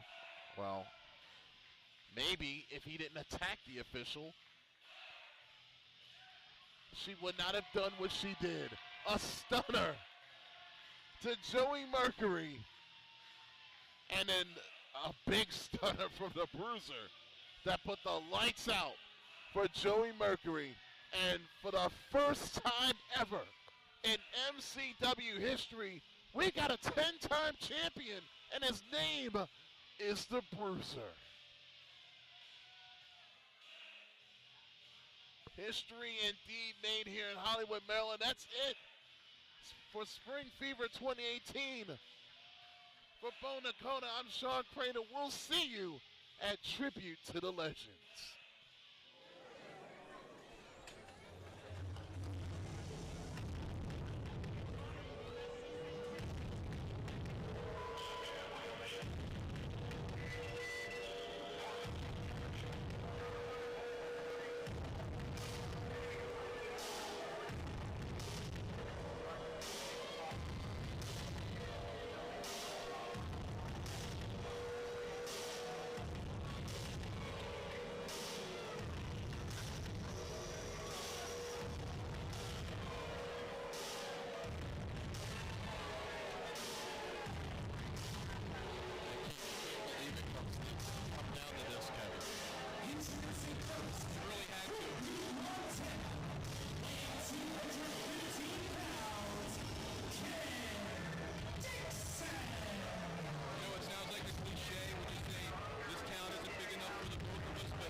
been here since both of these men started. I've called virtually every single one of their matches. I never thought there would come a day in which it would be the end for one of these two men. Yeah, almost unfathomable that one of these guys won't be here.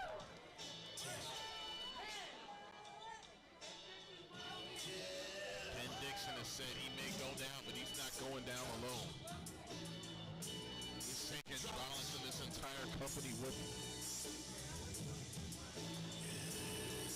Rollins.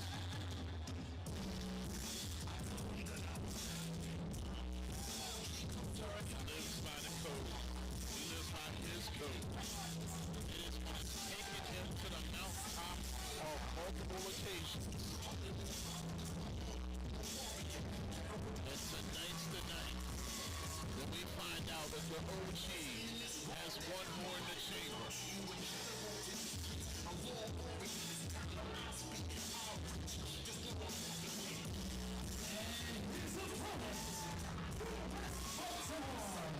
Weighing 210 pounds, he is MCW's OG.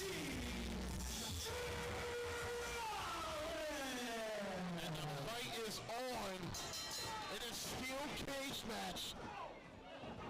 Remember, anything and everything goes. There's no disqualification and no countouts, and the only way this match can end is via pinfall or submission. You can see these two competitors. This isn't obviously not a wrestling match. They are dressed for a fight, and that is exactly what it will be. They have locked that cage door. Oh.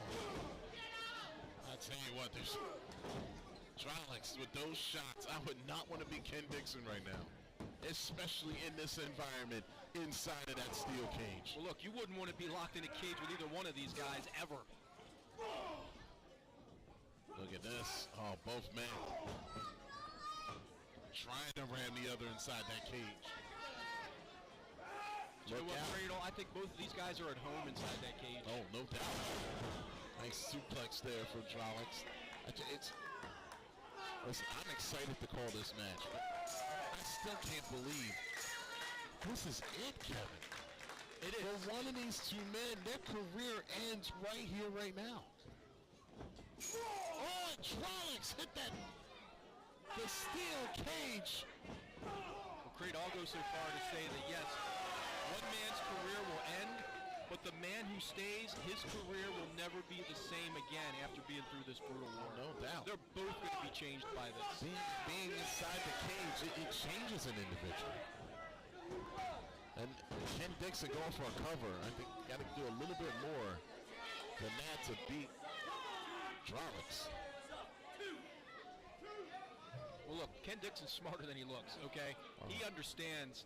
Get this thing over with early. Look out. Also with another suplex right into a pinning predicament.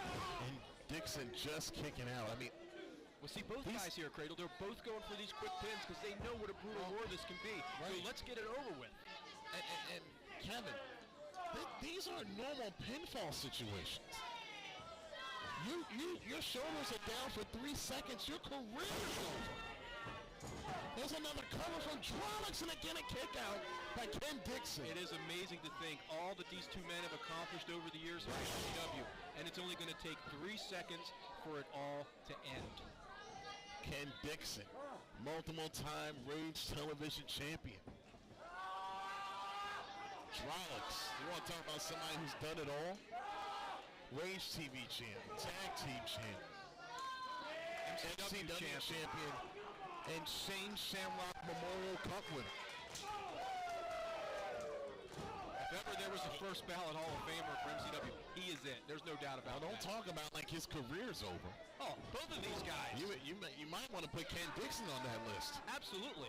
Ken Dixon doesn't have all the accolades yet that Drolix has, but he's on his way. He's held championships. Listen, Drolix may be the OG, but he ain't done. Oh, and he may have one left in the chamber. And if he does, it could spell the end for Ken Dixon. And it might be over right here.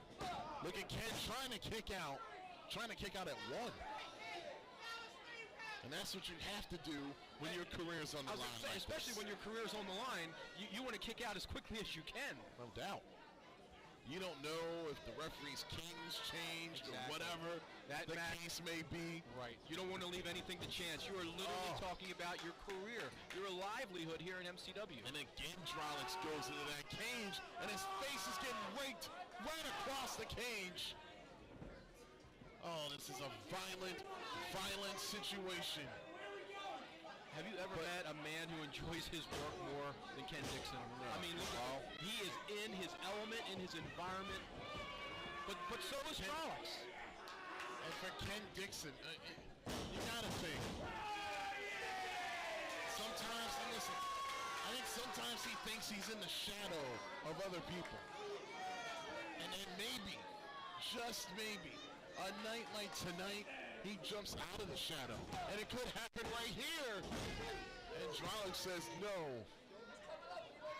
He's not done as his career continues.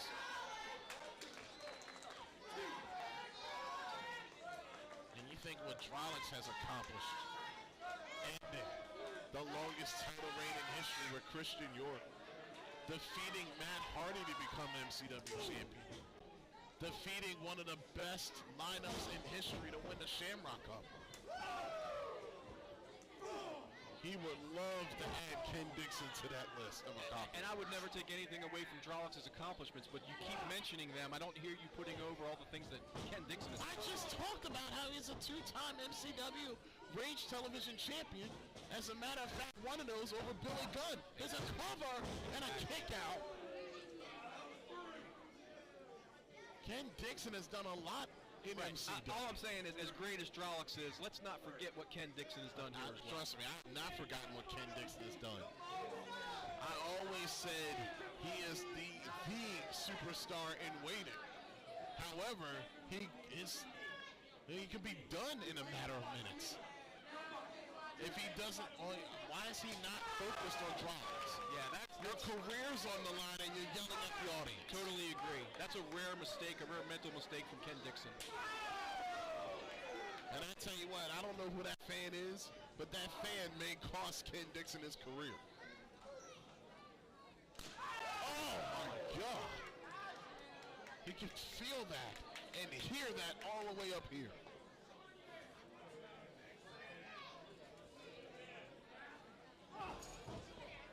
Ken just trying to create some distance. I tell you what, Ken Dixon's in the wrong part of town right now, Kevin. Well, Drolix may be as well. Oh, and a headbutt that put Drolix back down on the canvas.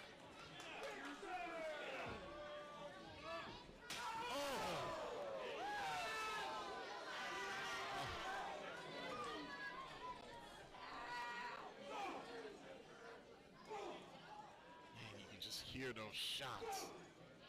And you know Drolix is putting a little extra into him tonight. This is just sheer brutality. And oh my God. You don't think? He's going for a superplex here. No way. Oh.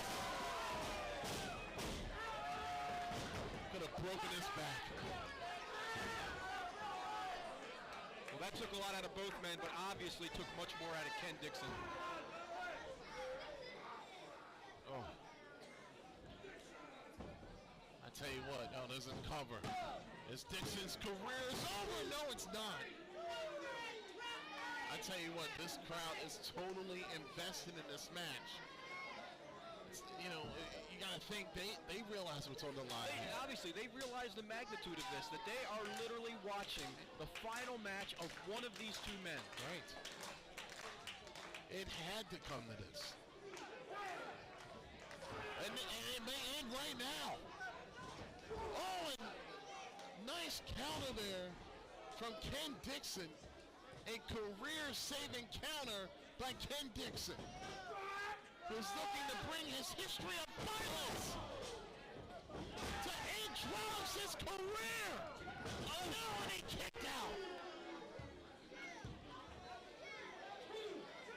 Drolix was a half a second away from being done in MCW. A half a second.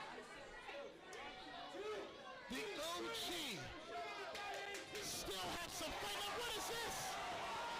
He just threw the referee into the cage. You tell me what to do.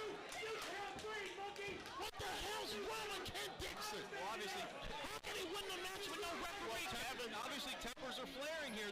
Everything's on the line, Cradle. You can understand it. Well, thank God we got 2 referees out here. As this match is obviously continuing, there's a cover. Come on, ref, get over there. Oh, come on. Drolix had Dixon down for a 3 count. You saw that, Kevin. Look, I don't know if Ken Dixon could have kicked out. We don't know. We don't know. And Dixon realized that the door is open. And Dixon getting the hell out of the cage. Can you win by escaping the cage? No, it's pinfall or submission only.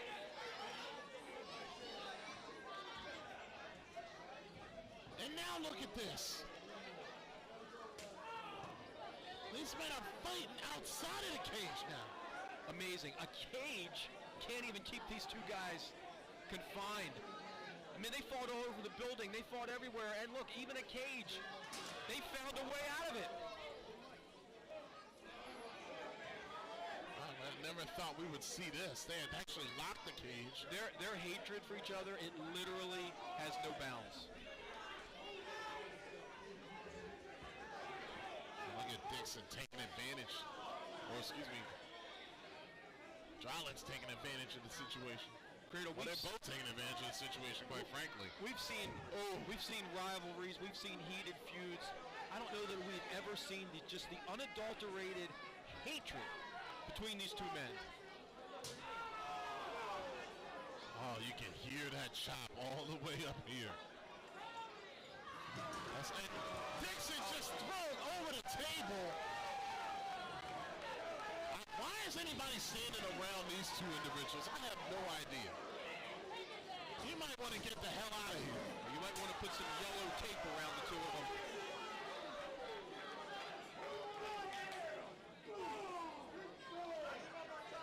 Let's call it straight, Cradle. Yep. These people may cheer for Drolix. Drolix is not a good guy. Drolix is not a nice man.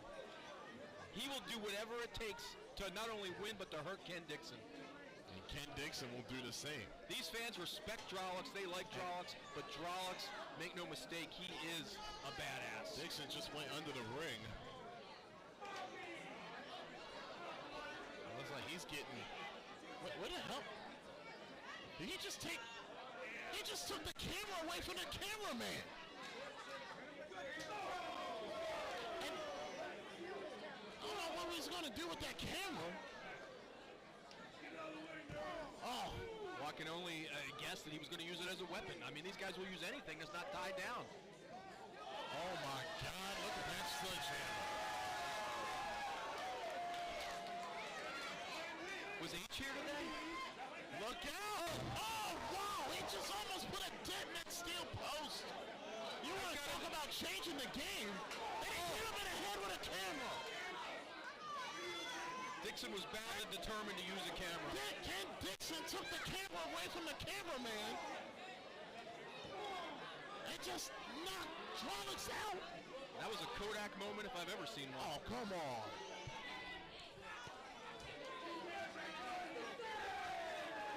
I mean, Ken Dixon isn't dangerous enough, but when Ken Dixon has a weapon...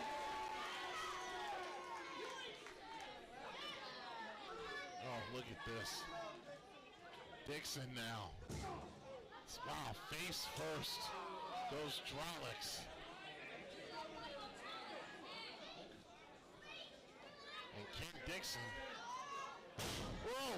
Did you hear the noise that sledgehammer made? Shut up, monkey!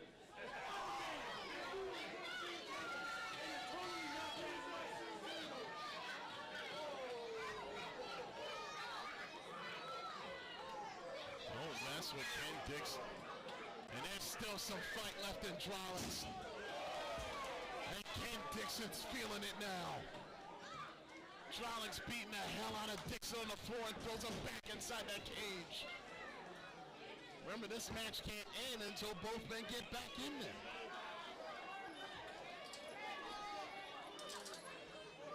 And what in the world is is Strolix looking? I don't know what he has in mind, but I know it's not good for Ken Dixon. No, not at all. Well, I don't even know why they try to put that table up.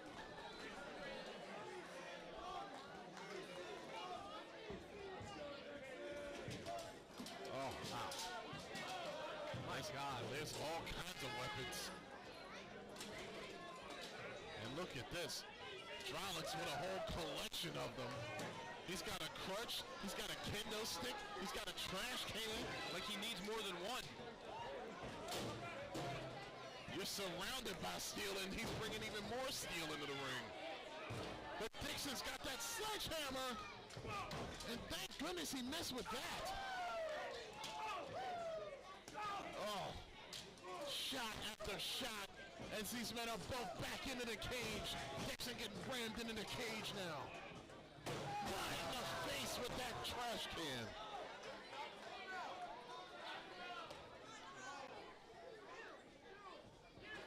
Kevin, it's a war zone out here. It is, I tell you what. And Dixon's down, his career's on the line, and he kicked out. The guy who loses this match may not just lose his career, his life literally may never be the same. Oh! I'm not just talking about his livelihood, I'm talking about his quality of life. They might not be able to walk when they get out of here. That's what I'm saying. Look at Strolix. All this time, he's been wanting to beat some respect out of Ken Dixon. And if it takes a kendo stick to do it, that's exactly what he's going to do. Oh, and he missed with that shot. Dixon got a kick in. And now look out. Oh, again into the cage.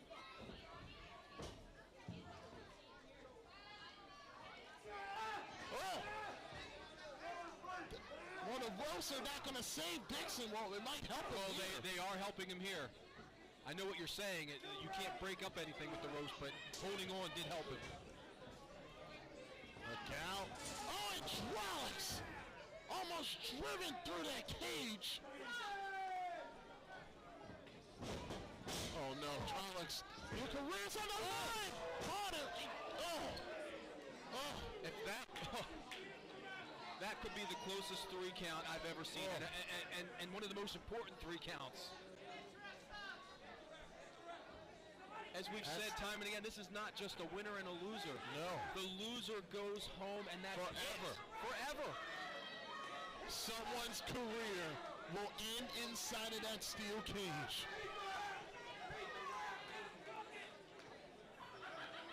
And look at Ken Dixon. He's like mesmerized by that kendo. He just dropped the kendo. Well, he's got, what does he have in his hand, Cradle? Oh. What is that? Oh! Strolix. They both had the same idea. Well, that's the thing. These men, even though they hate each other so much, they are both so much alike. Oh, what a war. And you expected nothing else between these two men inside the steel cage with both of their careers on the line. One will stay and one must leave.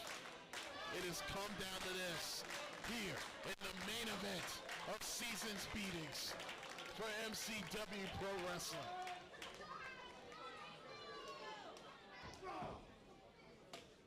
Both men back up to their feet here. Reversal on the Irish whip. And a Simmons spine buster. That just might do it. Charlie's shoulders are down and he kicks out. The career of Strolix continues. And Ken Dixon can't believe it. And Dixon can't keep arguing with referees, though. He has to just stay on the attack. What is Dixon doing? I don't know. What is he have in his hand? Oh, I don't like this at all. But anything and everything is legal. I can't make out what that is. I think it's a roll of, could be a roll of quarters. Well, we've seen Dixon use those before. Yes, we have.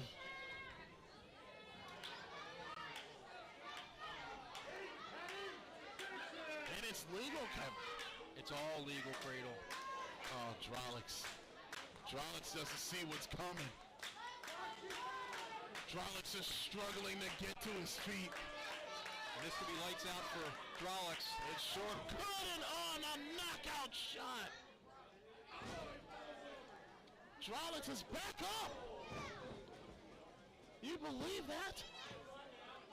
I'll tell you, Ken Dixon asks no quarter, but he gives quarter. And it may be lucky because the way he bounced off those ropes. Oh, and Dixon's face hit the post. And again, suplex. Drolix is on his 19th win right I was here. just going to say, where is this energy coming from? It's got to be pure adrenaline. Oh! It's adrenaline and knowing how high the stakes are. You want to talk about broken deck? You got to think Drolix could be going for the kill shot soon. There's a cover and oh! And we were just one count away from Ken Dixon's career ending right there.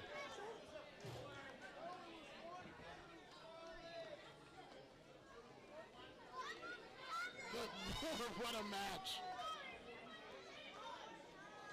Everyone's on the edge of their seats. They do not know whose career will end here. And Drolix is saying this is it.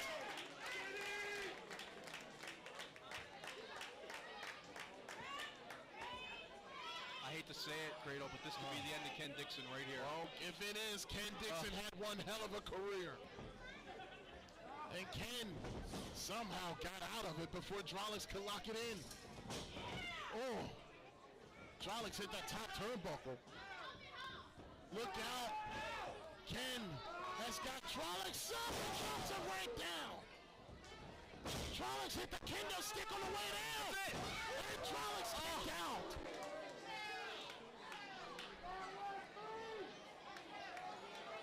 Oh.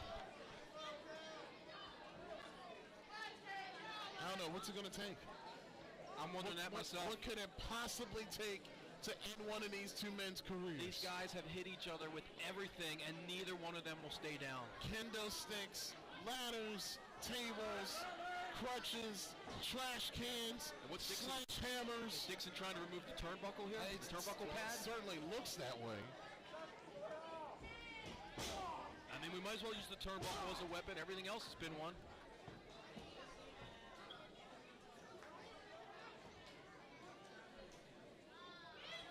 Now Dixon. Dixon's just trying to figure out what he wants to use next. He's got brass knuckles. Oh, brass knuckles. Well, that's old school. That's Drolix. Drolix is the one who had the brass knuckles. The OG's about to get a taste of his own medicine right here. Drolix there it is. See it, and he just got knocked right outside the face. Drolix is down. That's it. Oh no, Dixon got the cover. And Drolix kicked out. Is that three? That was three. It was not three. It was not three. Only a 2 count. And look at the face of Ken Dixon. Well, I can understand Ken Dixon's frustration with this referee. Arguing with the ref. No, you can't do that, Ken. Did you hear what he just said to him? Why won't you die?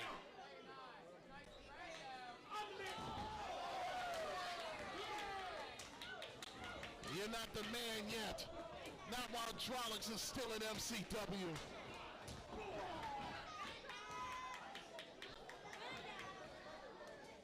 And look at Drolix.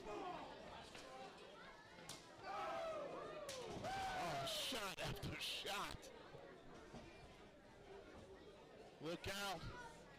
Oh, and Dixon. He's got Drolix up. Oh, drops him down. How many more of these can Drolix take? Oh, Drolix has been beaten.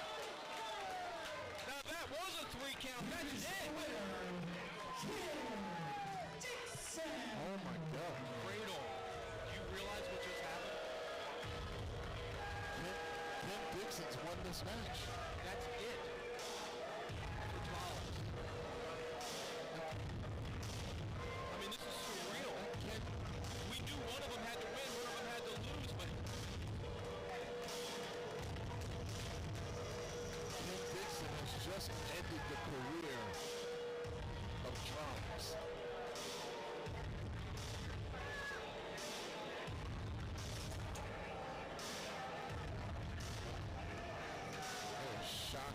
crowd. They could not believe what they've just seen. And somehow, some way, Ken Dixon walks out of the cage.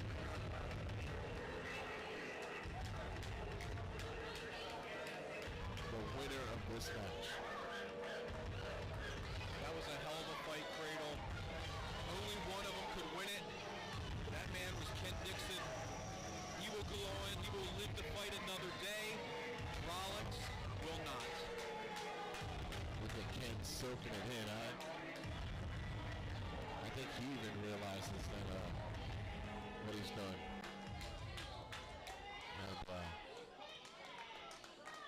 And the career of Ken Dixon will continue, but the career of Drolix has come to an end. You know, Cradle, I criticize these fans a lot, but they're doing the right thing right now. Drolix deserves this standing ovation. He does.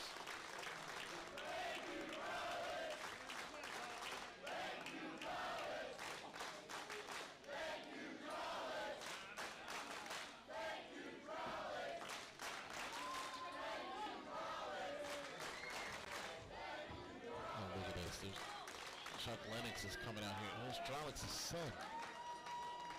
Wow, how emotional must this be? Drolix's little son out there. Now, all the guys from the locker room. Everyone has so much respect for Drolix, as they should.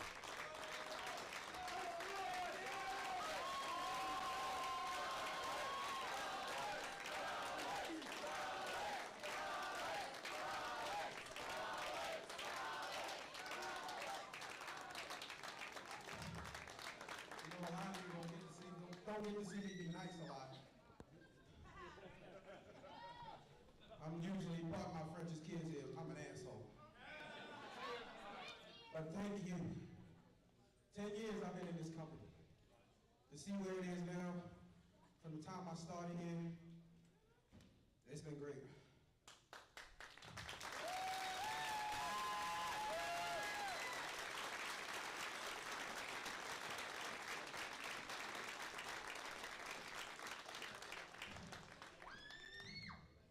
It's a guy in this crowd that I need to thank in front of all of y'all. I went straight to school that I knew nothing about, that didn't teach me anything. But there's one guy that told me about it. We call him Beach Ball Vinny. Thank you, Vinny. You put me on with that school and we can achieve my dream. Thank you.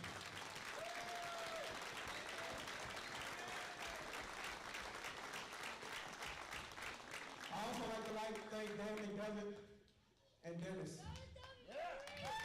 Without them, you'll be on ECW. I also like to thank a guy that I never thought I'd be close friends with. That's the Bruiser.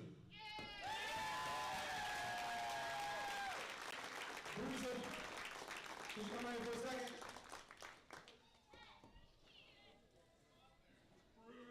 Come on, Turner. Get out here.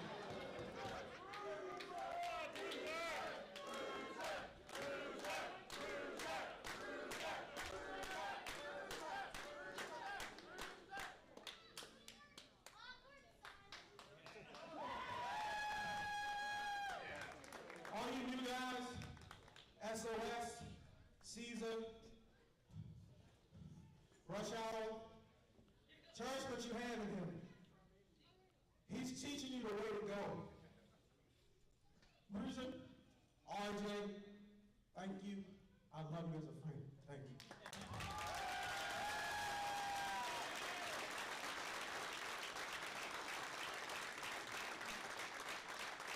Now is my time to go for him. Y'all thought I was bad? Wait till he get old enough to get in here. Again, pardon my French. Y'all ain't seen shit yet. Thank you.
The MCW Championship is up for grabs inside of a solid steel cage. Sean Cradle along with Drolix in the broadcast position. And that man, the MCW champion, Dante Caballero, about to put the MCW gold on the line.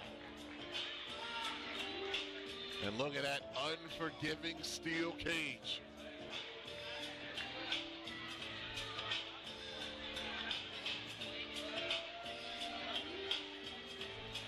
Unforgiving steel. Drolix, you've been inside of that cage. What's it like? It is hell. It hurts. Every bit of it. But you have to think this is exactly what Greg Excellent wants. This is exactly what Greg Excellent needs. A one-on-one opportunity with the cartel not being able to get inside the ring.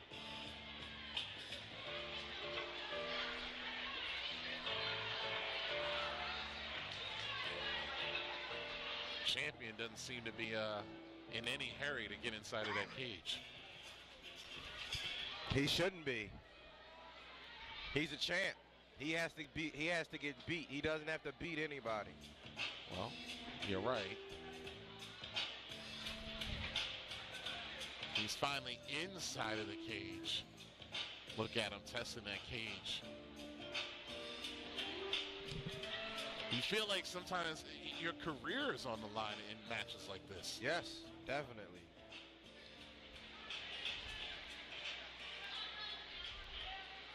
My career ended in this. Yes, it did. And will Dante Caballero's title reign end in that steel cage? If you're Greg Excellent, you certainly hope so.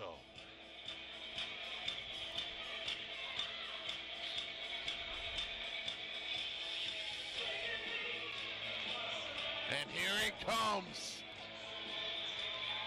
Are we looking at the next MCW champion?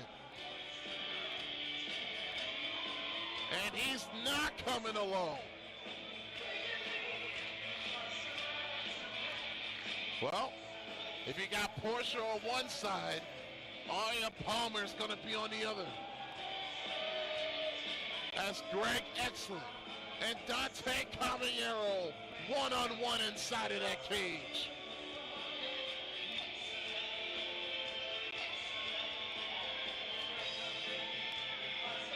We got two referees, one on the outside and one on the inside.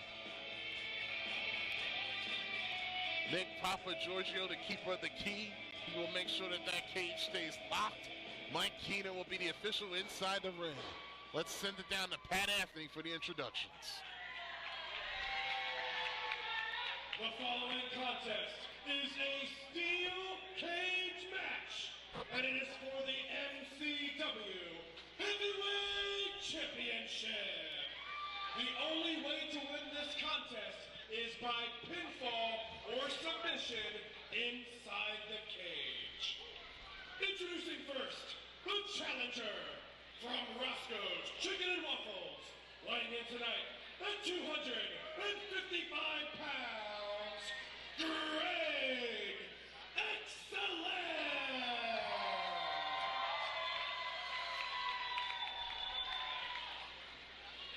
And his opponent, representing the cartel and accompanied by Portia, he is from the Isle of Paradise, Puerto Rico, weighing in tonight at 97.5 kilograms. He is the MCW Heavyweight Champion, Dante Caballero! It's a lot of kilos, isn't it, Drums? It's a lot. All those kilos will make you wealthy on the street. Wow. There it is, the MCW Championship. Is that the last time Caballero will wear that title into the ring? Will Greg Excellent become the new champion?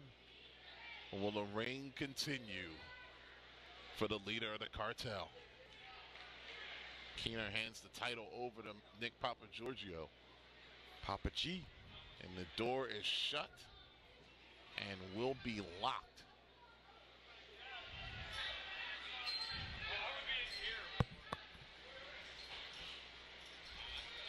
And remember, so there's no escape here.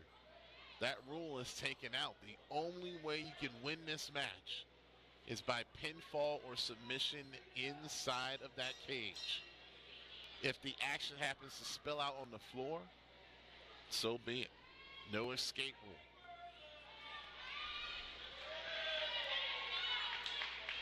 And look at this. I don't see the champion in this predicament before.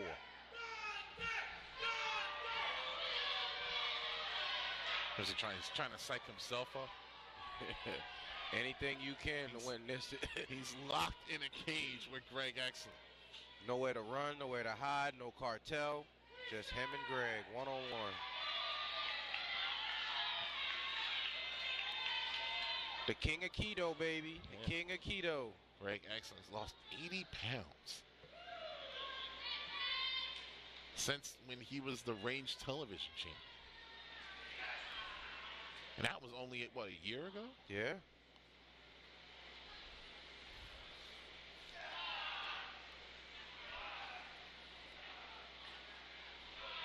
There's no disqualification in this match either, so really can't complain if any breaking of the rules by Caballero.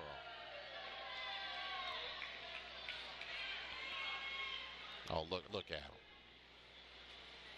No shortage of confidence, though.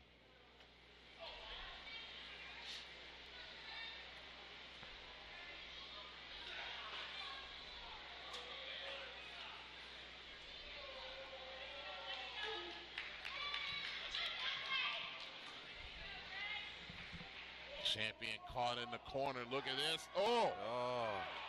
Face full of stuff. Face And full of stuff. Greg never had the cage to use this help before. Face full of stuff. Face full of stuff. You think it's worse, being rubbed against Greg Excellent or that steel cage? Greg Excellent. That hairy belly all on your sweaty. And you got Portia in the corner of Dante Caballero. Arya Palmer in the corner of Greg Excellent. MCW Championship on the line here.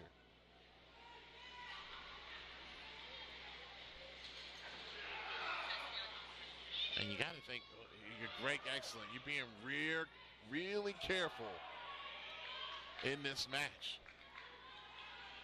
Because you got to think, even within the confines of the steel cage, Dante's got something up his sleeve. Of course. The champ always does.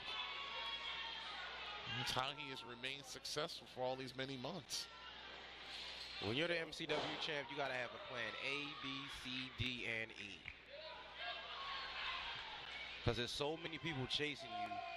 You could be in any situation. You need a plan. You need a plan to back up the backup plan to back up the backup plan.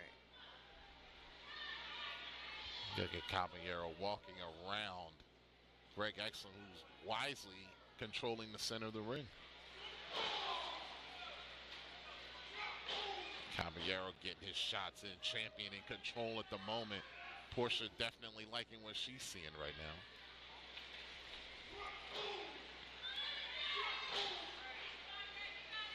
How many times have we seen in recent weeks and months that Greg Excellent's come so close to becoming the MCW champion? Several times. Autumn Armageddon tour in Hollywood. We thought he should have been champion there. Almost only counts in horseshoes and hand grenades, Cradle. New Year's Mayhem had the match taken away from him.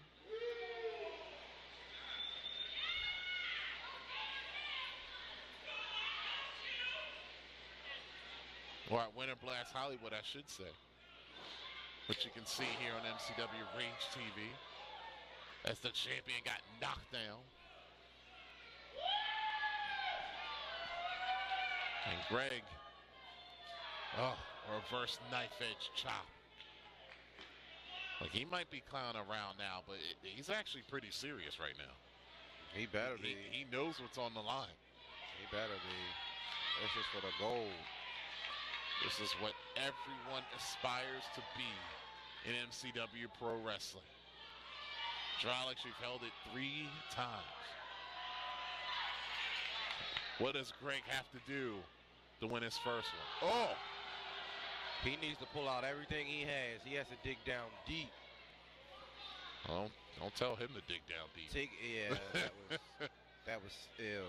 Yeah. That's Caballero trying to figure a way out of that cage and can't. There's no, usually Caballero would run to the safety of the floor. He can't do that tonight. He cannot. Well, Portia's trying to help him get there, though. She's trying to open the door. You can't open the door. The door's locked.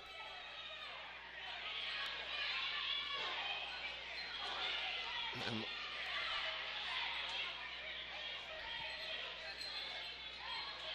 you better come up with plan B.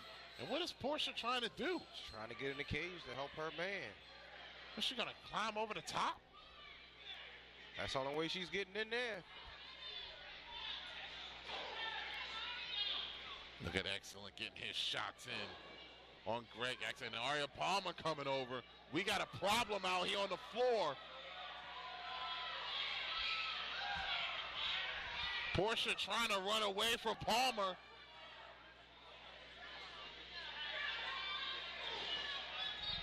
We got action. Oh, wait a minute. What is this? The cartel are kidnapping Arya Palmer. Meanwhile, back inside the ring. Oh, Excellent saw it go down, but there's nothing he can do about it. Champion looking to take advantage, and he rams him face first in the cage. We talked about plan B. I think we're seeing it executed right here, Drolix. Told you, Cradle. Arya Palmer basically kidnapped, taken out of this match, which leaves a dangerous Portia at ringside by herself. We are firmly in plan B, Cradle. Firmly in plan B. And look who's in control. Exactly. The reigning champion. His whole world will be shattered if he loses the title here in Delaware tonight.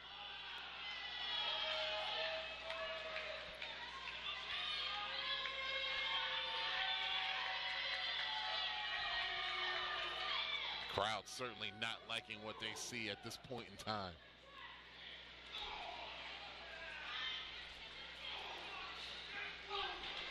One shot. Oh, Champ almost broke his right hand with that.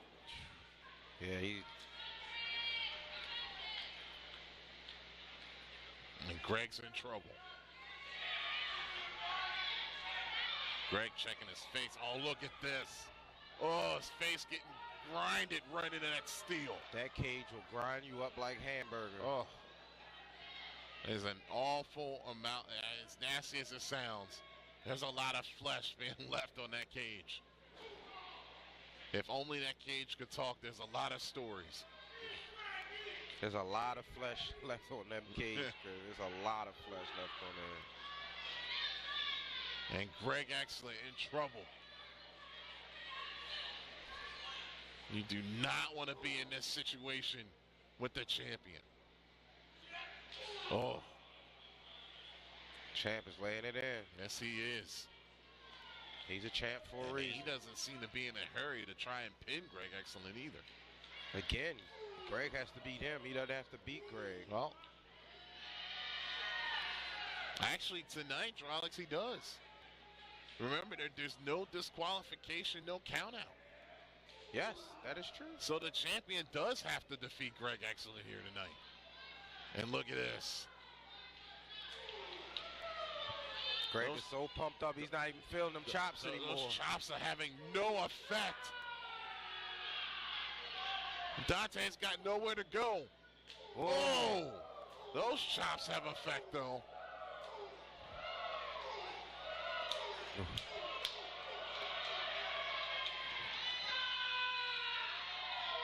Greg is fired up.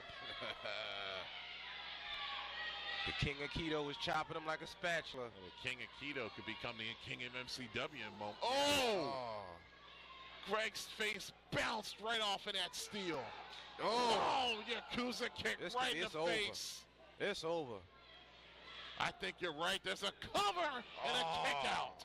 Greg got out. Barely. Just barely kicking out the Greg Excellent. You hear Portia screaming. She's still trying to get in that cage. She needs to give that up. She's looking for a way in. Look at Caballero on the top rope. What's he going for here? Oh, second time tonight we've seen that. Macho would be proud. Yes, he would. Look at the champion.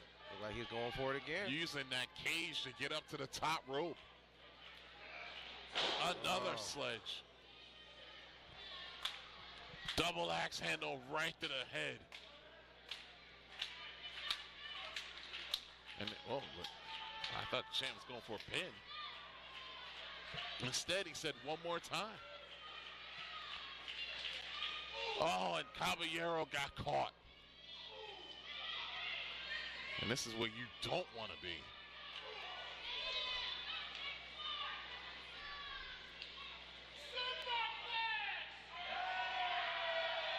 He's going to try and superplex the champion.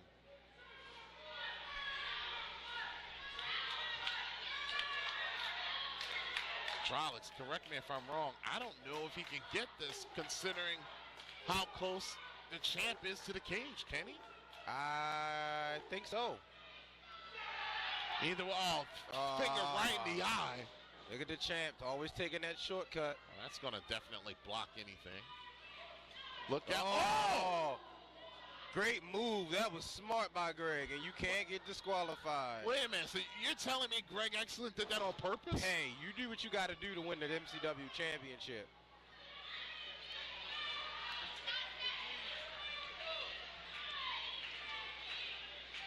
And the champion.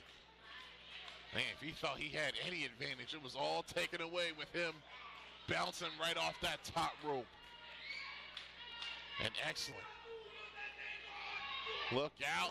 Inverted atomic drop now. Look out. Another one. Oh, you don't think. Greg Excellent. Since the champion face first into the cage. And one more time. Oh, he's hitting both sides of that cage now. And look at the champion. He wants none of this. Champion trying to get out of dodge. Look out off the top rope. Cover him, Greg. Champ's in trouble. We could be about to see a new champ, Cradle.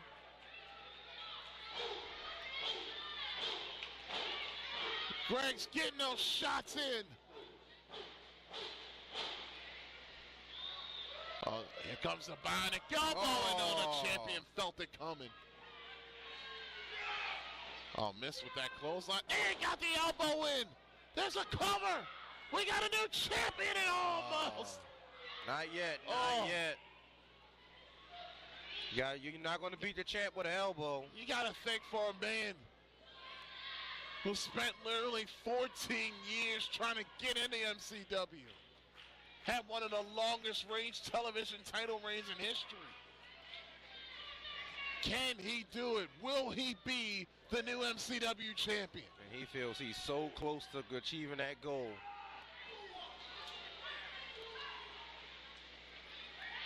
Excellent second turnbuckle on the inside. Look out, tornado DDT! Champion's head bounced off the canvas. There's another cover. Champ kicks out again. Caballero somehow got his shoulder up.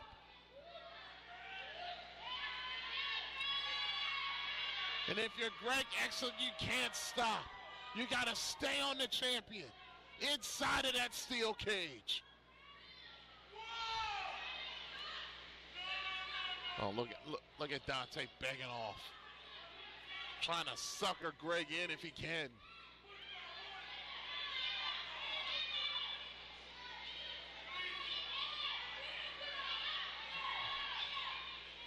Look at him begging off. Oh, what? Come Is on, he, Greg. is Greg, he kissing his foot? You cannot show him sympathy, Greg. If you want to be the MCW champ, you need to beat him now. I think that's exactly what he's doing. I don't understand it. Oh, Greg. He went for a low blow. And got caught. Yes, he did. And that might have been plan C right there. That just blew up in the champion's face. Oh. Well, one good grab deserves another, right? And that's as legal as a headlock inside of that cage. Oh, spine buster. Come on, Greg. He could be one move away from a new MCW champion. And what a ripple effect this would have back in Maryland. And what is she doing? Oh, she just threw. She just threw water. Was that water or was that one of Dante's drinks? Yeah. Right in the face. And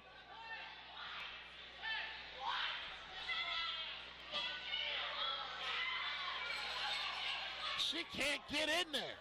Oh, but Dante, he just spit something out. Right in the face. Light of paradise. What was in his mouth? I can't believe he's stolen another victory. It was that vodka. That's what it was. How the hell did he get it in there? She slipped it in through the side. Here is your winner. I told you, Cradle. MCW Heavyweight Champion, Dante Caballero. If plan Dante retains the title. If plan A through C don't get you, D or E is going to take you down. Well, there's your winner.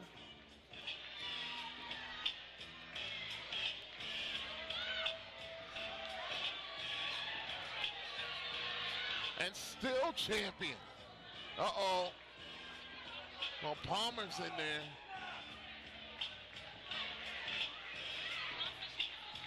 And look at this. Comes in to help Greg. Oh, and Portia, who's still in there looking for revenge from earlier. This thing is not over. Look out.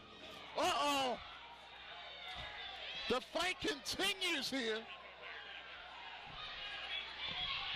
Look at Dante. Look out. Oh. DDT on the champion.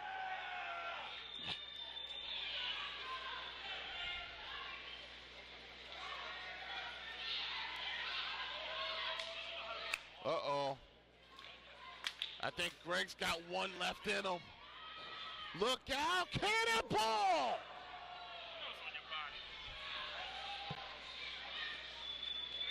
Well, Greg got a little bit of revenge, but didn't win the championship.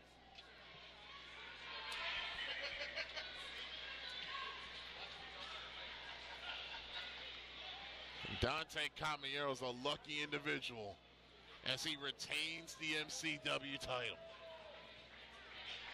Somehow, some way, he always walks off.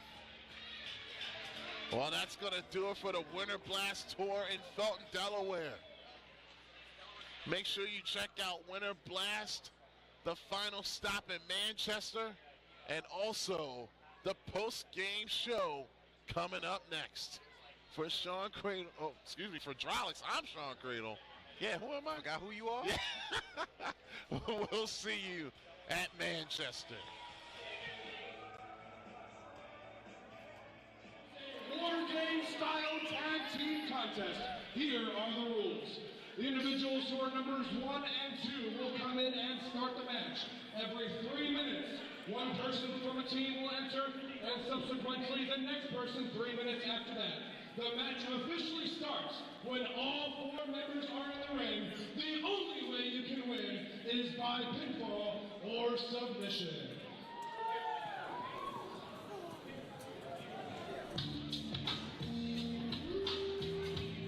Well, it's no secret, Drolix, who drew number 1. because General Manager Phil Stanford deemed that the MCW champion, Dante Caballero, is the #1 entrant inside of this cage. And there he is with the entire cartel.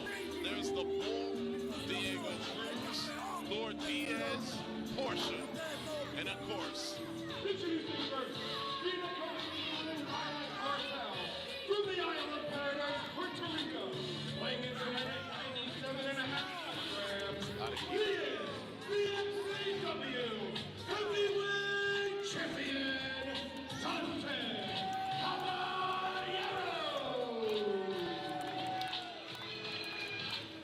Dante Caballero, the reigning MCW champion. The king of mountain right now. Has the entire entourage out here. That premier athlete, the Bull. How many people do you need out here for one match? He's locked inside of that cage. But when you're the champ, you do what you want. Apparently, when you walk around with the crown called the MCW Championship, you can do whatever you want to. Of course, it was Dante Caballero who ended the reign of the Bruiser. The record-setting 10th reign. And he has been dominant ever since. He will escape January with the gold intact. He may not escape January, though, with his body intact. Not inside of this steel cage. This is the second steel cage match of this Winter Blast, 2019. And they both involve that man right there. And he has got to be feeling it. Oh, when you're the champion, you got to be ready for any scenario.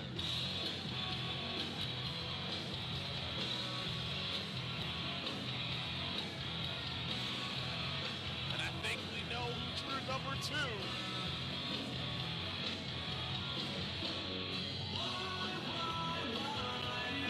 Brandon Scott, the #2 entrant into the steel cage. Winning it tonight at 191 pounds, Mr. Escalation, Brandon Scott.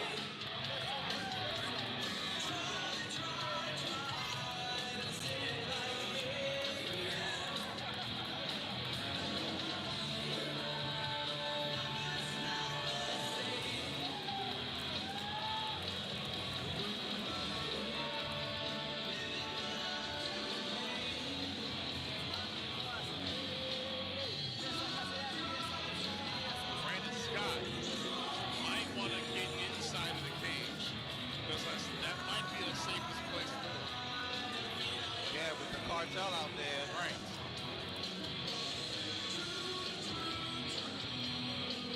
Like a pack of wild dogs out there. They're stalking. I tell you what, if you're Brandon Scott, you're loving this moment.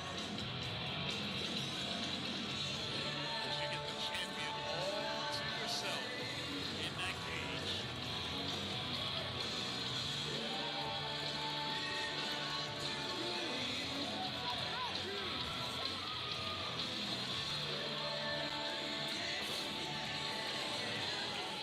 ¿Qué pasó, hermano?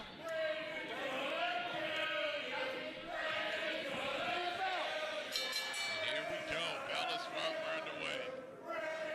War game style, which means these guys are going to be in the ring until #3 comes down. Whoever wins that coin flip, one team's going to have an advantage for 3 minutes.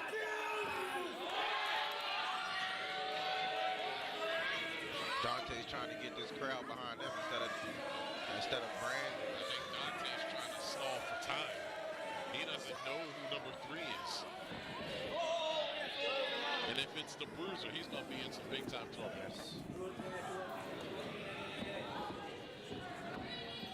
Because he has to last another 3 minutes. Oh, look at Dante trying to climb out of the cage. Brandon Scott not going to let him. He's trying to climb out that way. And now the champion getting rocked by Brandon Scott here. Tell you what, many people believe Brandon Scott should be the MCW champion. I'm one of them. He had Dante tapped on 2 different occasions in the same match.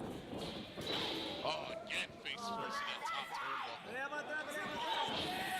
But the champion buried that knee in that midsection of Brandon Scott. Took all the air out. What a dangerous situation inside of that steel cage. And look at the cartel like vultures in the corner. Circle. What, ready to, I guess, pick up the bones. Look out. Oh, spear coming out of the corner. And remember, this match, there's no pinfalls or submissions right now. We're still waiting for 2 more people then. How much time we have left? Who's keeping time? They're keeping time in the back. When we hear that music, whoever picked number 3.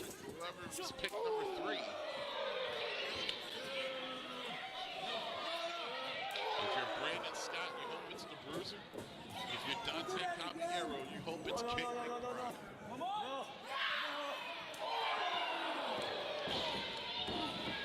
Champion in an awful lot of trouble right now.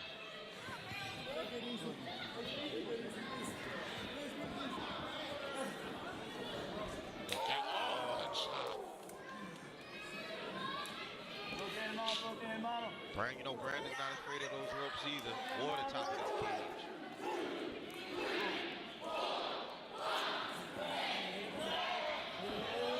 Look out. Oh, couldn't get that. Oh, there's a drop kick.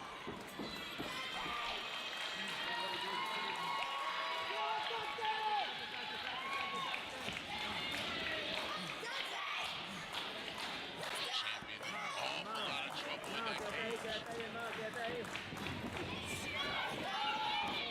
And look at Brandon Scott.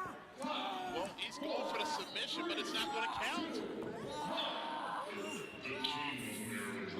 Oh boy. And Ryan McBride is the man who drew number 3. Here he come with his squirrel fur. So that means that the cartel of winners will have a 3-minute advantage with a 2-on-1 beatdown.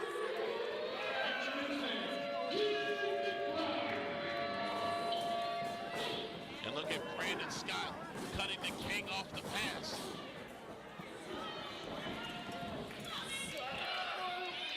Look out. Oh, he's got McBride too.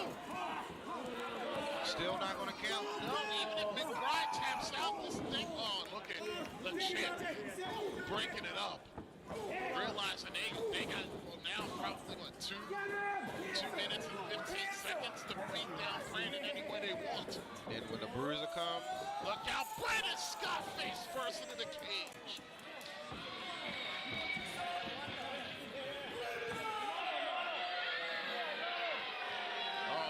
Not good for Brandon Scott. Again into the steel cage. Oh. Referee might want to check the welfare of Brandon Scott. Look at the king. Standing on the sternum.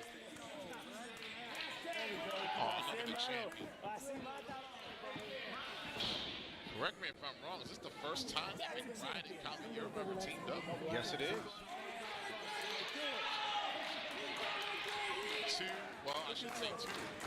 McBride, the former champion. Caballero's the reigning champion. Oh, look at this. Again, you know, one day, Charles, I would like to see Caballero defend that title against King McBride. I would like to see that too, but Dante has to keep it to that point. Oh, double axe handle off the top rope. Brandon Scott just collapsed. And I think right now Ryan's main focus is Brandon Scott. Come on, man. Look at that. You're right. Look at that. All about winning right Brandon there. Scott and King McBride. King McBride wants Brandon to pay for that situation with Elijah King. Yes. The Reach Television Championship, that was courtesy of Brandon Scott. Winner Blast Hollywood and Winner Blast Joppa. So you know McBride is enjoying this beatdown of Brandon Scott right now. If Brandon Scott can just hold on for another minute. He's fighting. Yes, he is. He's trying. Never questioned the fight. Oh, he got caught this time, though. Oh. Kick right to the back of the neck. Look out, the champion with a back cracker. Oh, and Brandon Scott is awkwardly in that cage. Oh. He tears the knee ligaments like that.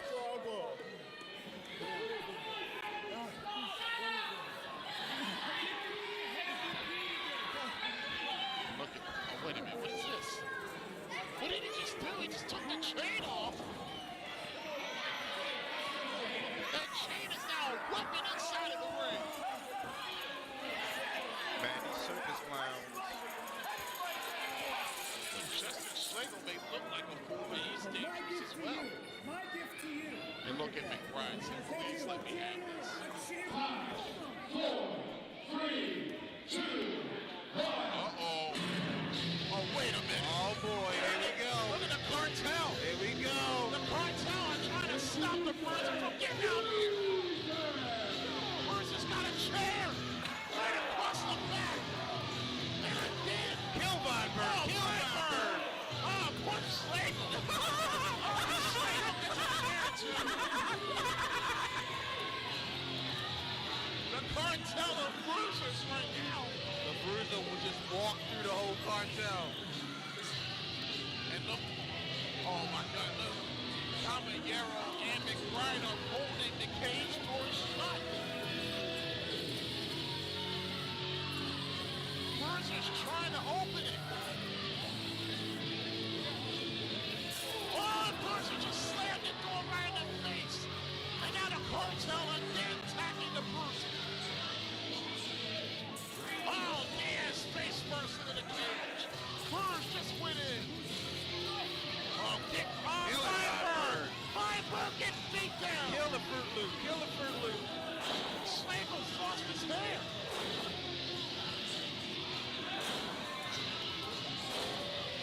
Meanwhile, Brandon Scott's got a battle inside the cage, and Schlegel just got nailed with a trash can. There's that premier athlete, the Bull. Oh, he just wrapped a trash can top around his head. Face first. Champion face first. Oh my God, now Bruiser's got all kinds of tools. And remember, this match doesn't even end until the Bruiser gets into the ring. Oh, kendo shot to the back of Diego Cruz.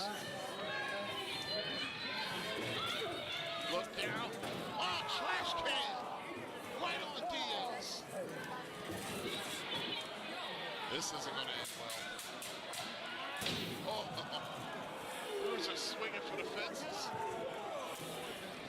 Meanwhile, Brandon Scott inside of the ring. The Brandon cutter on the king.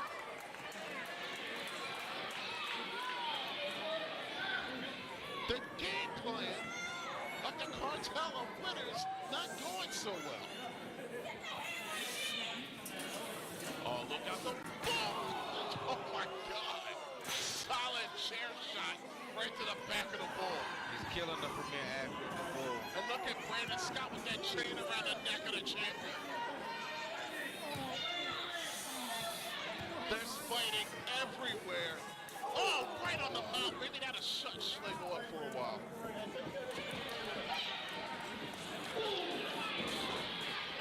As the champion and the king's head's been rocked.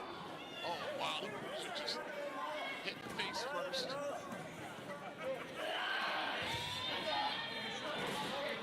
And now look at this. The cartel just sent the Bruiser to the cage.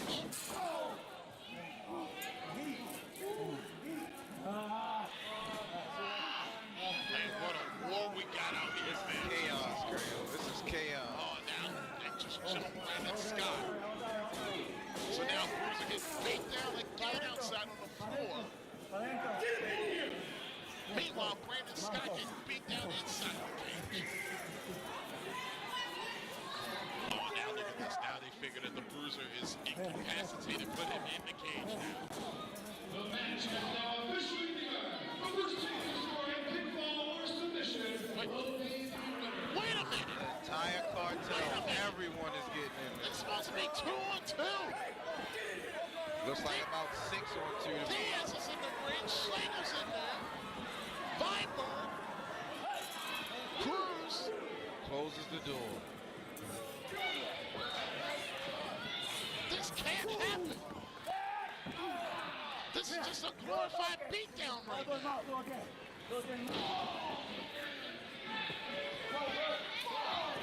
Bruiser trying to fight for his life in there. We need some help out here.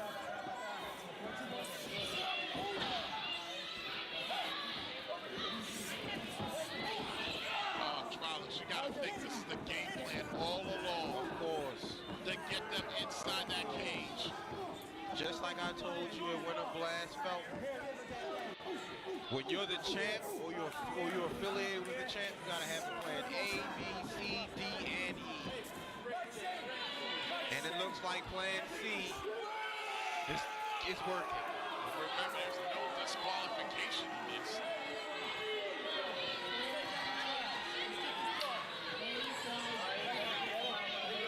Look at him celebrate. Bruce and Brandon Scott beat down. Look at McBride. Straight right hand to the open. Exposed Brandon Scott. And a champion, wow, right on the Bruce's chin. Right on that eye, which got injured earlier in this tournament. How's that feel, Brandon? Partner's not doing much better, is he? And there's nothing that the referee can do about it. Not a thing. It's a no disqualification situation.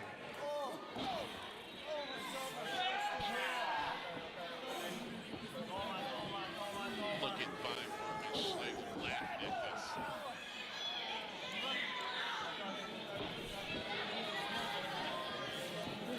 Oh, look at Bruiser and Brandon Scott slapping each other. Oh. How much more of this can they take? Not much. Not much.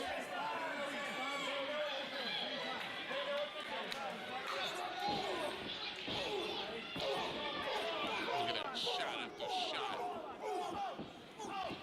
There's nothing the referee can do about this. Just a mess. They are trying to rid MCW of Bruiser and Brandon Scott. And they might do it right here. Oh, wait a minute. Look out, Bruiser, bring them back on their feet. Oh boy. Here we go. Here we go. This doesn't look good for the cartel winners. Look at this. It's 6-on-2. T-Bone. T-Bone first place on the champion. T-Bone. Another one on Diego Cruz. T-Bone. Look out for Diaz. Oh, my God. Look at the height on that one. Diaz almost went over the cage. Gotta stack that corkboard. Look at this. Oh, one, talk about a runaway locomotive. Oh. Smash right into Schlegel, Viper, and McBride. How about this turn of events?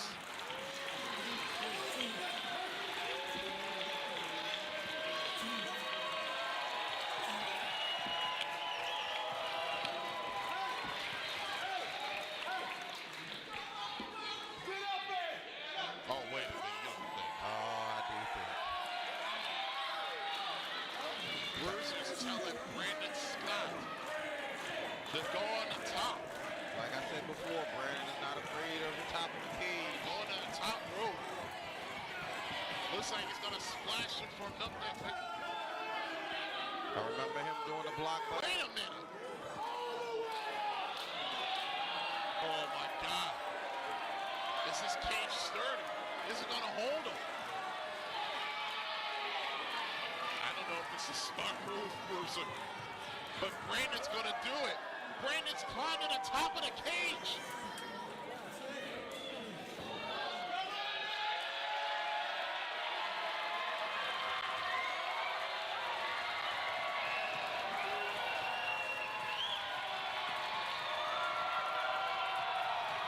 Do you want to see it?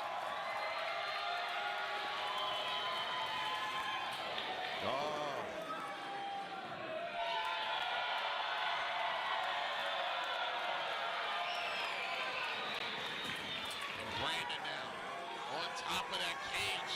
There's no wire to hold up there. A dangerous situation for Brandon Scott. Off the top of the cage!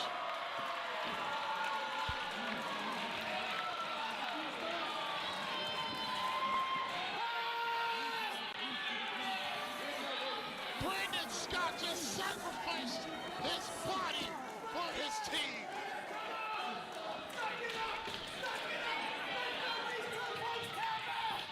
And McBride and Caballero are both down. And look at this crossface first mission. And both are tapping out here.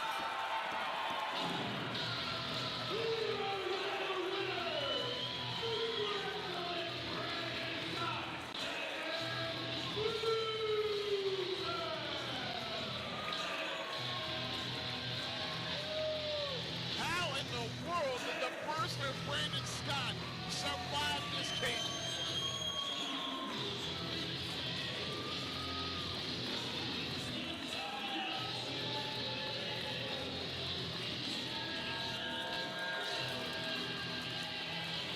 That's a celebration time. Not if you're part of the cartel of losers, though. What an ending to Winter Blast 2019.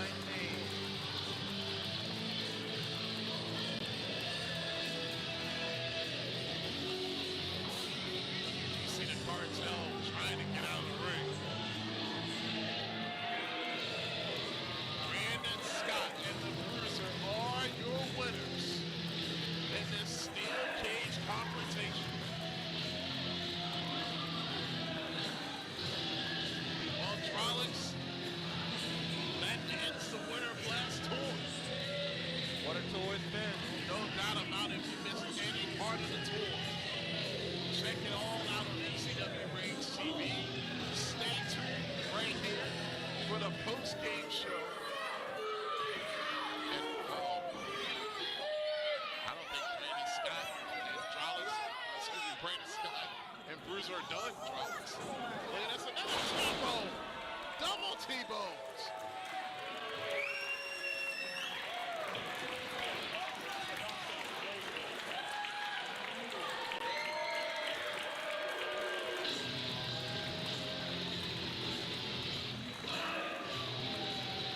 What a way to end Winter Blast. For Trollocs, I'm Sean Cradle. We'll see you at MCW Anniversary. Stay tuned for a post-game show.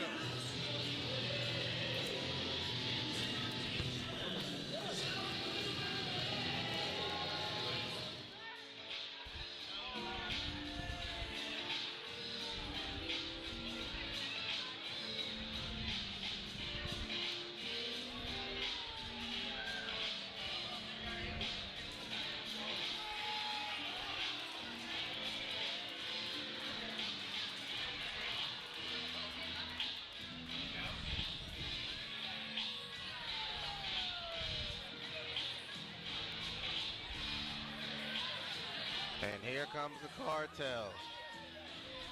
Full force.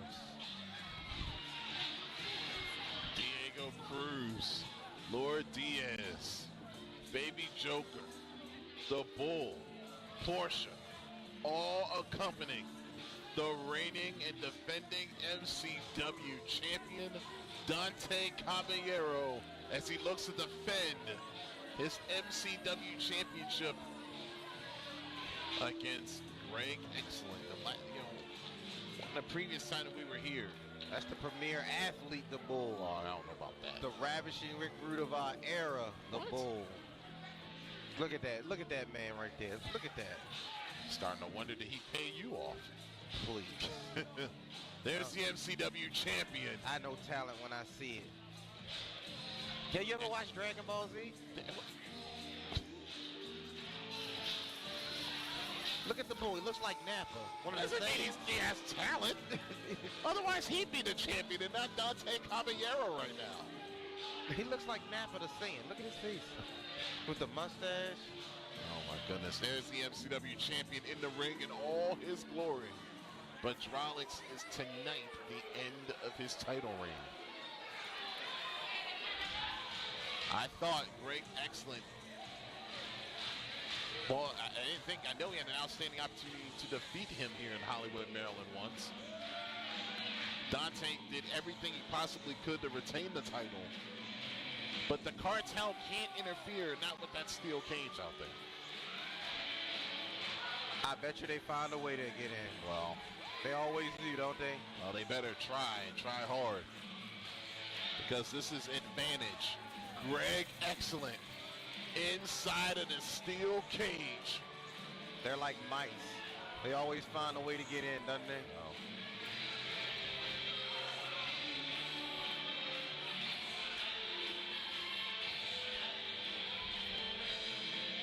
Oh, look at this. Look out, look out. Listen, Greg Excellent needs to be focused. He has got to remain focused on the champion. You don't know how many more opportunities he's going to get. Right. This is very well be his last.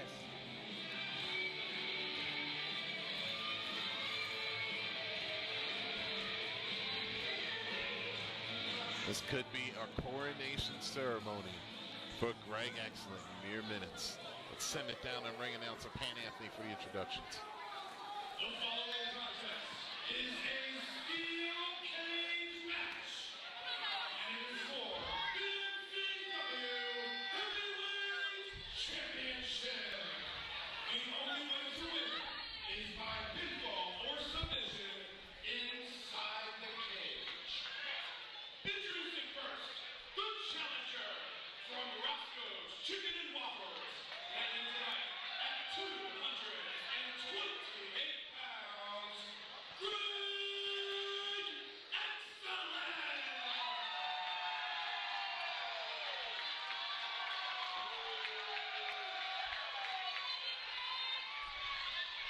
And his opponent, being accompanied to the ring by the cartel. He is from the Isle of Paradise. Weighing in tonight, he is the MCW Heavyweight Champion, Dante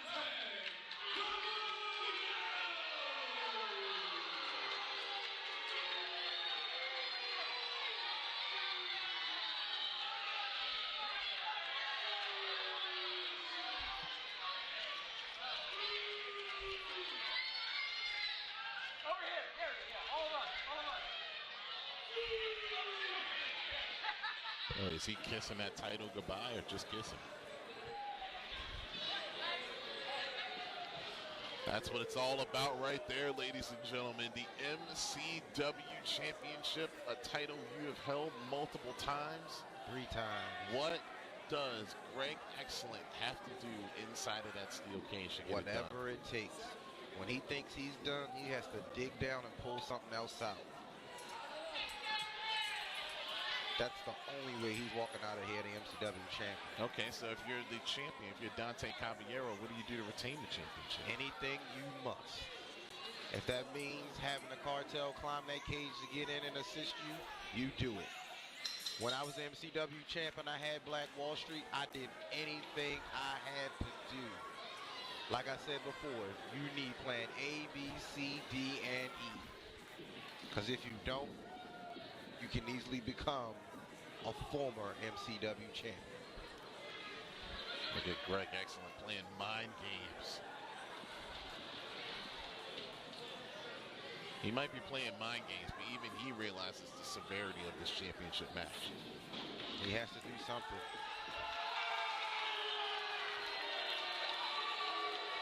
The cartel celebrating what? The champion didn't do anything. I think they just want him to know that he has their support. Look at the bull. I think he knows all the bull. He had a cigarette in his mouth earlier. It's an athlete right there.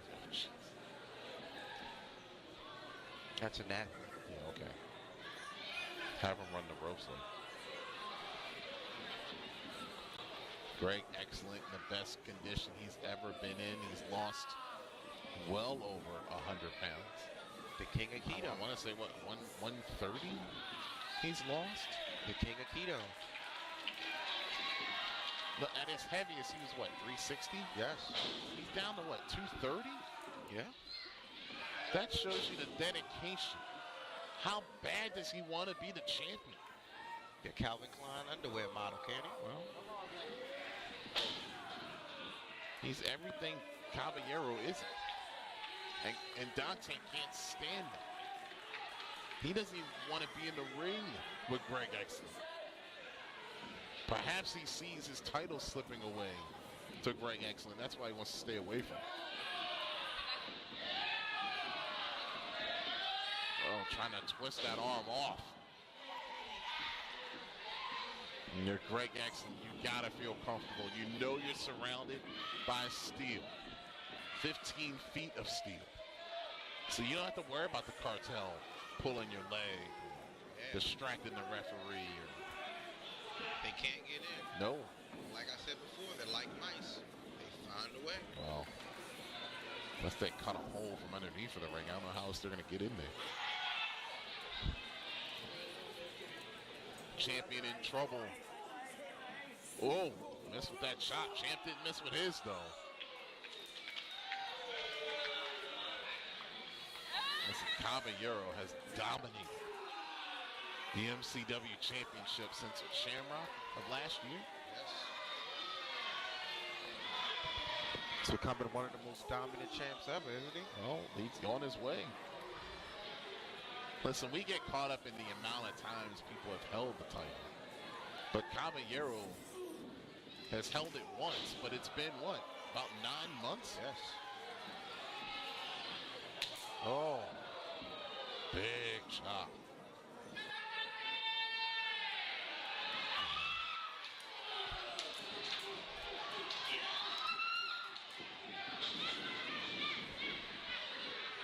Great, excellent. He's in his own world, isn't he?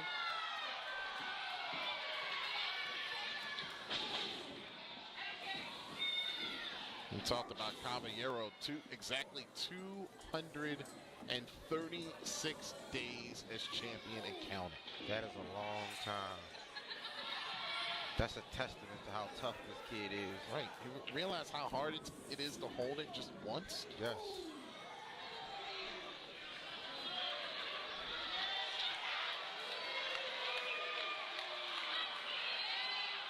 Oh. Greg wanting that sweaty, hairy body all up and down his face. It's a good thing he lost 130 pounds. Oh, wow. Then the cartel can't do anything about it. Oh, my God. They're going crazy.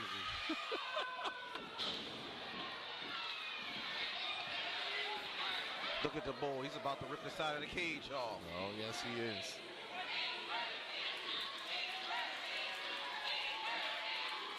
This Greg Excellent's a former Rage television champion.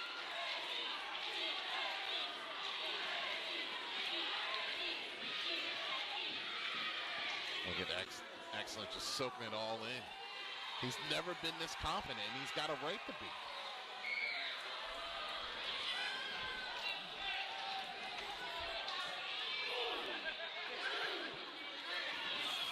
Oh, champion taking advantage.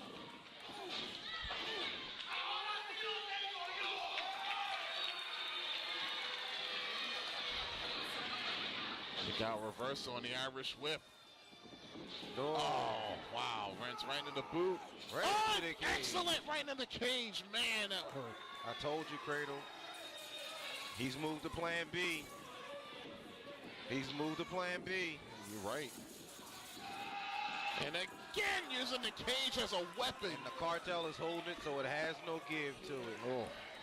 It's like hitting a brick wall now. I think the referee was checking to make sure Excellent wasn't busted open right there. And look at the champion, man. He found an opening. He's going to town. Yes.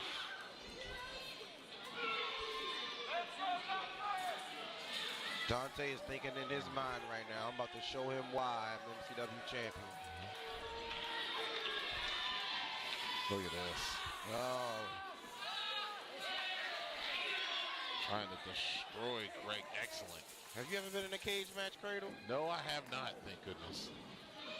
That fence, 2 count. That fence rips your skin like cabbage. It hurts. Trust me, it's something I never want to experience. It hurts, every bit of it. As the champion again going for a cover and didn't get the 3.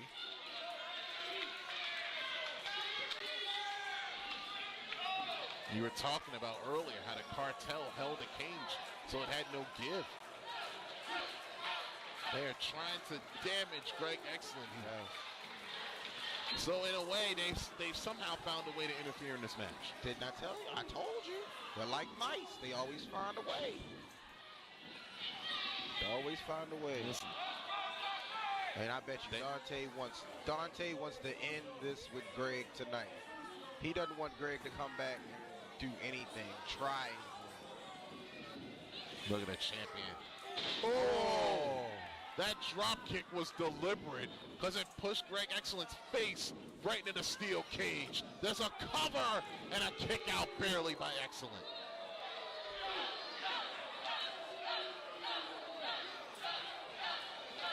Two count only.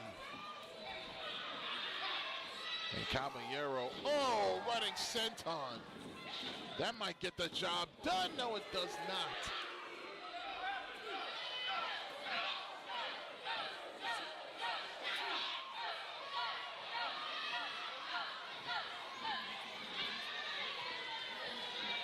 And look at the champion.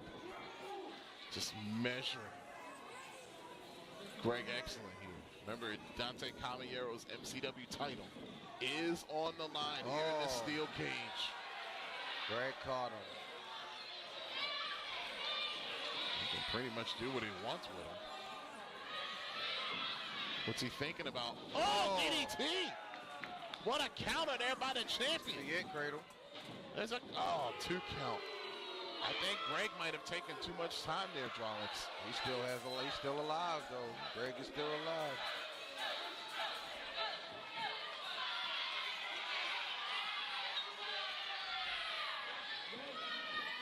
Get Caballero arguing with the referee. That's not going to help him.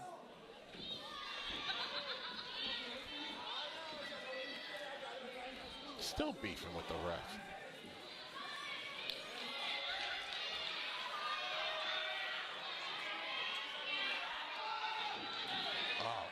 Right into the outstretched boot of the challenger, did the champion. Only missed that. Now look at Greg Excellent getting his shots in. Greg is still alive. Greg is still alive. Oh, and the champion saw it coming. This ain't the champ's first rodeo. Oh! Champion in its cage and again. He hit all 4 sides of the cage. Atomic drop. Oh. I tell you what, you might want to check. The champ might be cut open. It's quite possible.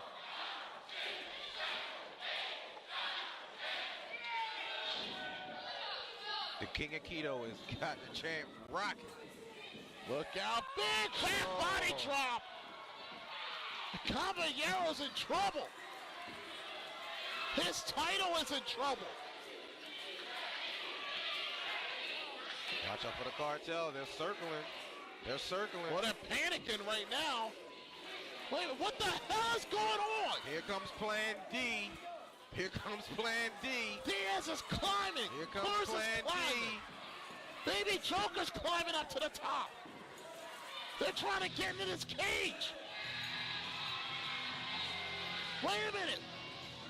That's the Bruiser's music playing. He's acting commissioner, isn't he?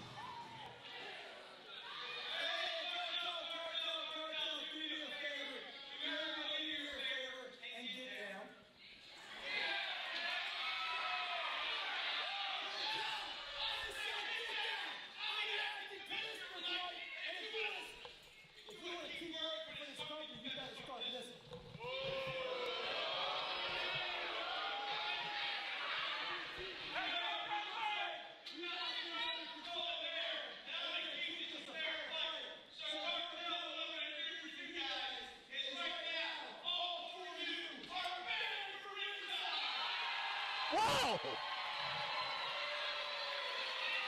Come on, why the Bull can't stay? Bull, Diego Cruz, Diaz, and Baby Joker have to go. The Bull's a premier athlete. He needs to be out here. He's a premier athlete. He's the premier athlete. He can't even run around the corner.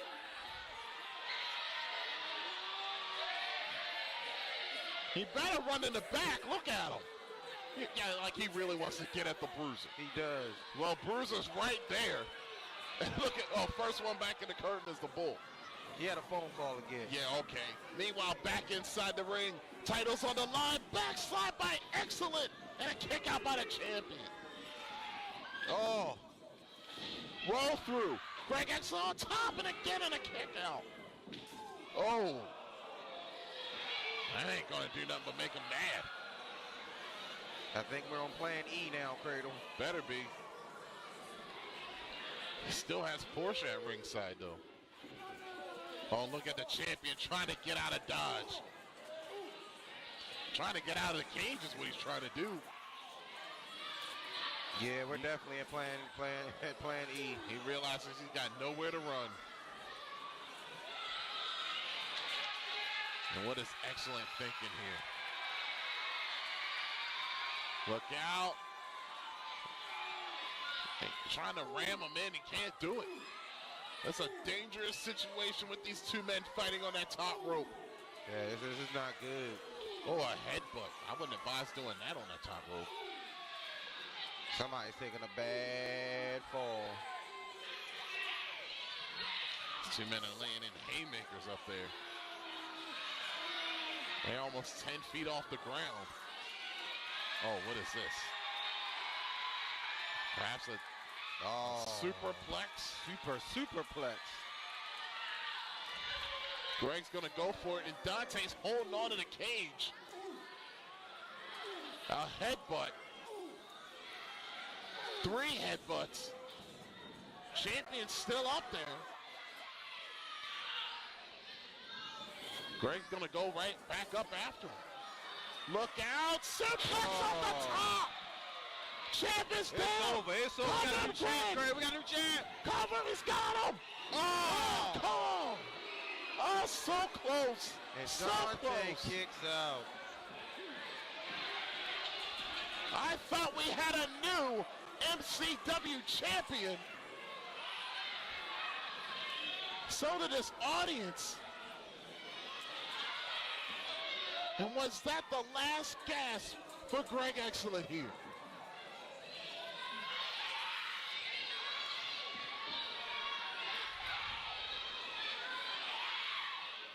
Greg's got to pull out something here, Trollocs. Yes, Greg has got to do something. He's got the champ down. One big move away from winning his first MCW championship, but he's in a lot of pain.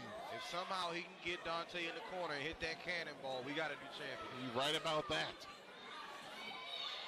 And maybe perhaps he senses that as he's picking up a very limp champion. Dante's out of it.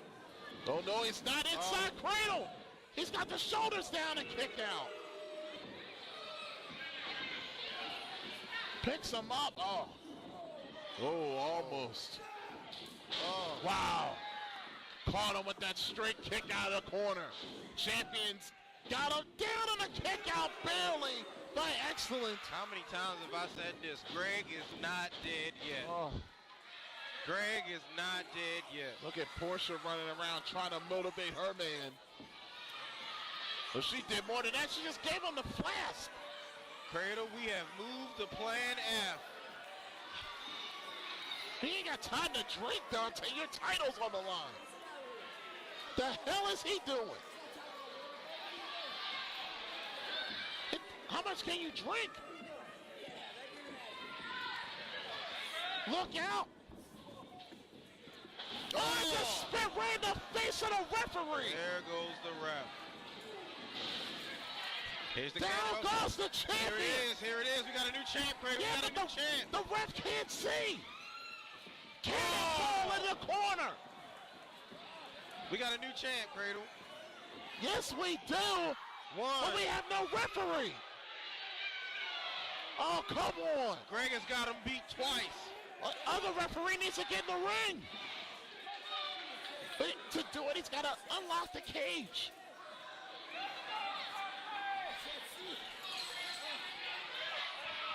Oh, what a bad break. What a bad break for Greg. Actually, he had the title won right there. Trying to check on the condition of the referee, and an intentional low blow. A low blow by the champion. Line of paradise. And now the referee's over. And he got him, I can't believe it. Plan F got him, Cradle. Plan F got him.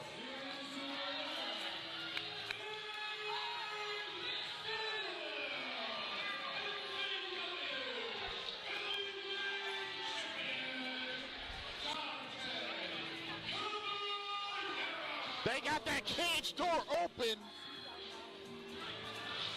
And the cartel's celebrating right now. Man, I thought Excellent had the title won. He did have the title won. Yes, he did. 2 times. You could have counted to 100. I don't think they're done. I don't think so either. What in the world they got planned? Portia's locking the cage. Portia just locked the cage door. What is going on here? I told you they want to get rid of Greg Excellence for good. You don't think they're trying to end the career of Greg Excellent here? Dante does not want Greg Excellence to cross him again. And look at the cartel. And Greg Excellent's trying to fight his way out of the cage. They're trying to end his career here. Oh, a shot right to the head. Right on the side of the face. They are trying to rid MCW of Greg Excellence. And the cartel, by the way, locked the cage door so no one can get in.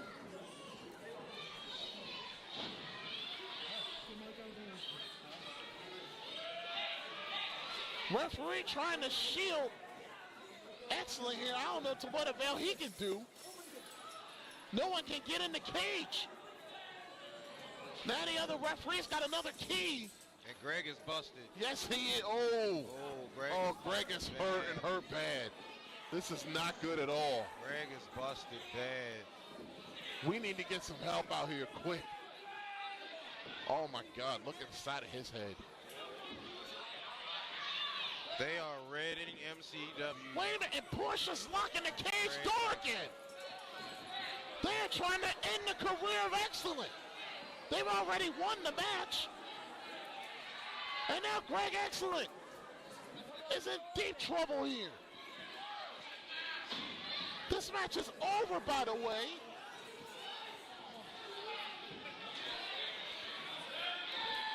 And wait, Keikoa. Look at Keikoa climb the cage. Keikoa's on top of the cage. Look out.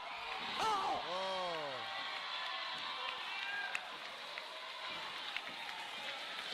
Keikoa took out the entire cartel. He is the #1 contender.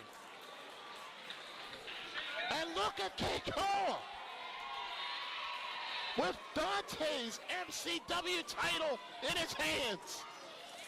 That could be the future champ, Cradle. You damn right. We could be looking at the next MCW champ.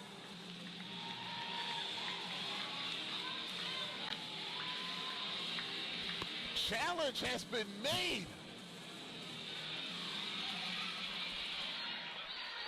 And thank God Keikoa was still here to save Greg Excellent from potential injury. Oh my God, what a crazy ending to Spring Fever, the first leg of the Spring Fever tour here in Hollywood, Maryland. If this is if the first part of the tour is just like this, oh man. Oh, Greg Excellent. He will live to fight another day, but man, I thought he had the title won.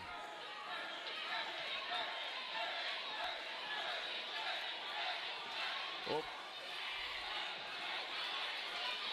Greg Excellent standing tall, busted open, battered and bloody, but he's not beaten. He's walking out of here on his own. He's the only one walking out.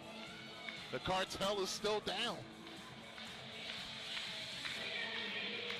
Greg's gonna need some medical attention though, that's for sure. Yes, he is. Well, folks, that's gonna do it for the first stop of the Spring Fever Tour. For more information on future MCW events, log on to mcwprowrestling.com. And don't forget, stay tuned later, everyone, for the post-game wrap-up coming up right after this. For Drolix, I'm Sean Cradle. We'll see you at ringside.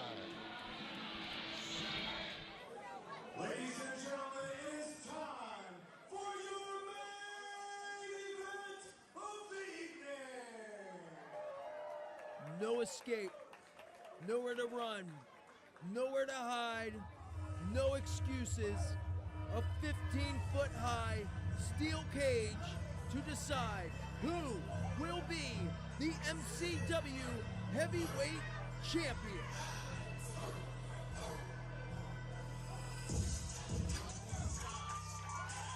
Enter a man possessed.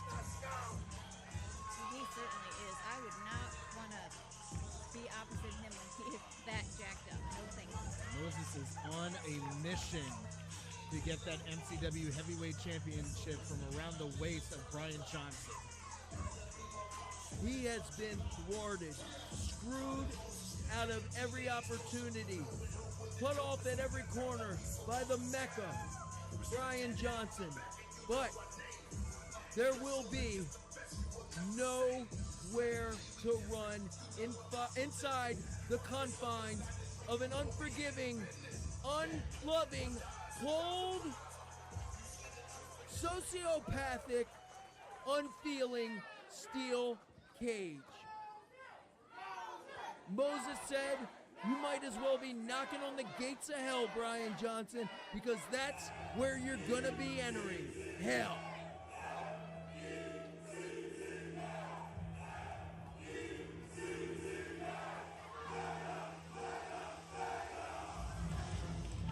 Enter the heavyweight champ, the outsider who came to MCW and won the Bruiser Strong Rumble to become the MCW Heavyweight Champion.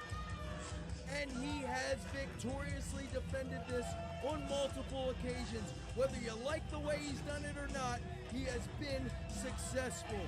Tonight at Seasons Beatings, that could all change. Will he leave the champion, the Mecca Brian Johnson? Will the Mecca Brian Johnson even survive this encounter with the monstrosity that is the prolific one, Moses? We take it to Pat for the traditional championship introductions for this steel cage bout. The following contest is a steel cage match, and it is for the MCW Heavyweight Championship. Here are the rules. The only way to win this match is by pinfall or submission inside the cage. No escape, no excuses. Yeah, you hear that? No escape, big man. I'm gonna whoop your ass. Introducing first, the challenger. He is from PG County, Maryland, weighing in at 300 pounds, Moses!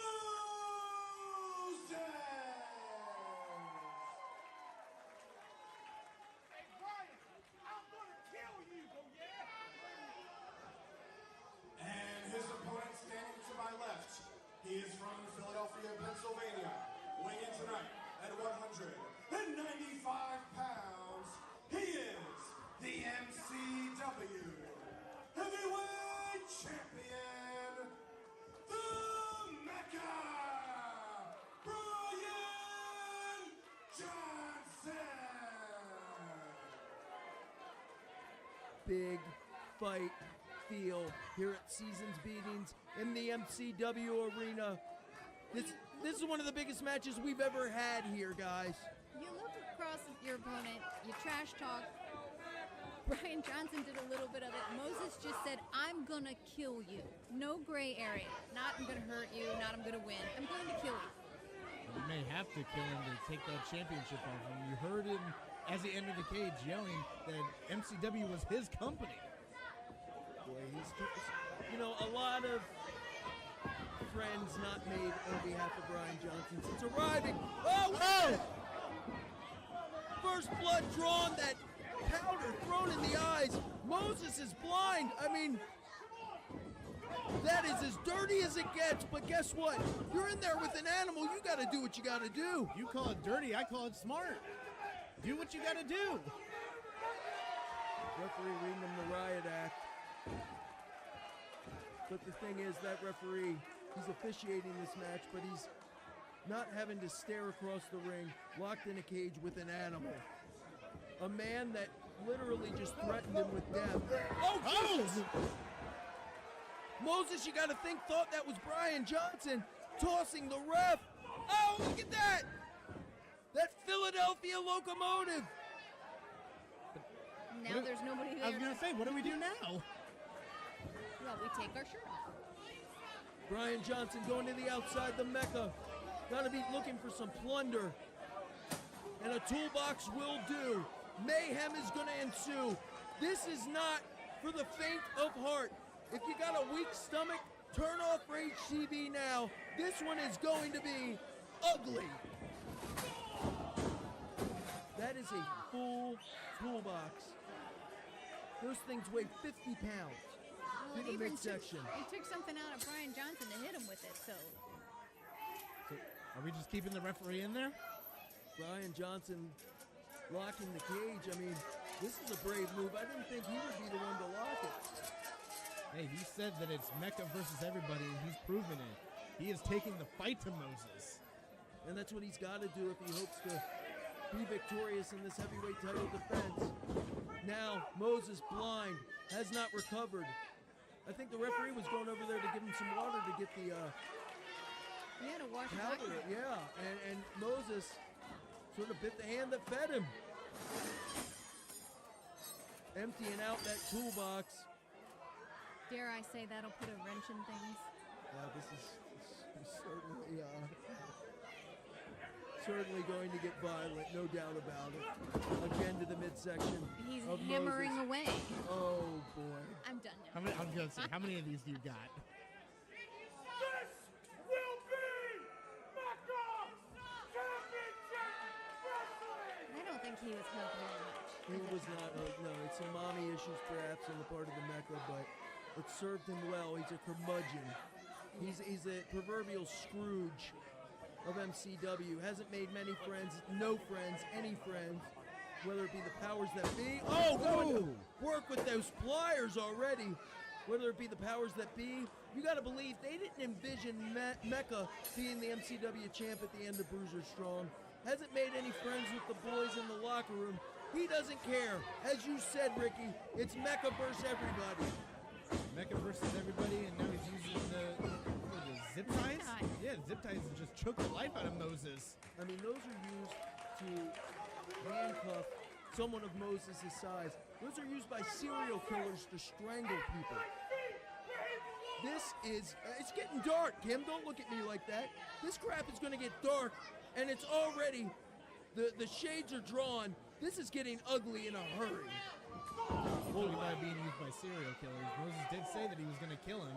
He said he was going to have to make bail before the end of this one. Those uppercuts. Do you understand those body blows, what they got to feel like coming from a 300-plus pounder? Even from a kneeled position, Moses' power is incomparable. Brian definitely doesn't need power as long as he's got that chain wrapped around his hand. The Mecca Brian Johnson dropping the fist with that chain. He has this one firmly in the bag, at least in his mind. But I wouldn't count Moses out. However, if you can't see, you can't fight. And you don't know what's coming. I mean, we're saying, oh no, here comes the chain. Moses doesn't know that. He doesn't know who's coming, what's coming. Well, what was coming there is that unforgiving steel That steel fencing has no feeling, no love, very little give. It will literally rake and razor the flesh off of the bone of any competitor who is unfortunate enough to be introduced to it. This is exactly what Brian Johnson did not want to happen. You don't want Moses on his feet. And you don't want to get into an exchange of blows with Moses. You're not going to win, Brian. And let's be honest, you don't want to be locked in the cage with him. Well, there's that. Oh, what a headbutt. And an STO on the part with that leg sweep from Moses. It looks like Moses has cleared out the cobwebs and the obstruction from the eyes. Head first. Oh, and a fader-like clothesline topples the champ. Moses, dominant. And again, measuring him, drops him, does Moses. Oh, but there's no ref. There's no ref, and that's only one man's fault. And in my opinion, that's the Mecha Brian Johnson. Even if Moses did throw the ref into the cage, it was on account of that powder in the eyes to Moses. Moses thought it was Brian Johnson approaching him, not the ref. Right there, it should be over. New champ. It would be new champ. Moses would be leaving here. Mecha would be shut up. No more Mecha Championship Wrestling. We could go back to our regularly scheduled program here on Rage TV. Look at that. Moses doesn't even know what happened. He didn't realize that he was the one who did that. He opened his eyes and the ref's sleeping on the job. Oh. I don't know if that's going to help. It woke him up. Oh, man. Bad day to be a ref. Look at the Mecha. Utilizing that top rope. Everything in this ring is a weapon. What a clothesline. Drops the big man Moses. You know he's sacrificing his own arm and rotator cuff, executing a clothesline on somebody as solid as Moses. Look at this, looking for that neck breaker. Oh, but he reverses it. He calls that the process, Brent. Shooting that half out of the process. Whoa, Moses just kicking barely. out. Woo!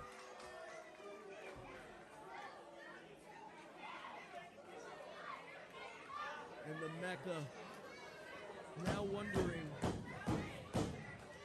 I wonder, was that actually all a part of Brian Johnson's plan, that he would just systematically dismantle Moses and then when the time was right, go for the cover now that the referee's back up? You got to think. I'd have to think. Brian Johnson's always got a plan. He's got a plan A, a plan B, and a plan C. Sometimes a plan D, E, and F. And he's got a lot of he definitely has a plan now. Yeah, this is a plan. F is in you're going to get effed up on these various T-bars and various ratchets and clanks and things of that nature in the middle of the ring. What, could he be going for that process again, Ricky? One to the... Oh my God! Wrenches into your back, coming from 10 feet in the air. The steel cage is bad enough, but landing on all those tools. And this soldier of savagery looking to live up to his name and become the MCW champ. Oh, into the steel. Oh, and he slid down the cage. Oh, the Samoan drop into the cutter. Cover, 2, go. Oh, Moses can't even believe that. I can't believe it either. But this is where you just want to scream. Stay on him. You got him. Yeah, but the fight in Brian Johnson, you can like him or love him or hate him. I think most people dislike him and hate him. I think Moses he is a fighter. Moses has to do exactly what he said. He's going to have to kill Brian Johnson to get that championship. Pry it from his cold, dead hands, so to speak. And that may be what the outcome of this match is. I don't see either of these gladiators giving either quarter, either space, either reprieve. Ooh, those body shots, man, they'll take a ton out of you. Exchanging the blows, and Brian Johnson once again going to those eyes. Right back to the eyes. Oh, man, there's no escape, Brian. You locked the cage. He was the one who locked it. Oh, and he's just sandwiching him, pancaking him against that steel. The steel is not your friend. That cage is a career shortener. Oh, wait, he took the buckle off. Wow. How devious, how divisive is Brian Johnson? Wick, the presence of mind. You're getting squished against the cage on 3 out of 4 sides, and then you still have that second and a half to take the turnbuckle. He's a chess player, man. He is. Oh, and there goes Moses right into that top exposed turnbuckle. That's pure metal, a metal ring on top of that buckle. Brian Johnson, even when he's on the defense, he's got a plan. Even when he's on the behind the proverbial 8-ball, he's mustering back in offense, planning 3 steps, 10 steps ahead. What is that? I think that's still the zip ties. I was using it as a whip. I don't know if you heard, but the referee was asking if Moses wanted to give it up, but you have to believe that there's no way that Moses is going to just give up. Going to quit? Absolutely not.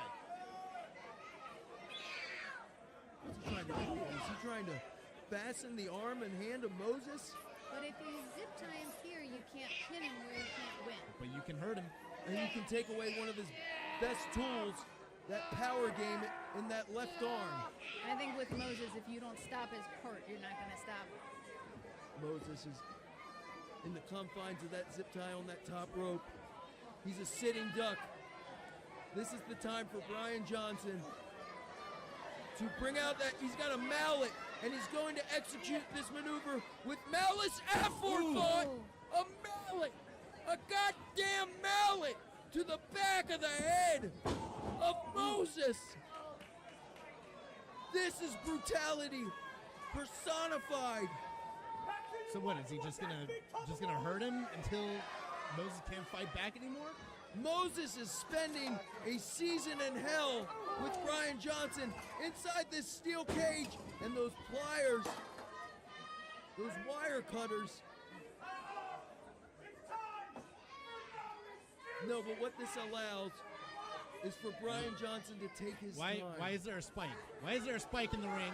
There's a spike for sure. Oh my God, he could take out his eye. This is reminiscent of Tully Blanchard and Magnum TA in their battle, where Tully almost lost his eye. Looks like, well, finally got that spike away from, uh-oh. Now Moses got the spike. Oh my God. Oh my God. Jesus Christ. Did he just impale the skull? He impaled him, and now he's using it to get free. Look at that. That's genius. His genius. Unscrewing the turnbuckle. Moses will tear apart the entire ring to get his hands on Brian. Yes, he will dismantle this entire ring, the entire cage, this entire arena if he has to take on that title. And he did it. The beast is loose. Success. No, he's still stuck on there, the turnbuckle. But he can still go at him. He's more maneuverable. He can move around a bit. Into that cage goes Brian Johnson. The bald head that was punctured and brutalized by that metal spike. I mean, he may have one less limb, but he can still use that cage as a weapon. In any other situation, this would be attempted murder. Here in MCW and professional wrestling inside that steel cage, it is a heavyweight title match. This is violence on a level we have never seen. Oh, I think you remember those pliers. Look, he's trying to cut that zip tie successfully.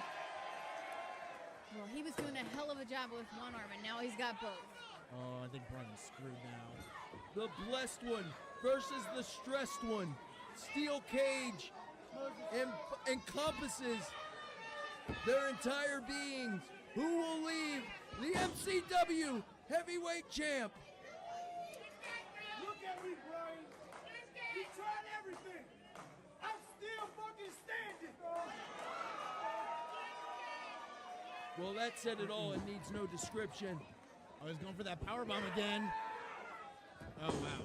Moses, it looked like Brian was holding on to that rope still. He won't let go. He thinks as long as he has that rope. Oh! That was unfortunate. What an unfortunate turn of events for Moses. I don't care how big you are, how tough you are. If you get hit in the nuts. Did Brian plan that, or was that a complete accident? You though? gotta think. Oh, that was not an accident. If he didn't plan it, he's gonna capitalize on it, using that whole buckle against the head. Oh my God.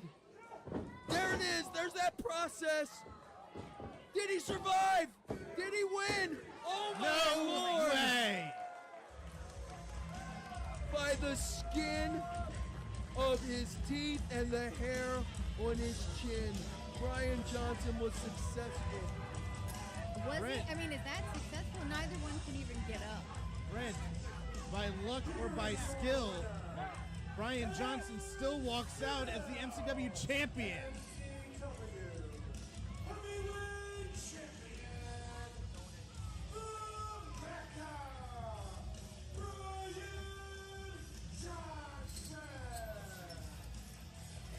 You said it, Ricky. By hook, by crook, or by the book, the Mecca is still your MCW heavyweight champion. Jim, like you said, doesn't really look like a champion though. I don't even think he can hold that belt up right now. Does he even know that he won? I'm sure he does. There are some battles, some wars that you may win, but you do not leave home, and you're never the same again. And you gotta think, after this war, after this brutal, unforgiving, cold, soulless battle within the steel cage, that neither Moses nor Brian Johnson will ever be the same again. And notice Brian said that while you're in a professional wrestling ring, you will not beat him.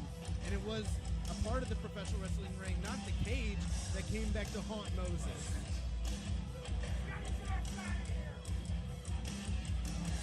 The message that this sends to other guys with their eyes on that belt.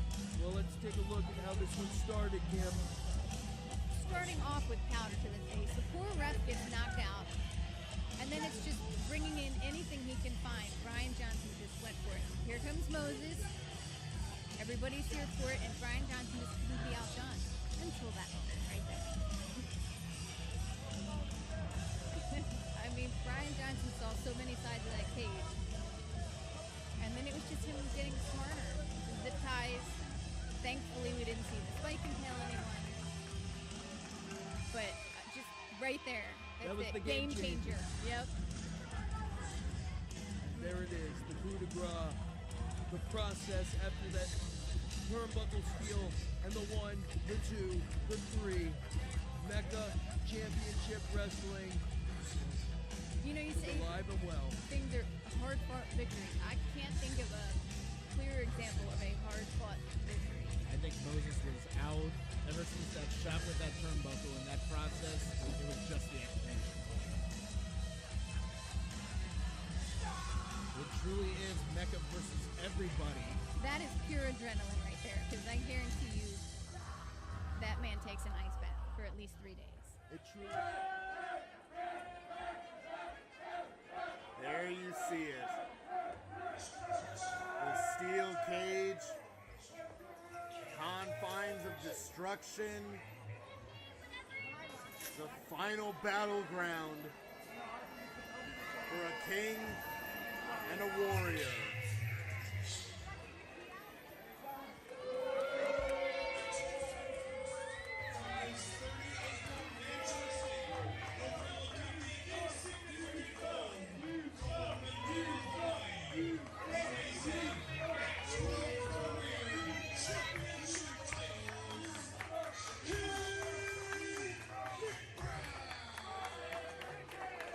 Enter the king, a man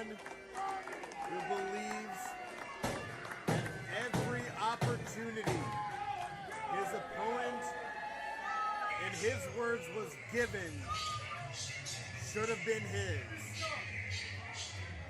A man who made a promise to make Kikoa's life a living hell. For the past 6, 7, however many months, he has done just that.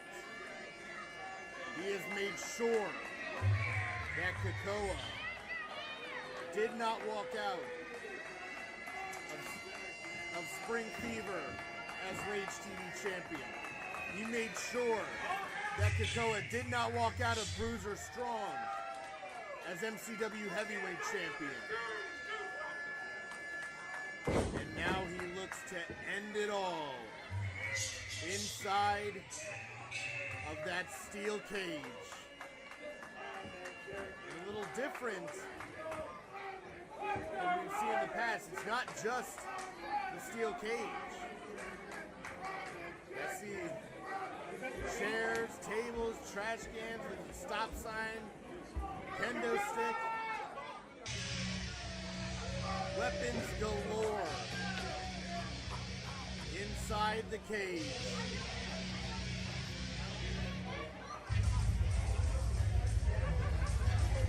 You see it. Nick Bryan seething, waiting for his opponent.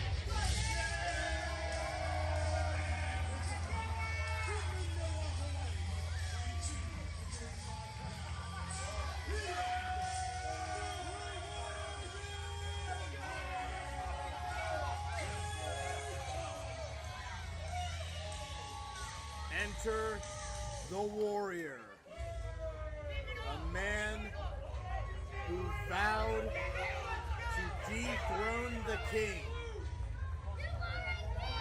a man who said that if this steel cage match didn't end McBride, it would end the both of them.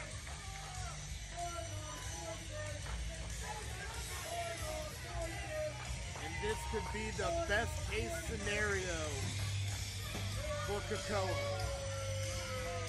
Being locked with his heated rival inside of that cage. We saw it on Armageddon. How the Jacobs interfered and cost Kikoa the last man standing match. Tonight it is one-on-one inside that cage.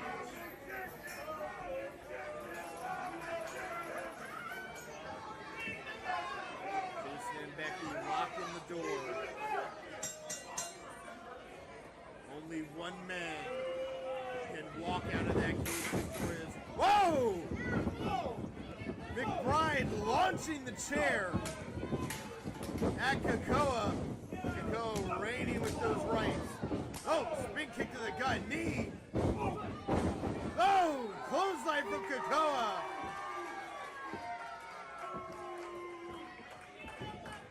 And this match can only end by pinfall or submission.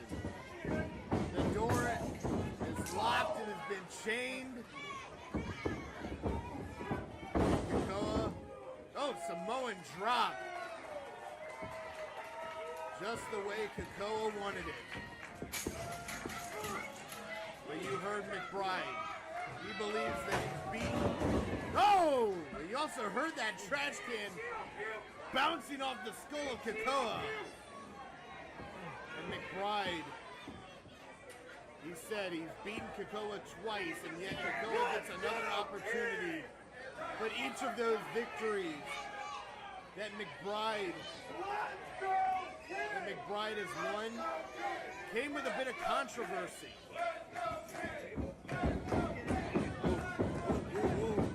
Just digging the chair into the throat of Kikoa.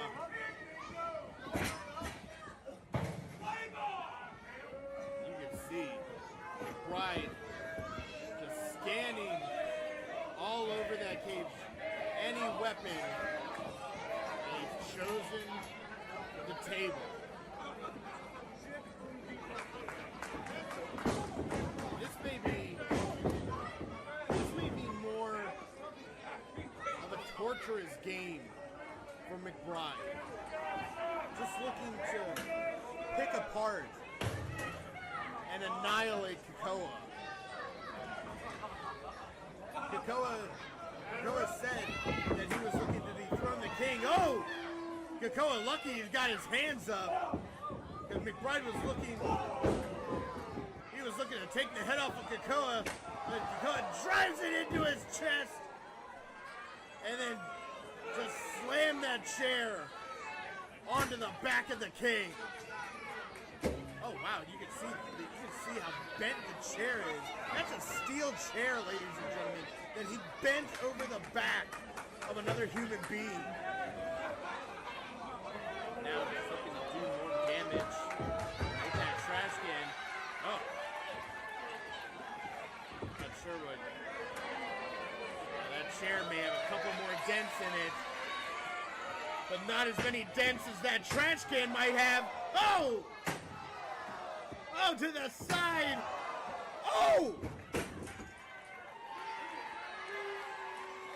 Just beating the head of the king, crowning the head of McBride.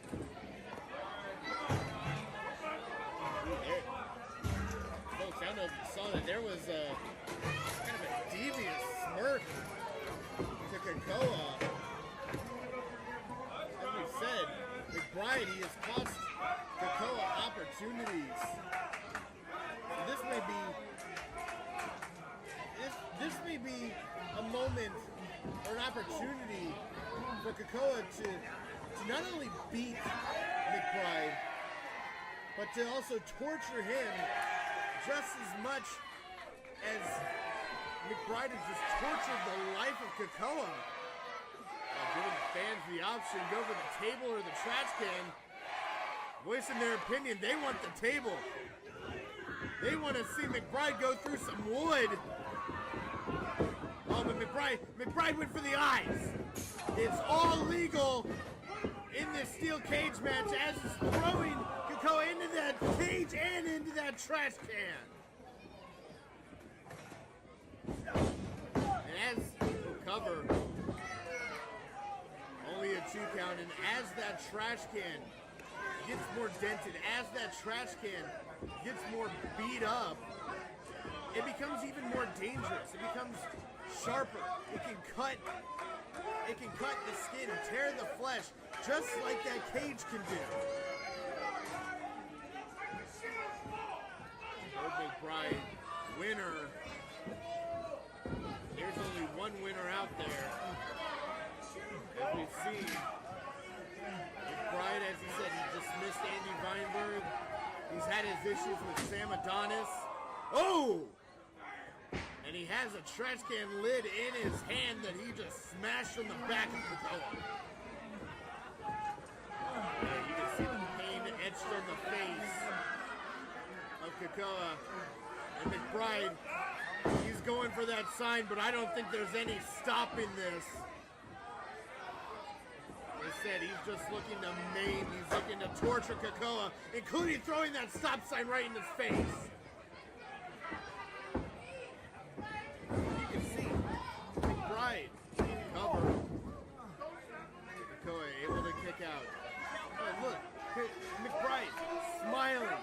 It's almost like he wanted Kakoa to kick out. He wanted to deal more damage to Kakoa. You can see McBride, he has this slow, methodical pace. He's not, it doesn't look like he's trying to beat Kakoa just yet. More like he's trying to beat him down. Now getting that kendo stick. Oh, just choking the life out of Kakoa. Now, as I said, this is all legal. This is basically a submission hold. You saw Jason checking in on Kakoa, asking if he wanted to give it up, but Kakoa not going to give it up. Not after the year he's had of dealing with the king. Oh, you can see McBride winding up. Oh! Off the arm and the chest of Kakoa. Going to roll him up. Oh! McBride able to kick out and still had a hold of that kendo stick.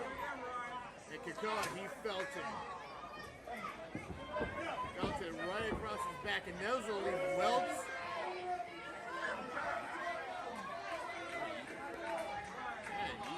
He even said, don't check him. Don't stop this match. McBride is not done dealing damage to the Hawaiian Warrior, now but setting up that chair. Right hand to the gut. One off the head. And that ring is just littered with weapons. Oh! Not only pushed Kakoa, I think his head smacked, the back of his head smacked the cage cover. Back of his head smacked the cage, and then that drop toe hold, driving his face into that seat of the chair. And you can see the King just antagonizing the MCW fan base. I'm half your size, jackass! But the bad thing is that he's allowing Kakoa to recover. Look at him, he's just, slap to the face, just sheer disrespect. Oh! A slap to the face of the King. Oh, they're going nose to nose. As I said, this steel cage match will possibly end the war between the King and the Warrior. And the King has his way. This sleeper hold, looking to drain the fight, drain the life out of Kakoa. Possibly this will be the end. You can see the King has it in tight. Jason Tano checking in. MCW fans trying to rally behind Kakoa. Kakoa, he heard it, he's feeling it. Forearm, right to the ribs, right to the gut of McBride, pulling him right back into that sleeper. Go! Stunner from Kakoa. But how much fight does Kakoa have left in him? I mean, he's taking a hell of a beating. McBride, he's trying to lock that in. Oh, both men through the table!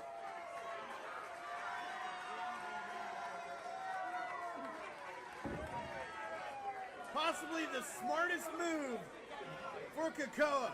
McBride was on his back trying to choke the life. Kakoa, he saw an opening, he saw that table, and he drove the King and himself through it. McBride got sandwiched between the body of Kakoa and the wood of the table. Tell me where you're at, Ryan. You see Jason checking in on the King, asking if he wanted to give it in, asking him where he's at. And the King, still of sound mind, still in this fight, still looking to end the war his way with Kakoa.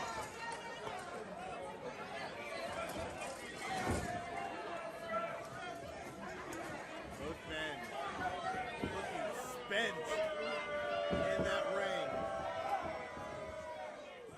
Both men to their feet, and both men with forearms.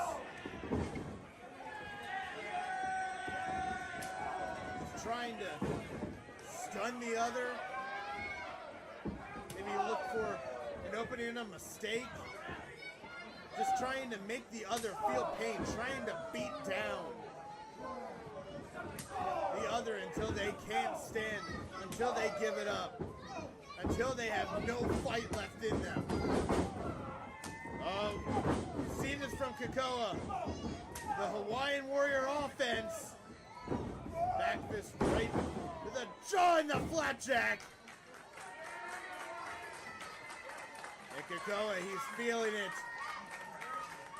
He feels that the war is coming close. And the chance for Kakoa.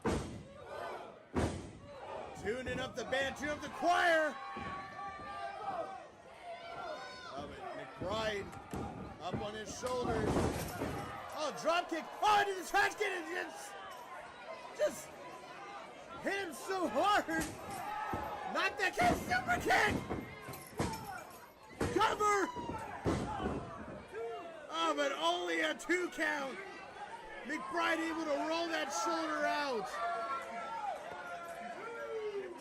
Kicked him so hard in that trash can, they broke the chain, broke the lock.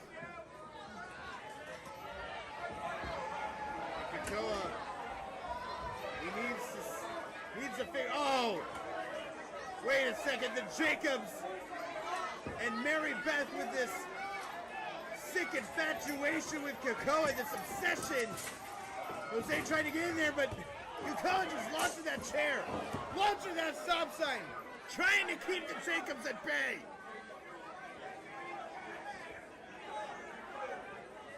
They have no business being out here.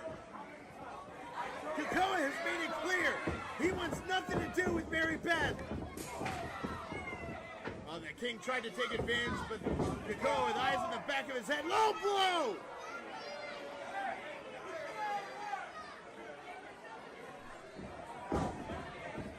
That has brought victory to the King before, and may do it again here tonight.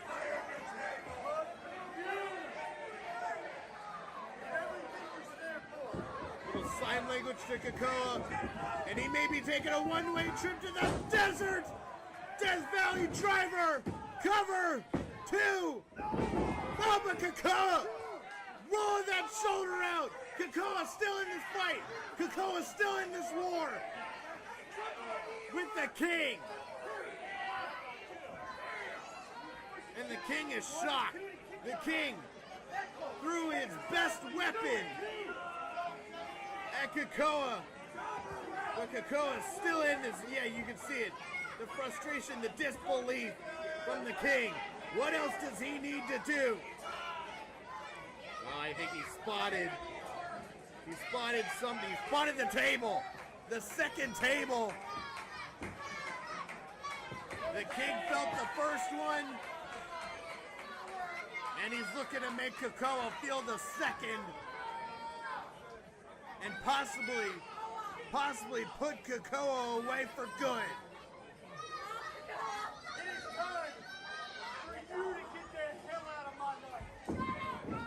Get the hell out of your life. You're the one who's been inserting yourself in his. Looking for that DVD to the table now. Kakoa rolling through cover. Super kick. And now Kakoa going up high.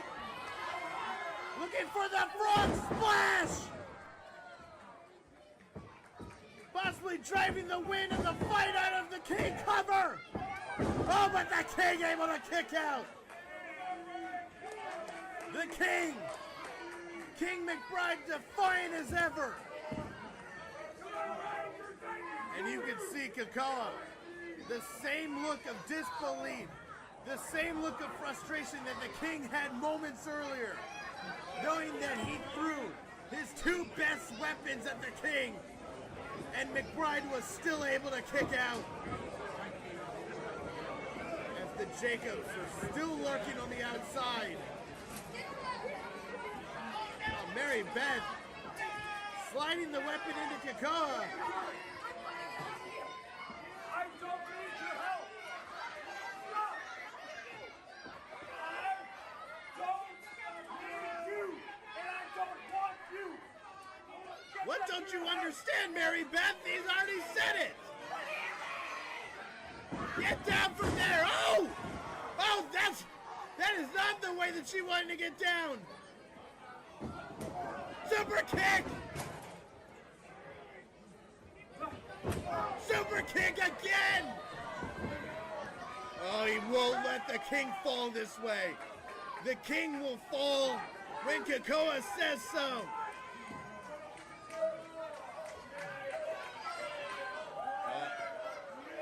The king still defying McBride.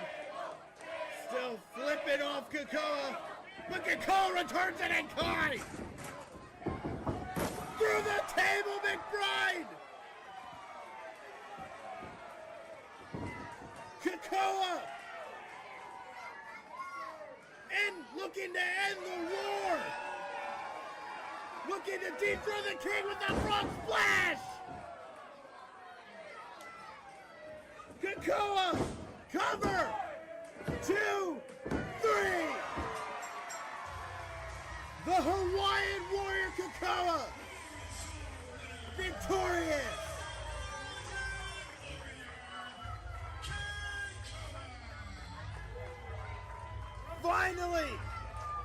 Finally this moment!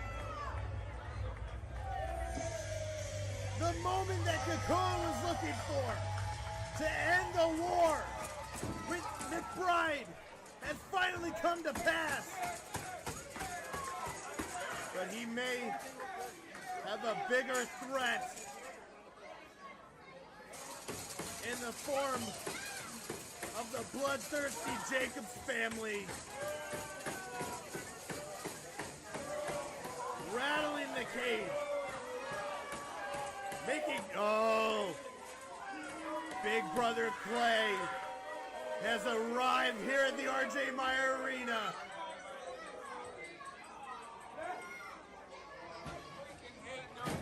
And Kakoa, he's in major trouble, but he's inviting the Jacobs into the ring, inviting the Jacobs into the cage. Then get in here. Then get in here. Not yet. Get in here. Open the damn door. Open the door. When it's time, the warrior will fall.